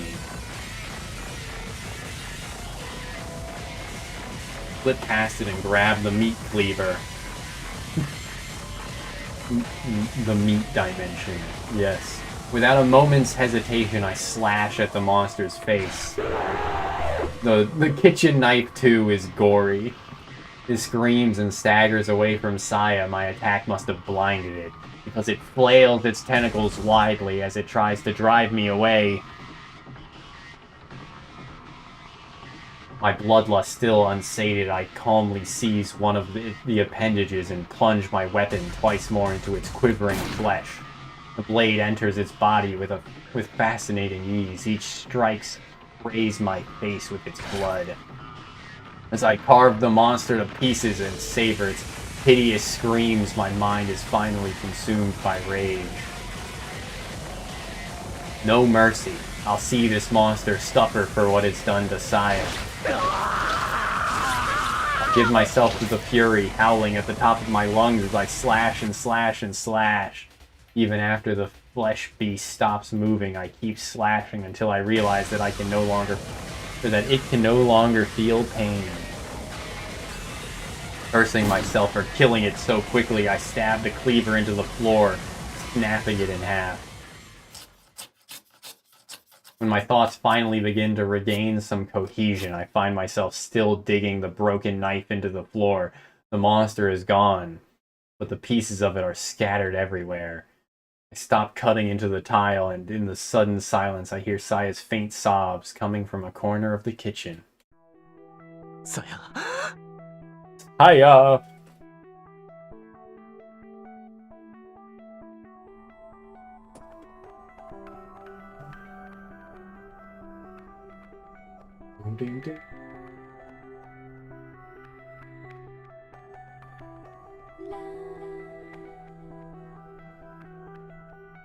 La la la. Banger after banger. This game's soundtrack is incredible. La la la.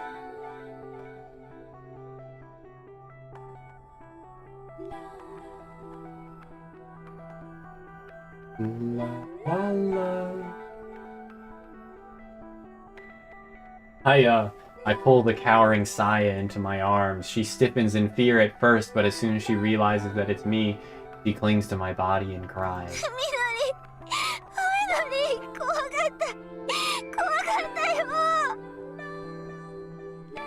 I don't know what to say. I can only keep holding her. This should never have happened to Saya.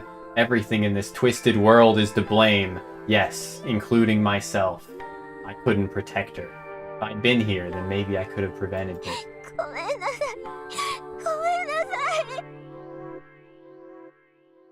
I'm sorry, she says again and again in a voice choked with tears. Not wanting to hear that from her, I pull her head into my chest. サヤは何も悪くない。サヤのせいじゃない。 Don't say that. It's not your fault. I try to reassure her, but she shakes her head vigorously in denial. It is somewhat her fault. I don't understand. What is she saying? You did what? Messed with his brain. He answers, glancing at the dismembered monster with her swollen eyes. I made the inside of his head the same as yours. I made him see the world like you do. It takes me some time to understand the meaning of Saya's words. 一体どうやって。 But how? Finally regaining her composure, Saya responds to my confusion in a low voice. 私にはそういうことができるの。他 I の can 生 do き stuff 物の like that. 体を組み替えたり調整 And したり、 change the bodies of other living 私 things. に生まれつき備わってる能力なんだ。 Had this ability since I was born. どこをどういじればいいのかはその生き物によってまちまちだから、ちゃんと勉強してからでないとダメだけど、 Every organism is different, so I have to study them in detail before I know how to change み them. のりの脳に何があったのか私は下調べして分かってたから。 By doing some research, I figured out what happened to your brain. だから同じことができるかどうか他の人で実験してみたの。 So I wanted to see if I could do the same thing to someone else. そんなことを。 But why? そうすればみんなみのりみたいに私に優しくしてくれるようになるかと思って。 I thought that if everyone were like you, they would all be kind to me. Saya did nothing wrong. My heart aches at the loneliness in her voice as she confesses her sorrowful wish. それなのにこの人は And it is narratively important that she appears to be a child. You know? It is narratively important. Fucking gonna crash the fuck out. Some shit-eating fucking Deltarune fan theory, game theory, bullshit video essayist. Saying the most brain-dead, media-illiterate takes on Sayano Uta. Why the fuck did you play the lolly horror game if you don't like lollies? Shit pisses me off. Shit pisses me off. But that man, he wasn't kind at all. いじめたいって壊したいって言ってあんな。 She starts crying into my chest again. Unable to say any more, I gently rub her back while trying to get my jumbled thoughts together. What is Saya that she can do such a thing? The answer is beyond me. Only now does he realize that she's not human. However, there is one thing that I can answer here and now. Saya is 僕 mistaken. がさやに優しいのは僕が事故に遭ったからだって、そう君は思ったんだね。 You think that I'm kind to you because of the accident? Yeah, she nods sadly. I smile and shake my head. 違うよ。それはただの始まりでしかない。 You're wrong, that was only the beginning. そんな簡単なことじゃないんだよ。 Our relationship is the sum of so much more. 僕とさやが出会って、それから二人で過ごした時間の、その一日一日の積み重ねが、今の僕らの関係を作ってるんだ。わかるかい？ She's the only one of her kind on Earth. I think she says at some point that her species is like a dandelion, whose spores float through the wind, but on like a cosmic scale. So, you know, her species just kind of like, you know, they definitely like are a parasite, like a planetary parasite. And once they, you know, what's the word? Incorporate in. Once they take over a planet, they then use that planet to spread their seed out through the cosmos to more Lavos. Somewhat like Chrono Trigger, I guess. But not like waiting in the ground for however long to then destroy it. More Lovecraftian. Time you and I have spent together, those days, those experiences, are what made us what we are. みのり、あの日から今日までさやと一緒にいた僕だから、さやに優しくして大切にしてあげたいって。 You've been there for me, Saya, sharing my pain, giving me hope and そう joy. 思う僕になった。そう思われる鞘になったんだ。これって大変なことだろう。 That's how you became so important to me, see? It's harder than you think. It's also, you know, this part with the neighbor is important, because he does say that if he had woken up in the flesh dimension, not in the hospital, not given time to cope with having lost his parents and having been in an accident in the first place and just, like, was thrust into it, he would have gone crazy instantly, and that only that time, long before meeting Saya, to become accustomed to it, was how he managed to stay sane. He was eased into it, yeah.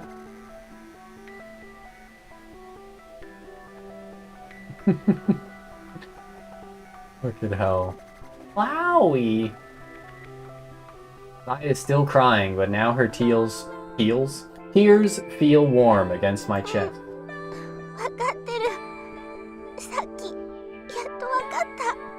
What we have is special! Her smile shines through her さや tears. には文則しかいないんだって。文則みたいな人はもう他に誰もいないんだって。 Now more than ever before, I feel the depth of the bond between us. I'm sure that Saya feels it too. I wrap my arms tightly around her and seal her lips with mine. Saya responds, winding her arms around my neck as our tongues desperately seek each other's warmth. At this moment, Saya is my whole world, and I am hers. The earth turns for us alone. Of course, I still haven't told her something very important. I don't know why I've never said it before. Perhaps because it was always so obvious.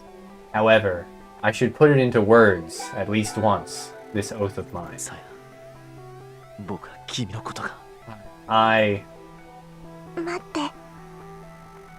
Wait, she stops me with a finger against my その前 lips. に文則、一つだけ確かめさせて。 Before that, あな Fuminori, たの望みを。 tell me one thing. What do you want? 望み。 What do I want? Saya nods, staring into my eyes with unusual solemnity. Solemnity? Because you say solemn, so do you say solemnity?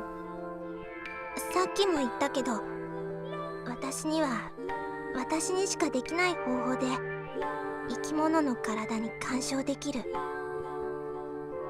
Like I said, I can affect the bodies of living things in a way that nothing 人 else 間の脳を can. いじる方法もこれでちゃんと確認が取れたわ。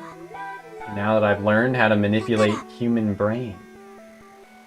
Saya pauses and takes a deep breath before 今ならあ continuing. なたの頭を元の状態に戻すこともできるの。 I could turn you back to normal. なんだって。 What? Until now, that hasn't even been in the realm of possibility. その人にやったのと逆のことを文則にしてあげればいいだけ。 I just have to do the opposite of what I did to that man. It's really そのこ simple. とよ。 I replay Saya's words in my head to be sure of their meaning. だから文則、教えて。あなたが昔の暮らしに戻りたいかどうか。あの事故で失ったものを取り戻したいのかどうか。 So tell me, Fuminori, do you want to return to your old life? Do you want to take back what you lost in the accident? As I was saying, Saya did nothing wrong. And here we have it, folks. 4 hours into the game, we get our first choice. I don't think there's like achievements or anything. Yeah, there are no achievements. So there's no reason for me to bother getting a bad ending. I already know what happens in it. I don't need to. I don't need to. Actual gameplay? Does this qualify as actual gameplay? I don't need it anymore. Because this is the only ending that matters. No, the other one is like really bad. The next choice we make actually has some like meaningful things in it. But choosing that you want your old life back is just objectively a terrible ending. There's not even like anything interesting to be gained from that. Like, you don't gain any knowledge or like an interesting perspective from it. Yeah.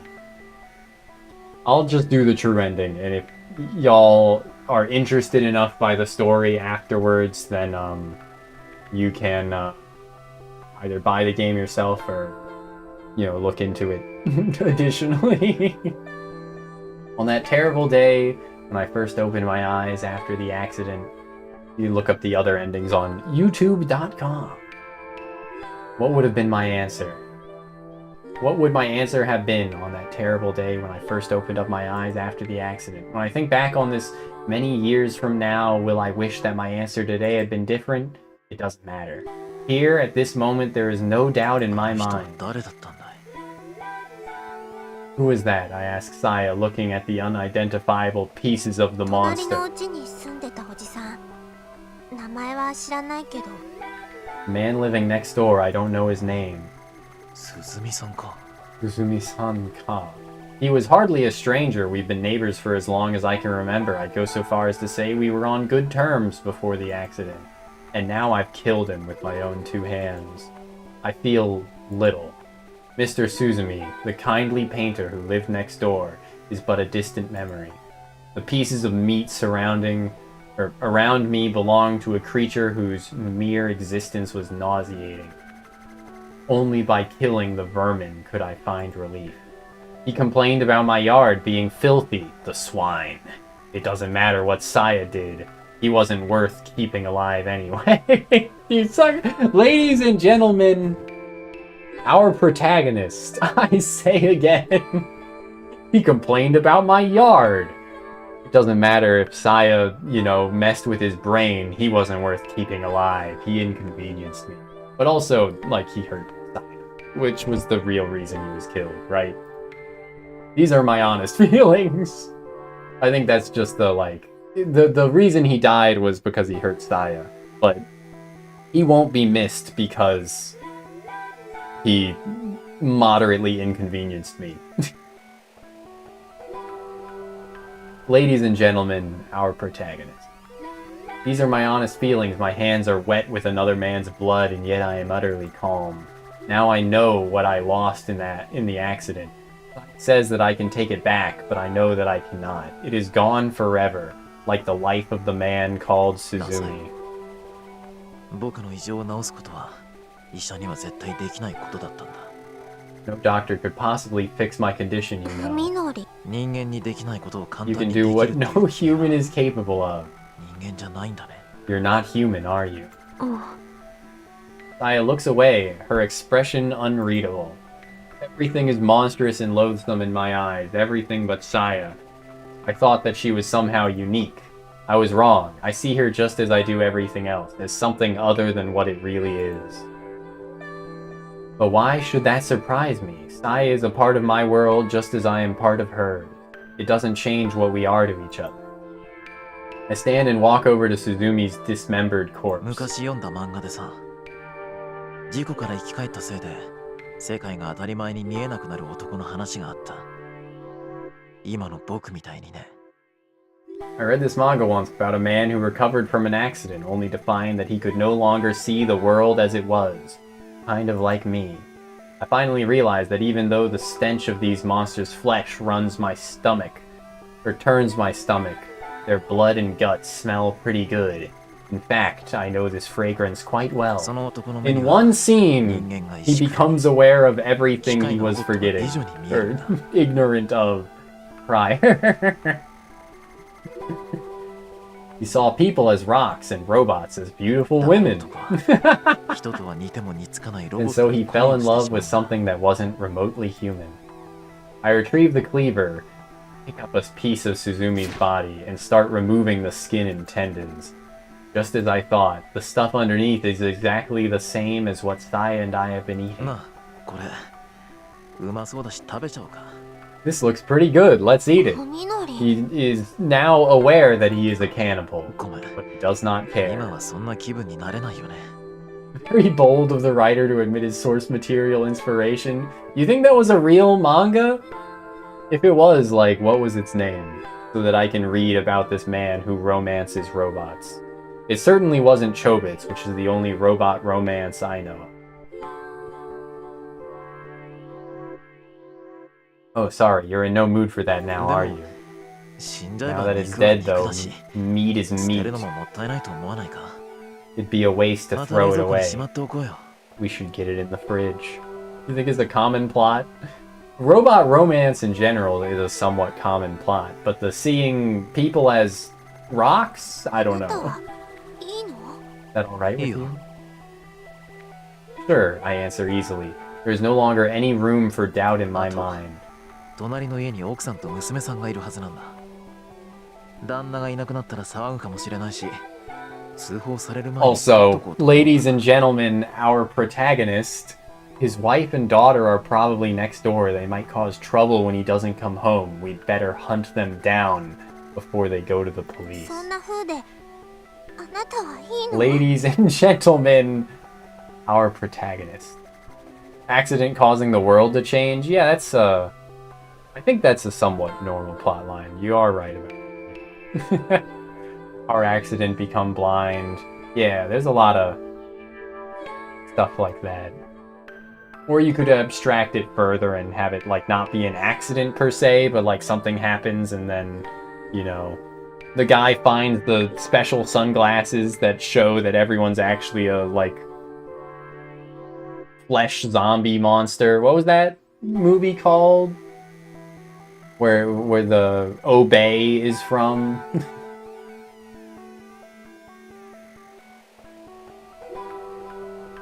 This time with a trace of fear in her voice. I guess I still haven't convinced her of my さっきの sincerity. 漫画の話だとね But at the end of this 人でないものを manga, 愛した男は最後に自分が人間であることをやめて恋を成就させるんだ the man who fell for something inhuman gives up his own humanity for the sake of their ハ love. ッピーエンドだよ A happy ending, don't you think? ふみのりさえと一緒にいられるのなら僕はもう何もいらない You're all I need now, 何もか Saya. もこのままでいい Nothing else matters as long as we're together.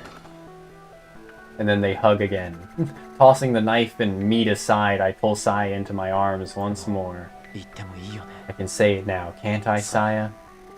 I love 君の you. こと愛してる You choose the other ending, he never gets to say it.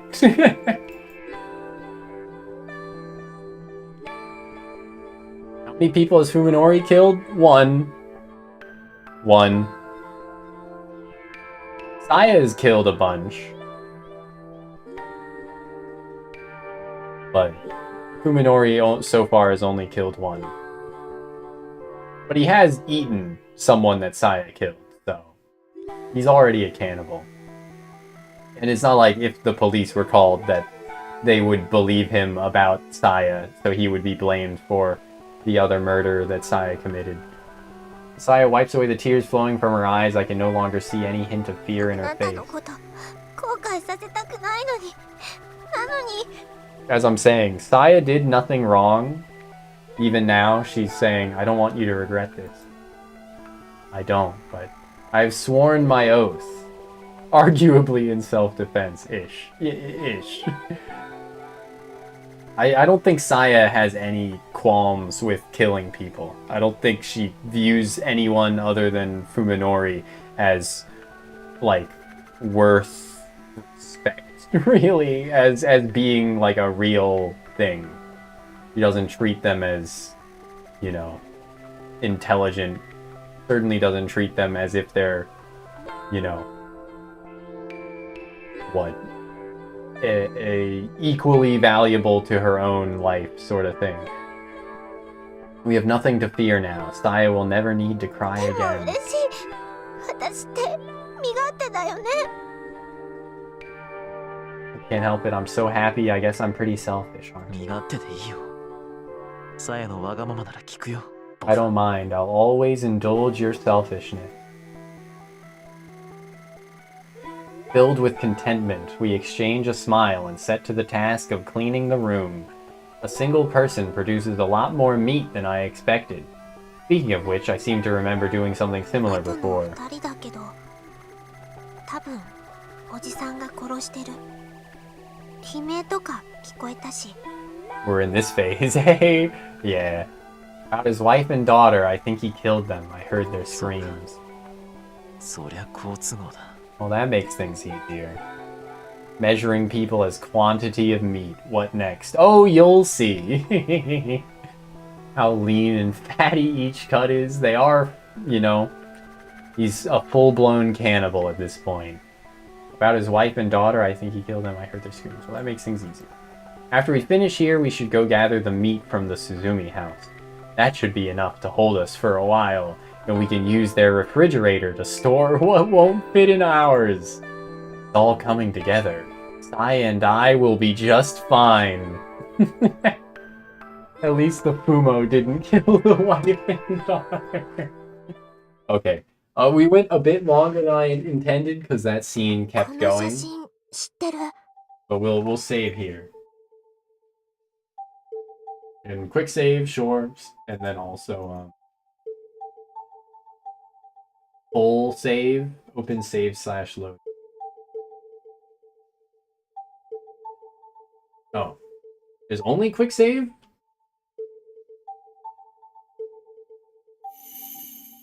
It made auto saves for me, I guess.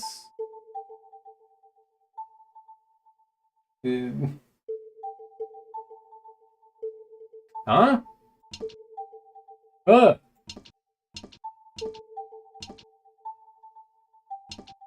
I guess it did. Oh, maybe these are just all the times I've quick saved in the already. This is like proper save. Okay.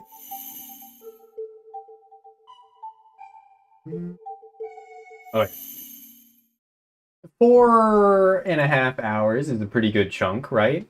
And we'll probably beat the game or finish the game in 2 sessions. I think that's like right about the halfway point of the story, is making that first choice there. And we'll doom on it now. Means I will end the YouTube side of things. Maybe maybe I'll get a fucking multi-purpose thumbnail going for YouTube. That'll just be like whatever the fuck game I feel like playing. I don't know. I'll have to scroll through my downloads folder for a bit to find something for that. Anyway,